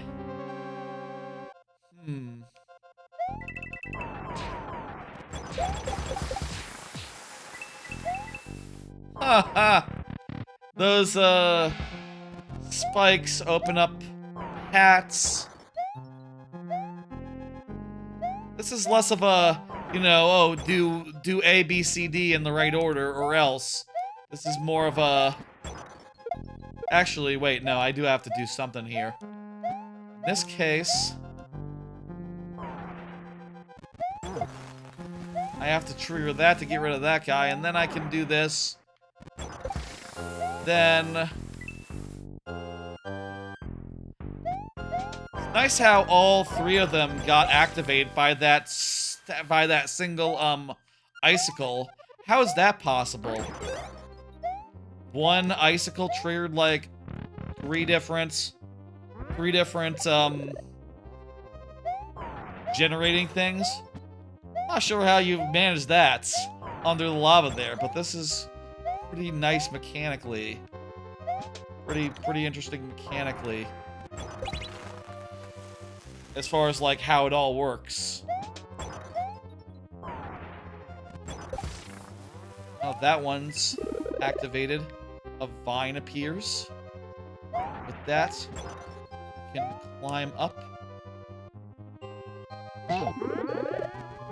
Get rid of that. This one is more of a just, ABCD, you know? It's just more of just following the logic where it leads. And, seems pretty foolproof in that, but still very cool. In fact, this is just, yeah, just very neat. Very neat, this one.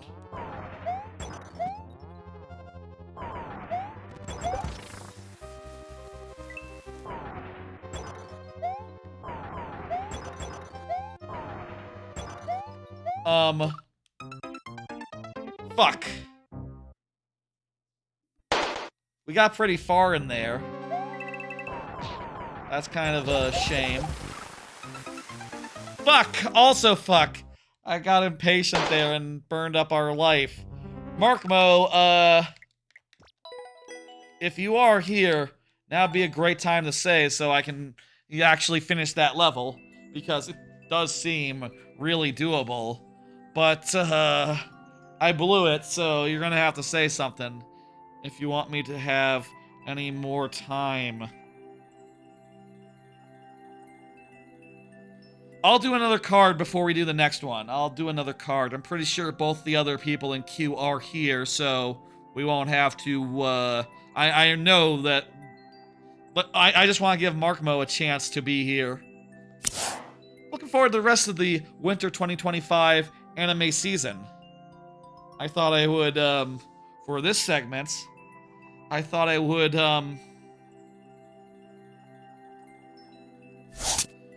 I'll say I don't really look that far ahead. I like to be surprised, but at the same time, I will say I have put all these anime into like a big list that I have on any list that's like, you know, prospective anime to try or something. So I have looked at them and I have like, you know, again, add them to a list, have them ready to go, and as soon as they air, I will know and I will pull them up and look. So I have like seen images of them. I have read like the names of them, and you know, I pulled them up on my phone just now. So let's do that, I guess. Get out of here, Palm Beaches collection. Any list suddenly has ads, and any chart suddenly has ads now. How about that? I don't think I've seen that before. Let's see. Oh, there's a Headhunted to Another World, by the way. If you were wondering, yeah, guy gets summoned to another world. There's some guys there, and it's kind of, yeah, whatever. So like, yeah. So what's coming up? What's coming up? Use AdGuard DNS on your phone? I didn't know that was a thing. Remind me tomorrow. Google AdGuard DNS.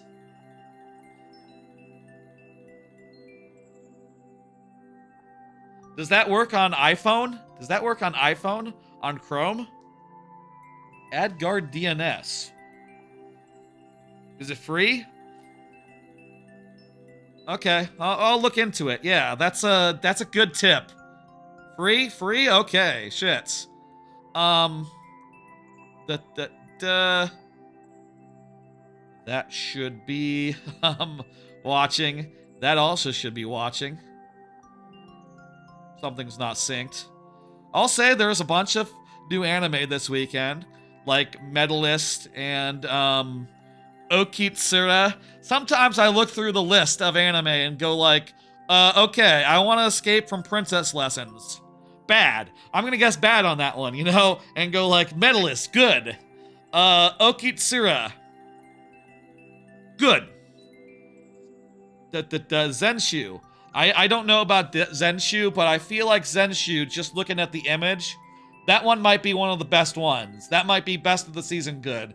I mean, look at that girl. Doesn't she look cool? She has, like, cool hair. Apparently it's about animation, like Shirobako is. It's about an animator. That, seems like it has a lot of potential to me. I'm not gonna watch My Happy Marriage Season 2. I kinda didn't like the first season of My Happy Marriage, so I'm not gonna watch that. But, you know, otherwise, I'm gonna watch all the returning stuff that I've seen the first season of. Unnamed Memory, that's coming back. Dr. Stone, hey, there you go, Rock Party. It's coming in 5 days, 8 hours. So, what day would that be? Wednesday or Thursday? I can't do the math right now. I bet Honey Lemon Soda will be good. I bet Daily Life of a Middle-Aged Online Shopper, I bet that will be bad. Sight unseen. Don't know shit, just, not feeling it. I bet that will be bad, I bet that will be bad. I bet Apothecary Diaries, well, Apothecary Diaries is gonna be good. Welcome to Japan, Miss Elf. I'm gonna guess that will be okay. I'm guessing I may be a guild receptionist, but I'll solo any boss to clock out on time. I'm guessing that's gonna rule. I'm hot on that. Just the name alone makes me go like, yeah, that sounds good. That sounds good. And then yeah, 100 Girlfriends is 8 days, 8 hours away. So long, so long. I wish that was sooner. I wish that was sooner. I bet that will be okay. I'm living with an otaku neat kunoichi. What's a kunoichi? I don't know what that is, but that doesn't sound bad.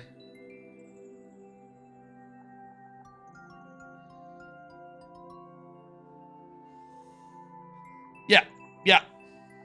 Good shit. Good shit.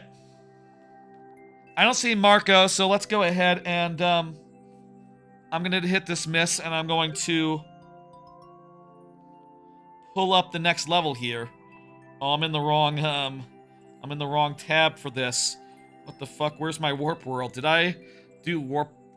I think I did my warp. Lost my warp world tab going over to Annie charts to look at the stuff. Rock Party is up next, and Rock Party is here.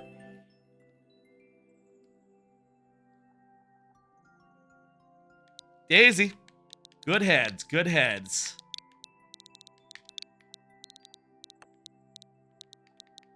WWR 6FF.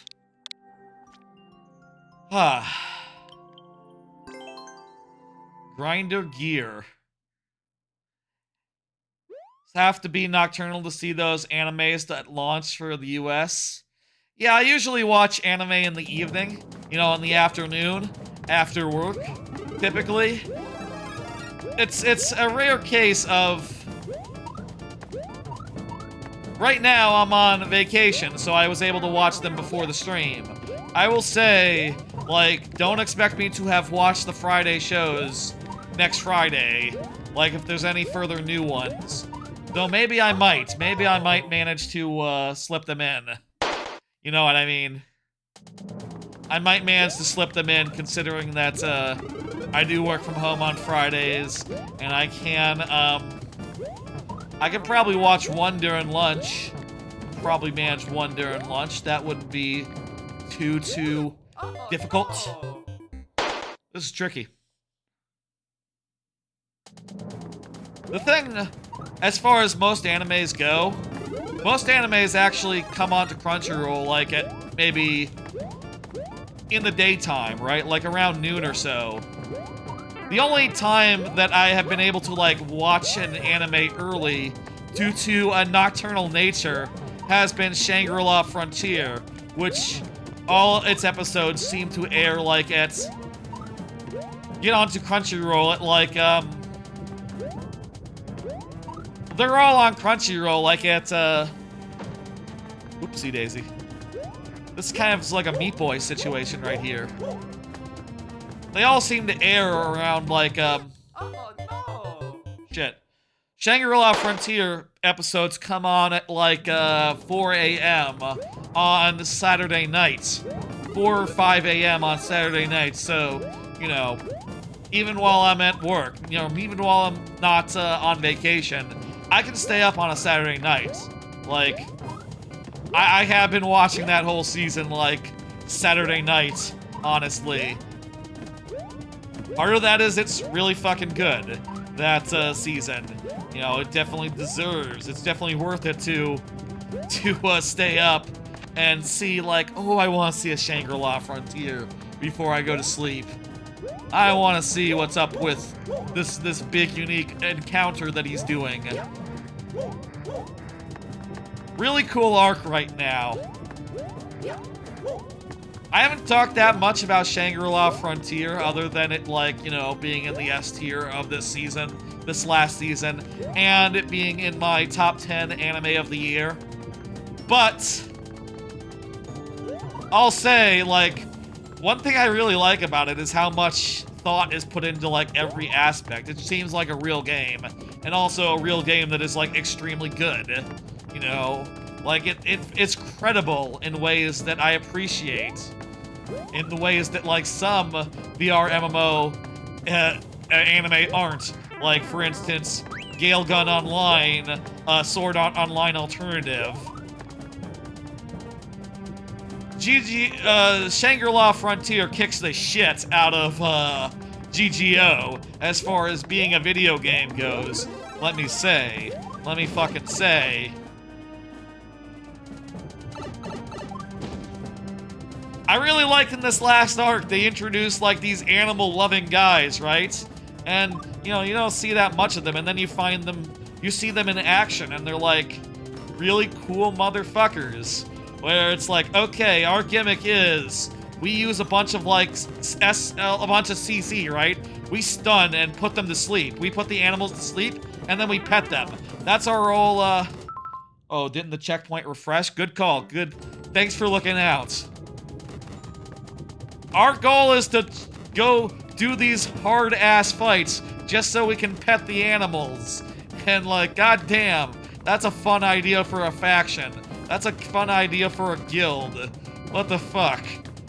You have such good ideas, Shangri-La Frontier.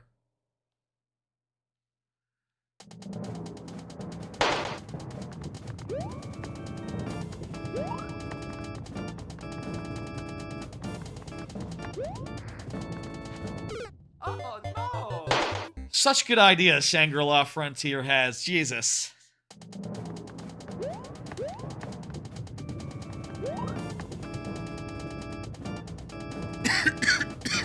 There's a kink in the cogs here. A kink in the cogs? That's a weird way to phrase it. The distance is bigger for, like, the later cogs. Probably just due to how they spawn.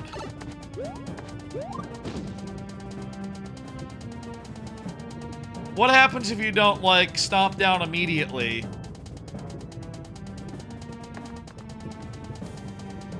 I guess nothing spawns. I guess nothing spawns until you go down. But it seems like you can cheese this a bit by, like, staying up above of the saws.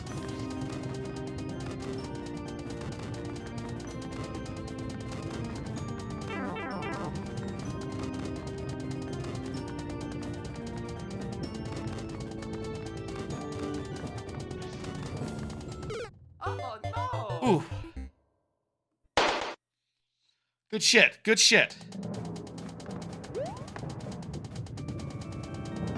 Do we want to try cheesing? Look at this. I kind of want to try cheesing. Let's see if cheesing works.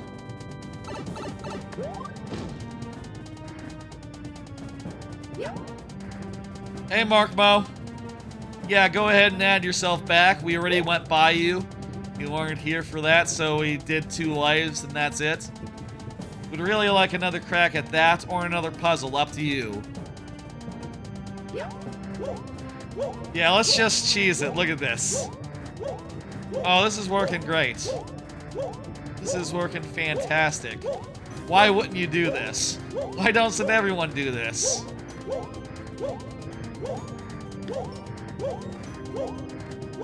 The only concern I'd have is, like, I can't get down there without taking a hit, but, like, you know, I might have had to take a hit anyway.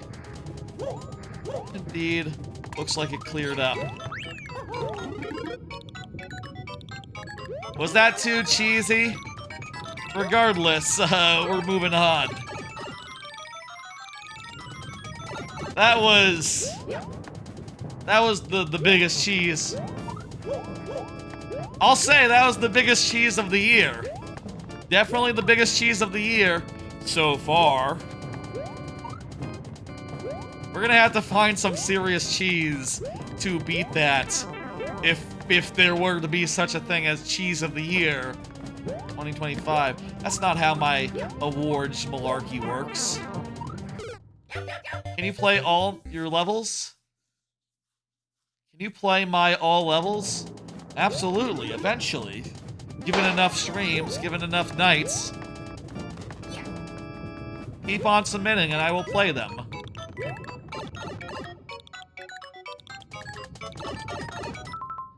Got another card here. Let's keep going. I only have a few more left, but let's keep going. Did you hear about Rip Ride Rocket replacement? Rip Ride Rocket is is a roller coaster at Universal Studios Orlando, and word is it's going to get replaced. And there's like permits and stuff that have been filed like this week or so. So now we know, like, oh, they're gonna build a new building. They're going to, like, expand the footprint. The new entrance is basically gonna be where the Ghostbusters, the Ghostbusters, like, firehouse facade is. You know, in the New York area. So I guess I don't know what happens to that old building if they try to do something else with it. If they, you know, put something Minions-y there. And, if they're just looking for a bigger, larger ride. I'll say I have heard... How the hell do you... Oh, you could go low. Oh no! Can you spin jump on Bowser? I'm not sure if you can spin jump on Bowser. I have heard that Intamin is making the new coaster, and rumor has it that I don't know like what the specifics are of this because I just saw a YouTube video like a week ago. But I think Intamin has like a new proof of concept thing that sort of has the same like profile as the vertical lift of Rip Ride Rockets, except it's more of a launch thing, I think. So it might have that same top hat as the old ride did, basically, except not as a lift hill, but as something else, which I think would be pretty cool. I'll say, I think that Rip Ride Rockets definitely getting very old in the tooth, right? Definitely suffering from becoming kind of a rough ride in its later years, but I still think Rip Ride Rocket is an extremely good ride and has a lot of good aspects. You know what I mean? There's a lot good about Rip Ride Rockets. I like Rip Ride Rocket a lot, and I'll miss it. I'll miss it when it's gone, but I like the sound of Intamin. I love Intamin, so like, yeah, sure. No, an Intamin ride. I can't say no to that. Thank you, thank you, thank you. I'm gonna hit complete. Next up is 06I.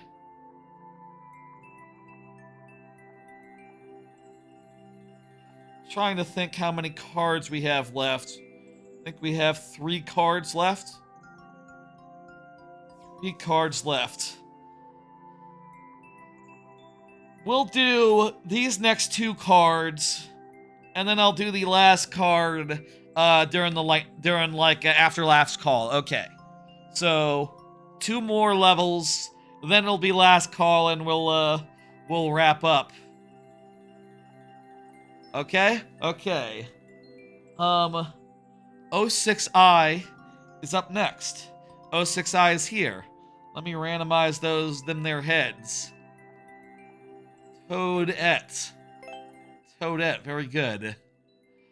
I have another card here. Follow up on Monday's short. Sort of wanted to talk about this a bit, though it's kind of a silly thing to talk about, because I brought it up during the Monday stream. Was it Monday? No, it was Sunday. I meant Sunday. My bad. Whatever. Wanted to talk about it because it did really well. Let me show on my phone here. I'll show iPhone again.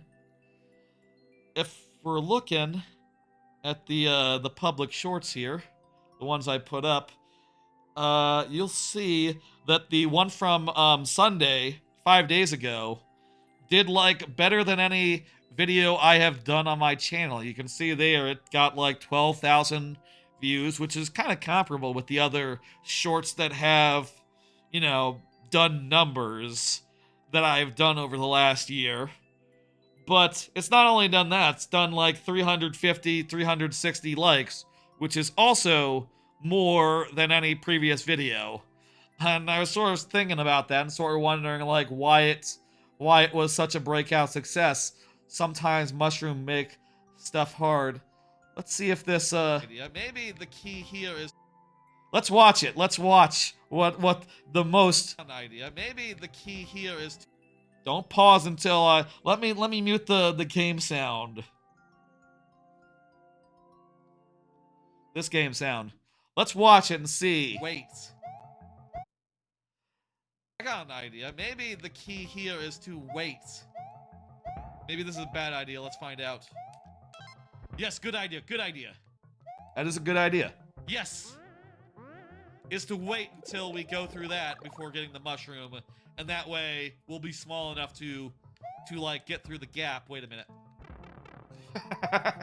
But also being big makes this jump a lot harder because that small jump would have. That's a good bit. I like that. If I had tried it. This might be a very hard level to get through with a mushroom. I got an. That's a good short. I can see why it was successful. And I'm kind of thinking about the name, like why that would lead. I always feel like with cases where a short is successful or not, it always comes down to the name, sometimes mushroom makes things harder. This is something that occurred to me, like, since posting it. You reckon that, like, mushroom people might have thought, like, you know, drug first as like a implication there? When I put that in there, I was thinking just like mushroom as in Mario. Maybe some people had a different thought. Thought it was more about like something else at first. And that's just a good solid clip. So what the fuck? I'll say by the way, while we're oopsie daisy, while we're like looking at YouTube Studio here, I'll say how I've been doing it recently. Peek behind the curtain. These days, when I go through an old VOD, I'll clip up a bunch and I'll just export like a whole fucking bunch and just get them all ready for posting. And with all the information and stuff all at once. And then every morning I'll pick out one and hope for the best. And I'll say like I have like a whole fucking bunch here. Like you'll see like, oh, I have like 5 more from Glover, like 10 more from Glover I could do if I deem them good enough for posting. There's a couple more from Nuts and Bolts for a stream there. And if I go back, there's kind of just like a whole there's kind of like a whole lot. I've sort of given up the idea of like um posting everything eventually, and now adopted a strategy of just like, okay, just give me enough choices where I always have a good choice for each day for something to put up. Where I always have like something I can choose. And some things may never come up, like, I don't know, like the StarCraft 2 and ones, for instance. And these ones here that are Stormgate related, those are too late. It's too late for those. So, maybe I should start deleting some that'll never have their day, but it's just good to have all these options just in case. I have one here. Surely any day there'll be a sequel. Whenever they are about to do a Nintendo Direct to announce the Switch 2, this clip is going up. This short is going up as soon as the day comes where Mario Odyssey 2 might be, you know, you know what I mean, right? That goes up that day. I'm still really fucking horribly behind, by the way. There's like, I have a list here on my phone in things. Um, Older streams to catch up. I need to pull streams from all these streams. These streams are the ones that haven't been clipped up yet for the last year or so, and you can see there's kind of a lot of them. Like, man, I don't know how I ever catch up, how I ever like, become, get all caught up and shit, but all I can do is work a little bit of it, like a little bit at a time, and, as long as there's good stuff to put up, I'm happy about that, I guess. Little peek behind the curtain there. Little peek behind the curtain there. Okay. Ugh. Ugh. I should have started entering that code during that last thing. I'll do one more card here, actually. We'll just do one more card here, and after this level, we'll do last call, okay? Okay. We've been going for a while now. It's fine. We've done a lot, we've said a lot. It's good to wrap up. Y'all ever realize you're not subbed on YouTube? I realized this the other day. I'm not saying this to fish for subscriptions, by the way, on the old YouTube side, though I do appreciate every one of those. But I was just looking at, like, a YouTuber that I watch a lot of YouTube videos of, and then I realized that I wasn't subbed to them. I realized that a couple times last few days, and sort of, started making sure to be like, okay, well, I should probably follow, whatchamacallit. I should probably follow the guy that does the Ryan George, the guy who does the funny skits that are okay.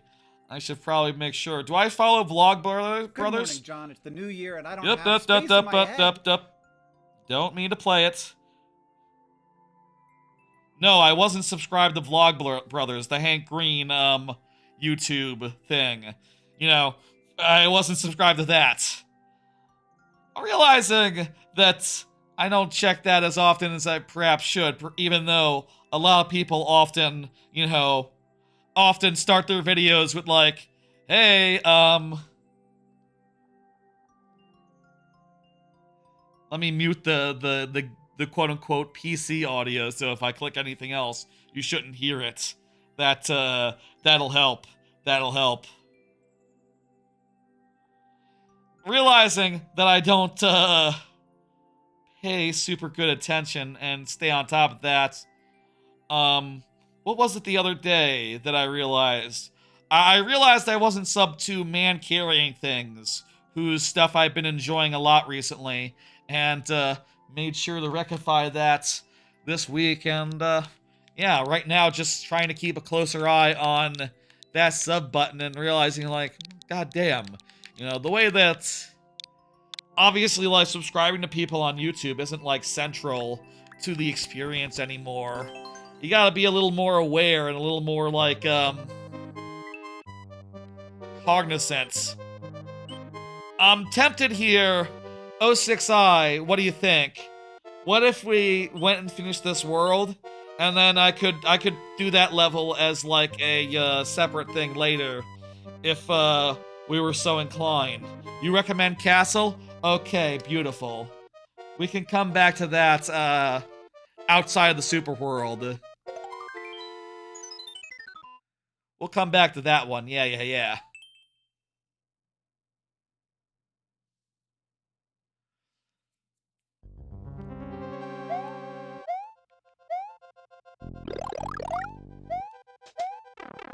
YouTube subs. Kind of a weird thing insofar as, like... Oh, fuck, it's like survival. It's like a bullet hell situation, oh no. It's weird that they don't really... You don't use them to, like, find the people that you want to watch anymore these days as much. They're more just for... like, I don't know, telling the algorithm more of this a little bit. Oh, cool. It seems like it's going to deliver, like, different challenges one at a time. Is that correct? Or maybe switch back and forth between one challenge and the other. Nope. New challenges.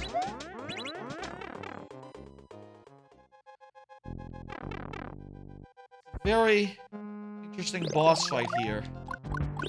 Very interesting boss level. Hey, Mortis. Hello, Paul. Hey, you guys came in at the right time. We're about to go to last call for levels, so now is the ideal time to get a level in there.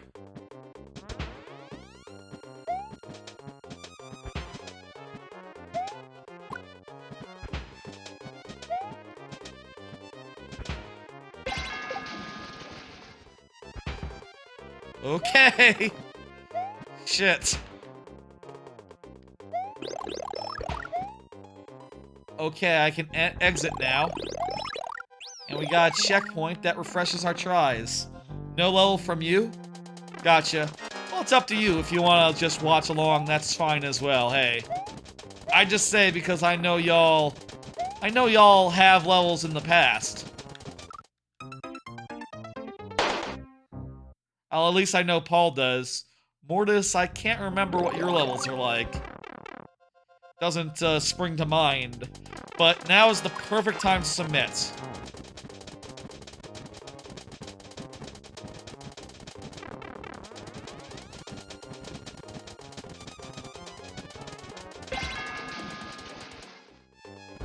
Ooh. One more down. This is a very cool boss rush gauntlet, survival gauntlet. A lot of cool design here. A lot of cool challenges.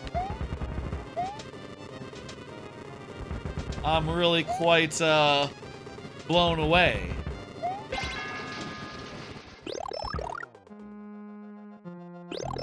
Ah, damn it. Whatever, that's fine. Refresh the lives.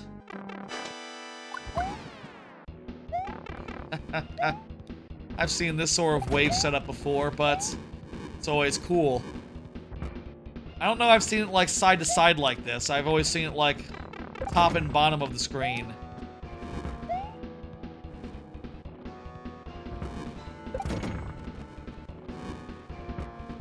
Star will be coming up next. The bomb. Okay, that's good enough. No star, but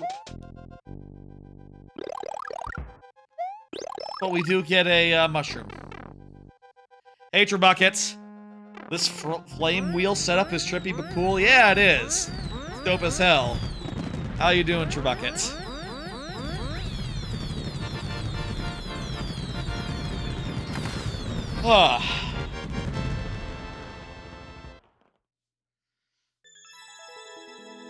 It's hard to see Bowser's attacks. Yeah, sometimes. Sometimes for sure. Good shit. I'm gonna hit complete and bring up the next level.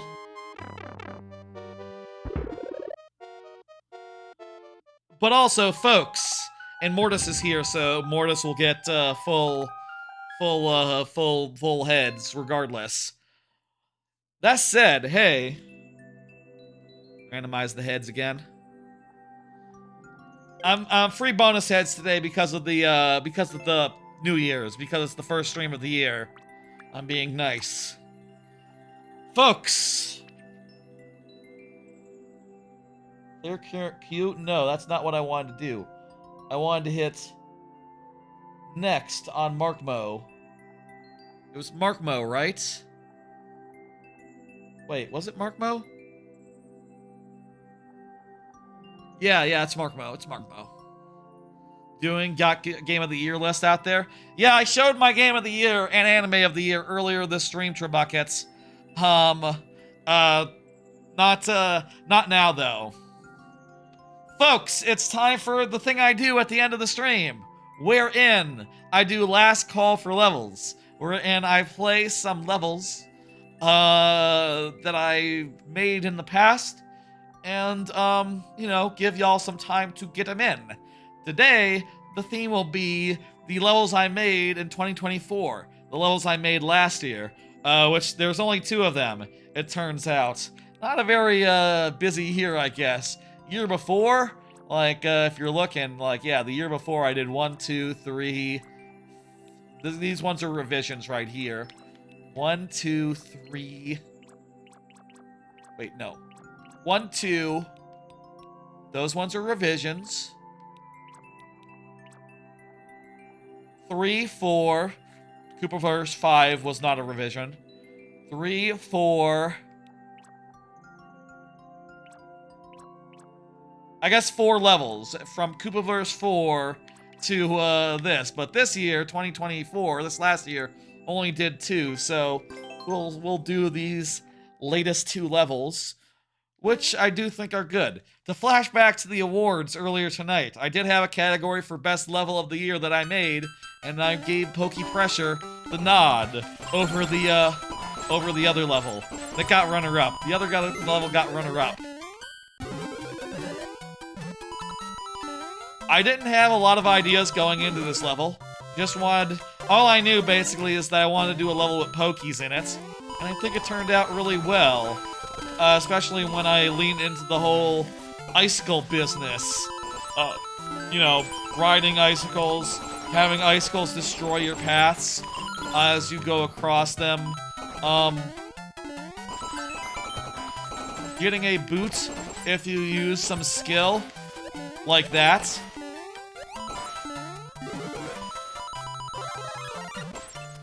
Really just very happy with this level, and I do think it's the best level I made all year.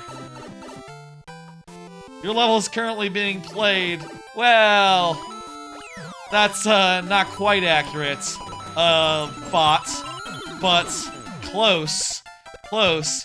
Your level is after this, don't worry. Mark Mo.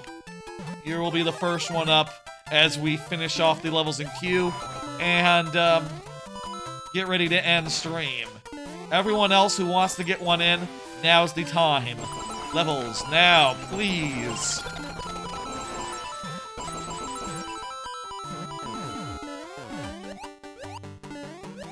I don't think I used enough, Karibo Shoe throughout the Super World. And this level is a good chance to do a little more Karibo Shoe right before the end. You know.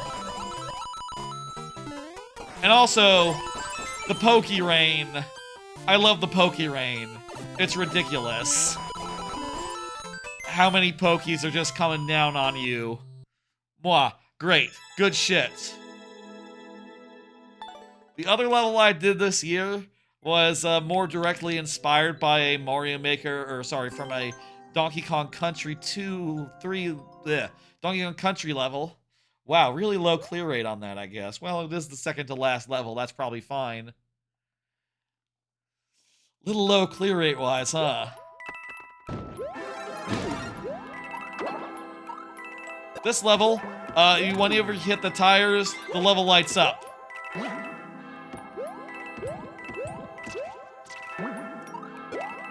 So, you know, whether you're bouncing off them or just jumping in them from below, the lights come on, and it's pretty cool. Not to say that the level also can't be dark, but, you know, the overriding point of the level is to try to keep the lights on so you can see good as much as you can. Also, they got fire bars in them, so, you know, avoid that shit as best you can. Clear rate is a little low. I wonder if I should do further tweaks. I wonder if there are more tweaks that should be done before the Super World is, like, finalized to get it a little higher. Then again, it is the second to last level, and is inspired by, like, some of the hardest levels in DKC and DKC 2. Right, this area in particular. There's sort of a little bit of loopy lights, a little bit of, in, like, the enemies spawning. There's sort of a little bit of Toxic Tower in the auto-scroll section. And also the Super World's one use of invisible blocks there.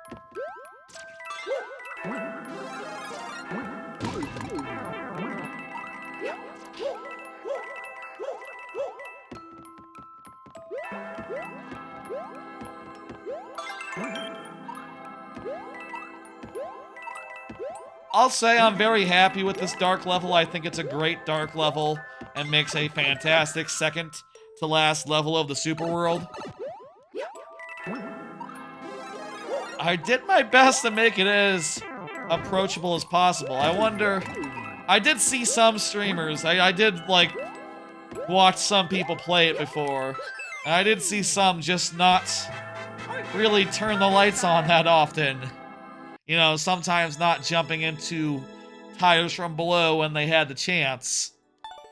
Hopefully everyone gets the idea. Hopefully everyone, you know, manages.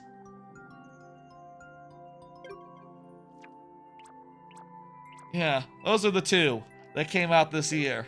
And I started work on the last level of the Super World, but it's just so early. I still don't have, like, a coherent direction for it. Honestly, right now, I just hope to finish that, and after the Super World is done, work on some smaller levels that will, be a little bit more,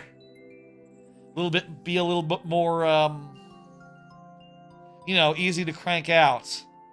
Definitely have some ideas for when I'm done with the Super World, and I don't have to make the levels that fit into that progression or fill holes in the, Super World's, like, use of items, use of enemies.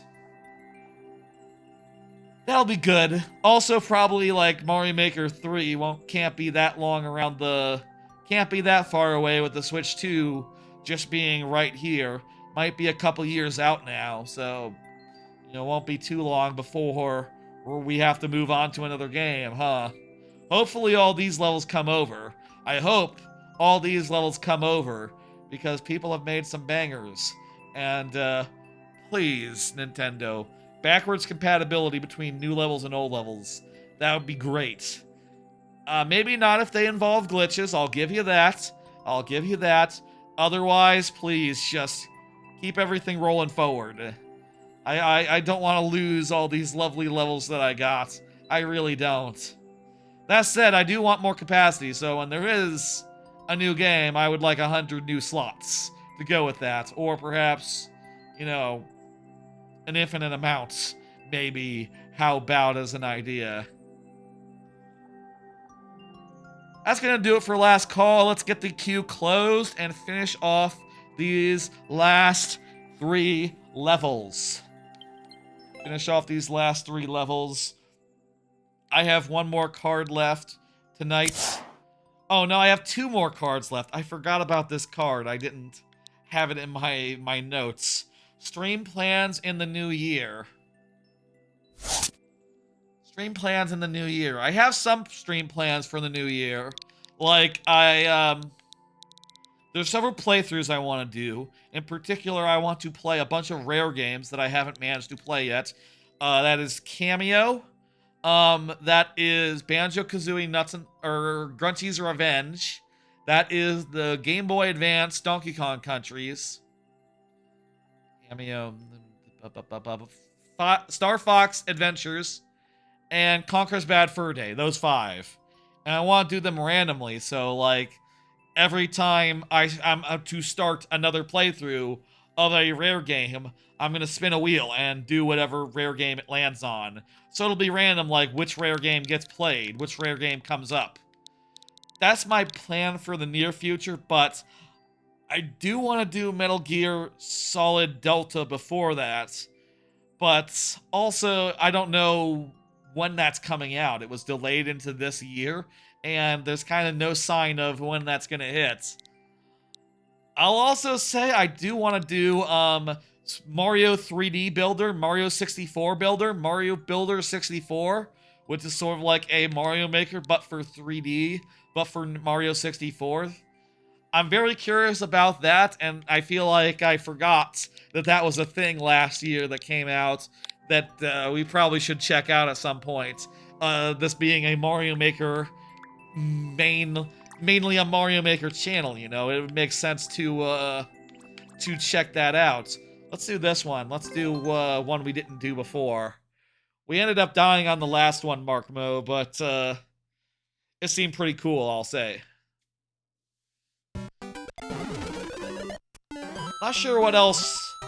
I feel like I've really fucked up. Right, this is, you can't throw upwards in 3, so that's right out. Okay. Shit.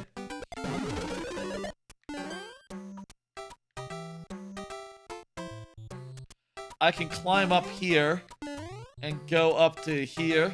Then I can get this, this thing.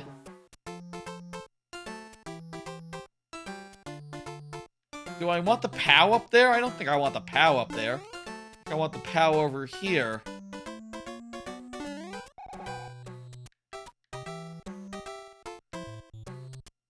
Other than that, I don't really have any big ideas. Nothing's really coming to mind as far as, like, one-off streams go. But I'm sure I'll come up with something. I'm sure I'll come up with some stuff. You know what I'm realizing, even if I got up there, what would I do? I can't, without a POW, I can't kill that muncher. And, I wonder, is that vine something? That vine up there in the... Oh! Oh, we can just go over. Okay. That, helps a lot. But wait. Okay, here's the twist here. Here's the thing here. Wait.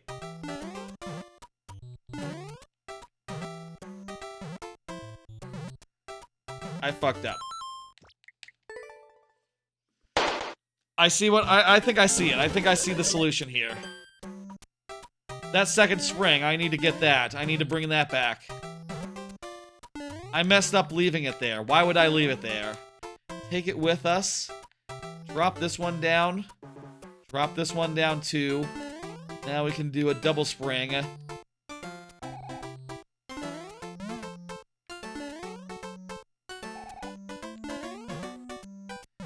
And use that to get this guy up.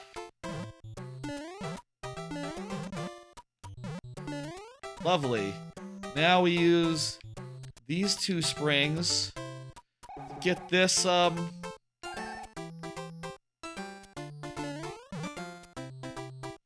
get this spring back up here, at which point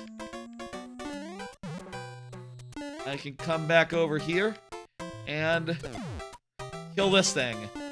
That lets me solve the puzzle. Along with this spring, which lets me get out of that hole. Beautiful. Puzzle! Good puzzle. I don't have any other big ideas for next year. I don't have any big ideas for, like, streams. I'm sure I'll come up with something. Next Tuesday, to be determined. I think I will want to do a stream on Tuesday, but I don't have an idea yet, so we'll see what happens there. More random revisits, I think. I like just going back to a random old game and playing it for an hour or two. I think that'll be a nice, like, alternative to the 5-hour streams that I usually do. Something nicer and smaller scope. Maybe some nice shorter streams would be nice. Maybe some more randomizers would be nice. I certainly got my eye on a few. Like, I would like to... Maybe I should do Metroid Prime 1 randomizer, for instance. I did Prime 3 last weekend. Maybe we should do Prime 1, the more popular of the Prime games, as a randomizer on stream. Maybe Link's Awakening, the remake, would be a good one for a randomizer. That one would be good. Mortis, you are up. Mortis, go ahead and confirm. Let me put next in chat. I'll do what I'm pretty sure is... Wait, no, I have 2 more cards here. That's right, I have more cards than I remembered because I put them in last minute. That's right. Thinking about housing, this year I definitely want to get move into like a townhouse or something. I've started pulling up like Zillow and looking at like, okay, what can I get? And it looks like per month a lot more expensive than an apartment, to be fair, which I guess that makes sense in addition to the down payments, whatever. But also, like, you know, hopefully I should be able to manage it. And I would really like to be somewhere where I don't have to deal with so much in the way of people outside, dealing with people adjacent. There'll just be one person I share a wall with, I think, in a townhouse. I think that's how townhouses work. And that's fine. That's manageable. Soundproof the fuck out of the wall, I guess, is the thing, you know, you do in that situation. I'm also kind of thinking about, like, what I want to do with the space. You know, living room, 2 bedrooms. It'll be 2 bedrooms, I think. All the townhouses around here are 2 bedrooms, and there's some 1-bedroom condos, but they're not in the part of Plano where I want to live. You know, they're not really like close enough to where I'm looking to move, where I'm looking to, as far as like work and family goes. You know, doesn't really work like that. So, trying to think now what I'd do with a second bedroom, and I think office. I think that'd just be like an office, but not like a studio, not like a studio room. I think even in a new place, I think I would still want to do the kitchen, living room, also the studio, so that I can have all my consoles, you know, and all my, like, PC and all my stuff where I eat as well, you know, close at hand. You know, if I want to watch something on the TV while I'm eating, that's manageable, you know? If I want to play a game, it's not, like, too far out of the way. I guess I could just always have a PC attached to like a living room TV where I could watch stuff but not necessarily play stuff. But it seems weird to have like two big couch areas, two big couch entertainment centers, one sequestered and one out in the open. I feel like out in the open is the way. So I would probably go with like so I think I'd probably go with like an office where I could have like distraction-free workplace, and also where I could do work and not like put myself off of doing stuff on the PC in my free time after work, because I would switch to a different PC in a more fun room with games and stuff in it. Also, I want a dog, so I'll get a dog. Maybe that's the other thing that would make a studio that was more like closed off more appealing, right? You get a dog, you probably don't want to have the dog in the same room as the consoles and stuff, do you? Then again, I think my sister's, you know, house has the consoles in the main living room area. Like, it's not that unusual. The streaming stuff, though, would be a hell of a thing in, like, the main room. I don't know, I'm thinking about that, starting to look into it, consider. I would also want in a like, office, right? I would want to just have, like, a nice little place with a nice comfy couch where I could just, like, set up my laptop and have a nicer place to sit than an office chair, if I so please. That would be nice. And have it set up where, you know, I can sit in a nice couch or something whilst working on whatever, you know, job stuff. Also doing several trips next year. I'm going to the Jersey Shore, which is sort of a family reunion type thing that we haven't gone to. My part of the family hasn't gone to since pre-pandemic. We are going this year, and I have been told to buy my tickets. I have to buy my tickets after the stream, actually. I will do that. Get the tickets for that flight and such, and that'll be good.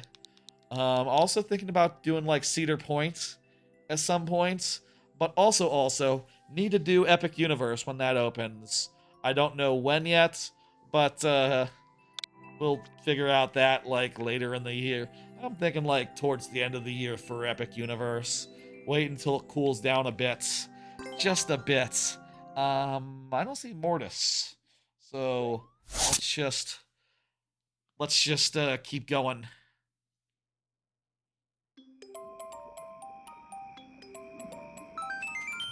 Mortis's last chat was before the lightning round closed, so yeah.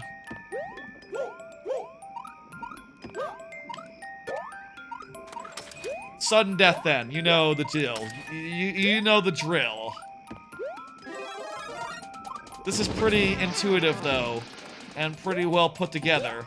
I'm liking it a bunch. Good work, Mortis. You're welcome to say anything if you want to give me more tries, though. See, case in point, now we're down to 1 life, and it's quite a precarious thing to be at 1 life.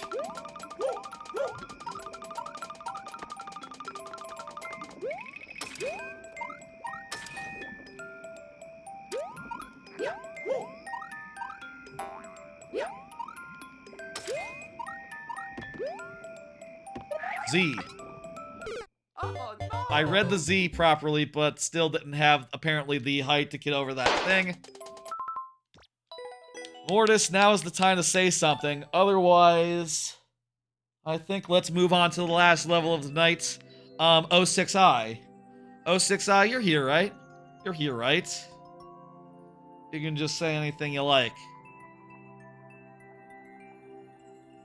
Yep, hi, indeed. Perfect. Well, it's getting pretty late. It's nearly midnight. Jeez, we've been going a while, huh? This was one of the long Friday streams. Most of the streams are long.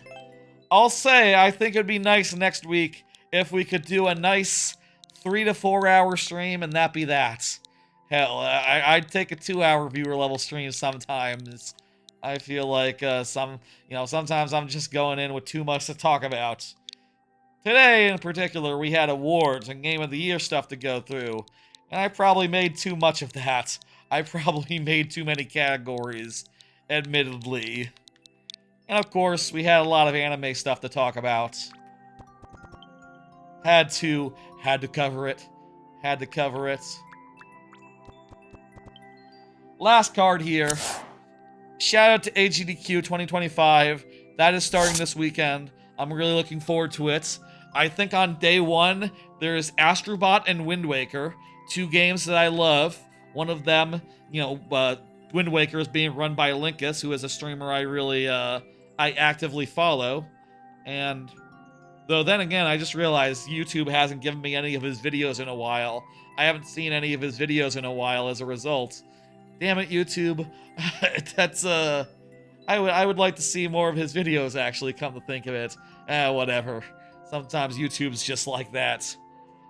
And, I forget, as well, to actively seek that stuff out. Looking forward to that. Looking forward to seeing those runs. It's also starting with some good shit. Let me see. AGDQ 2025.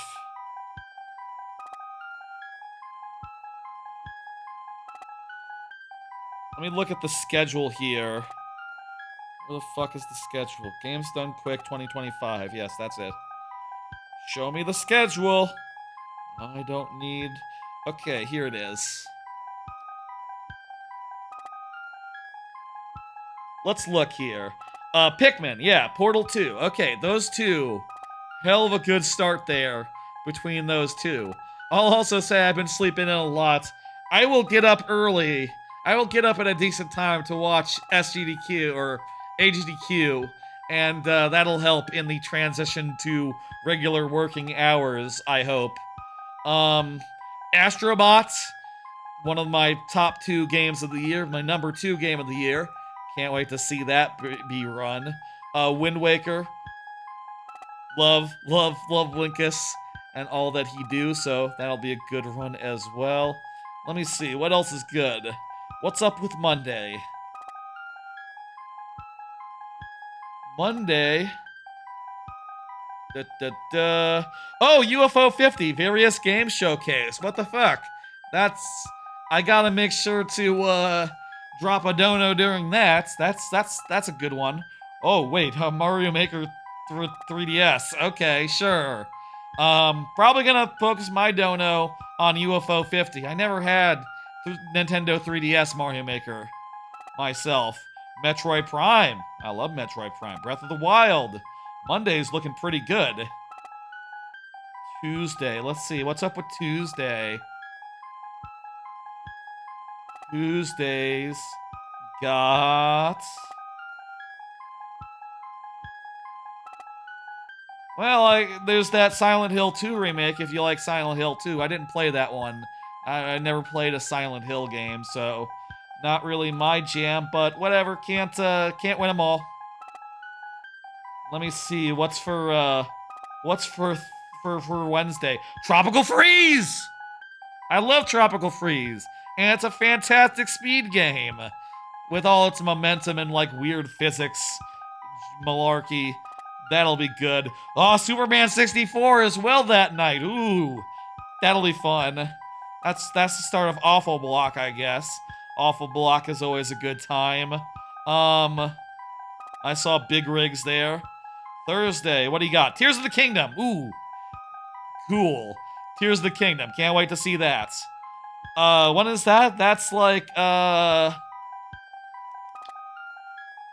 around noon on Thursday? Yeah, I can probably take a lunch break and do a dono. Probably won't catch the whole thing that day, though. I'll do a lunch break situation for that one. But just for a dono, not for an actual watching of the run. Friday, let's see. What do we got Friday? Let's see now. Metal Gear Solid, I guess. Wait, what? What's the finale here? Oh, I guess Friday's main event is Mario World. That's good. Yeah, I like Mario World. Mario World's really good. Sure, I'll watch that. That's fun. After the stream on Friday, I guess. Which, let's see, that's at 10 p.m. We could probably end by 10 p.m. Ape Escape 2? Never played the Ape Escape games, yeah. I haven't played any of them. I should. That's something I should consider. Trying to find some holes in my repertoire. You know, games I never played. Stuff like that. That maybe could be good stream content.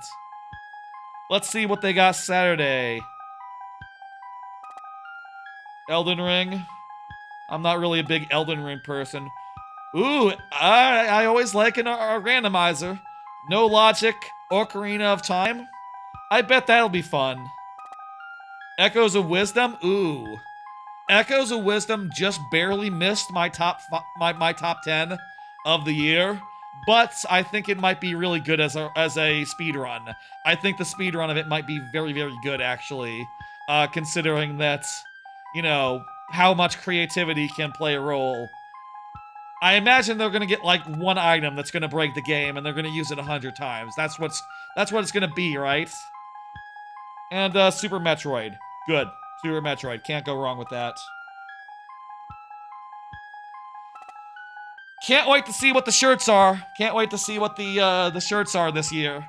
I'll check that crap out, and then yeah. Yeah. Let's go, let's do it. Final level of the night, let's go. This level looks mild and nice. How about that? It's snowing. It's cake. This is cake.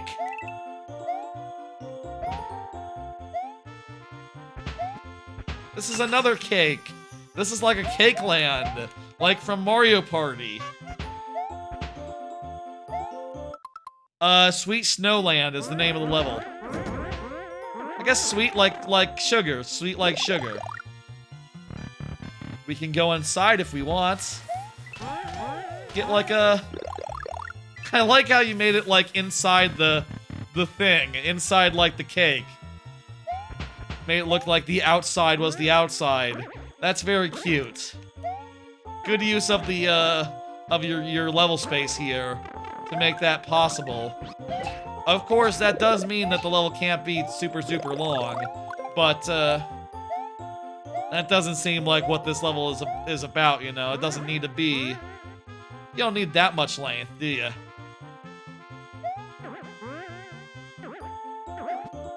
You played Ape Escape on 1. L1 is jump, not X. Weird. That is weird.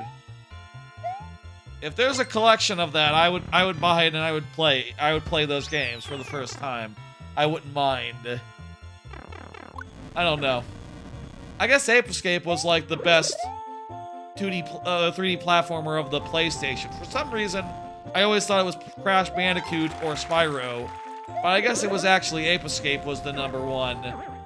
Or would you say that it was the other way around? That Crash or Spyro was the premier one, and then... I saw some weird stuff with shadows going on during that. Did y'all see some weird stuff with shadows?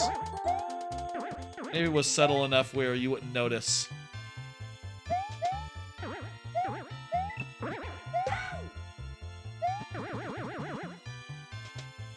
Doesn't matter. Oh, it's a cake factory! Cake got made, and now it's being delivered into the bullet bill machine.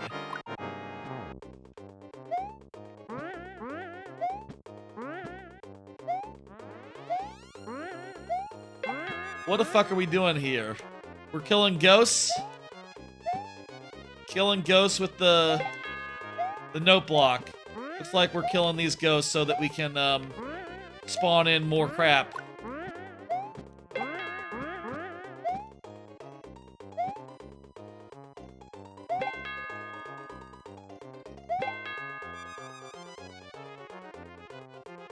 One more, right there.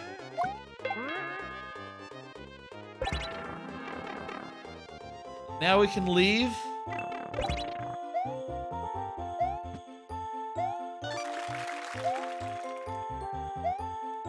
Very cool. GG in chat. Don't see the ending yet, but there it is. Quite well themed, quite celebrative. I'll say that might be like thumbnail worthy right there, considering that, like, yeah, this is like a New Year's stream. This is like a cake is appropriate for 3 days after New Year's, I think. I think that's the right vibe for this stream. Depending, we'll see. I'll see, like, when I look at how that looks with text on it.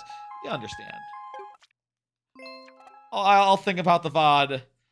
That's a good start, and it might make the VOD really easy to put up. Really easy to put together.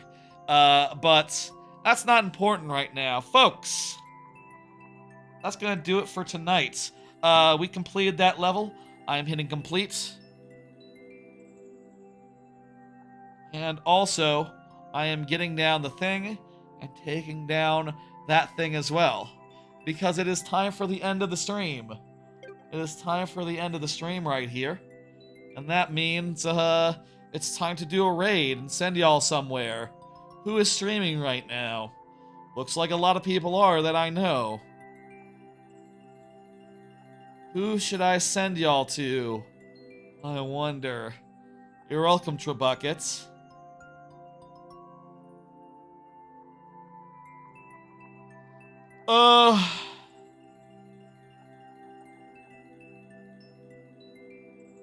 I don't think I've rated Tolkoto is not bad as a choice. What is he doing?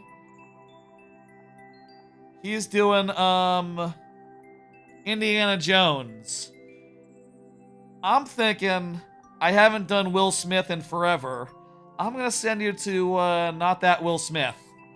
Will Smith, he used to do tested.com before he handed that over to like the Mythbusters guys, and now they have it. And now he's just a this is not that Will Smith. This is not that Will Smith. Not the famous celebrity guy. This guy worked at a PC magazine for a time, and also at tested.com. He's a well-known figure. He has a podcast that I haven't listened to in years. What is he up to these days, since Tested is gone? He works on the Anacrusis, I think, which I didn't care that much for, but I still like the man. He does, I think he's a cool dude. I'll send you over there. Maybe I should have also done the schedule and this bit before I started the raid in motion. So we're back to our regular stream schedule now, which means Tuesdays around 8 p.m. and Fridays around 6 p.m. Tuesdays being some sort of playthrough or variety stream. I don't know what I'll do next week, if anything. Something short. I'm gonna try to think of something short, something nice, short, and sweet for next Tuesday. And that'll be Tuesday. And then for Mario Maker, I'll be back on next Friday with more of that, 6 p.m. as per usual. The regular year is back, huh? Anyway, folks, I'll see you later. I'll see you on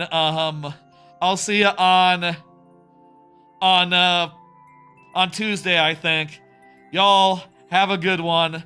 Bye. And Happy New Year.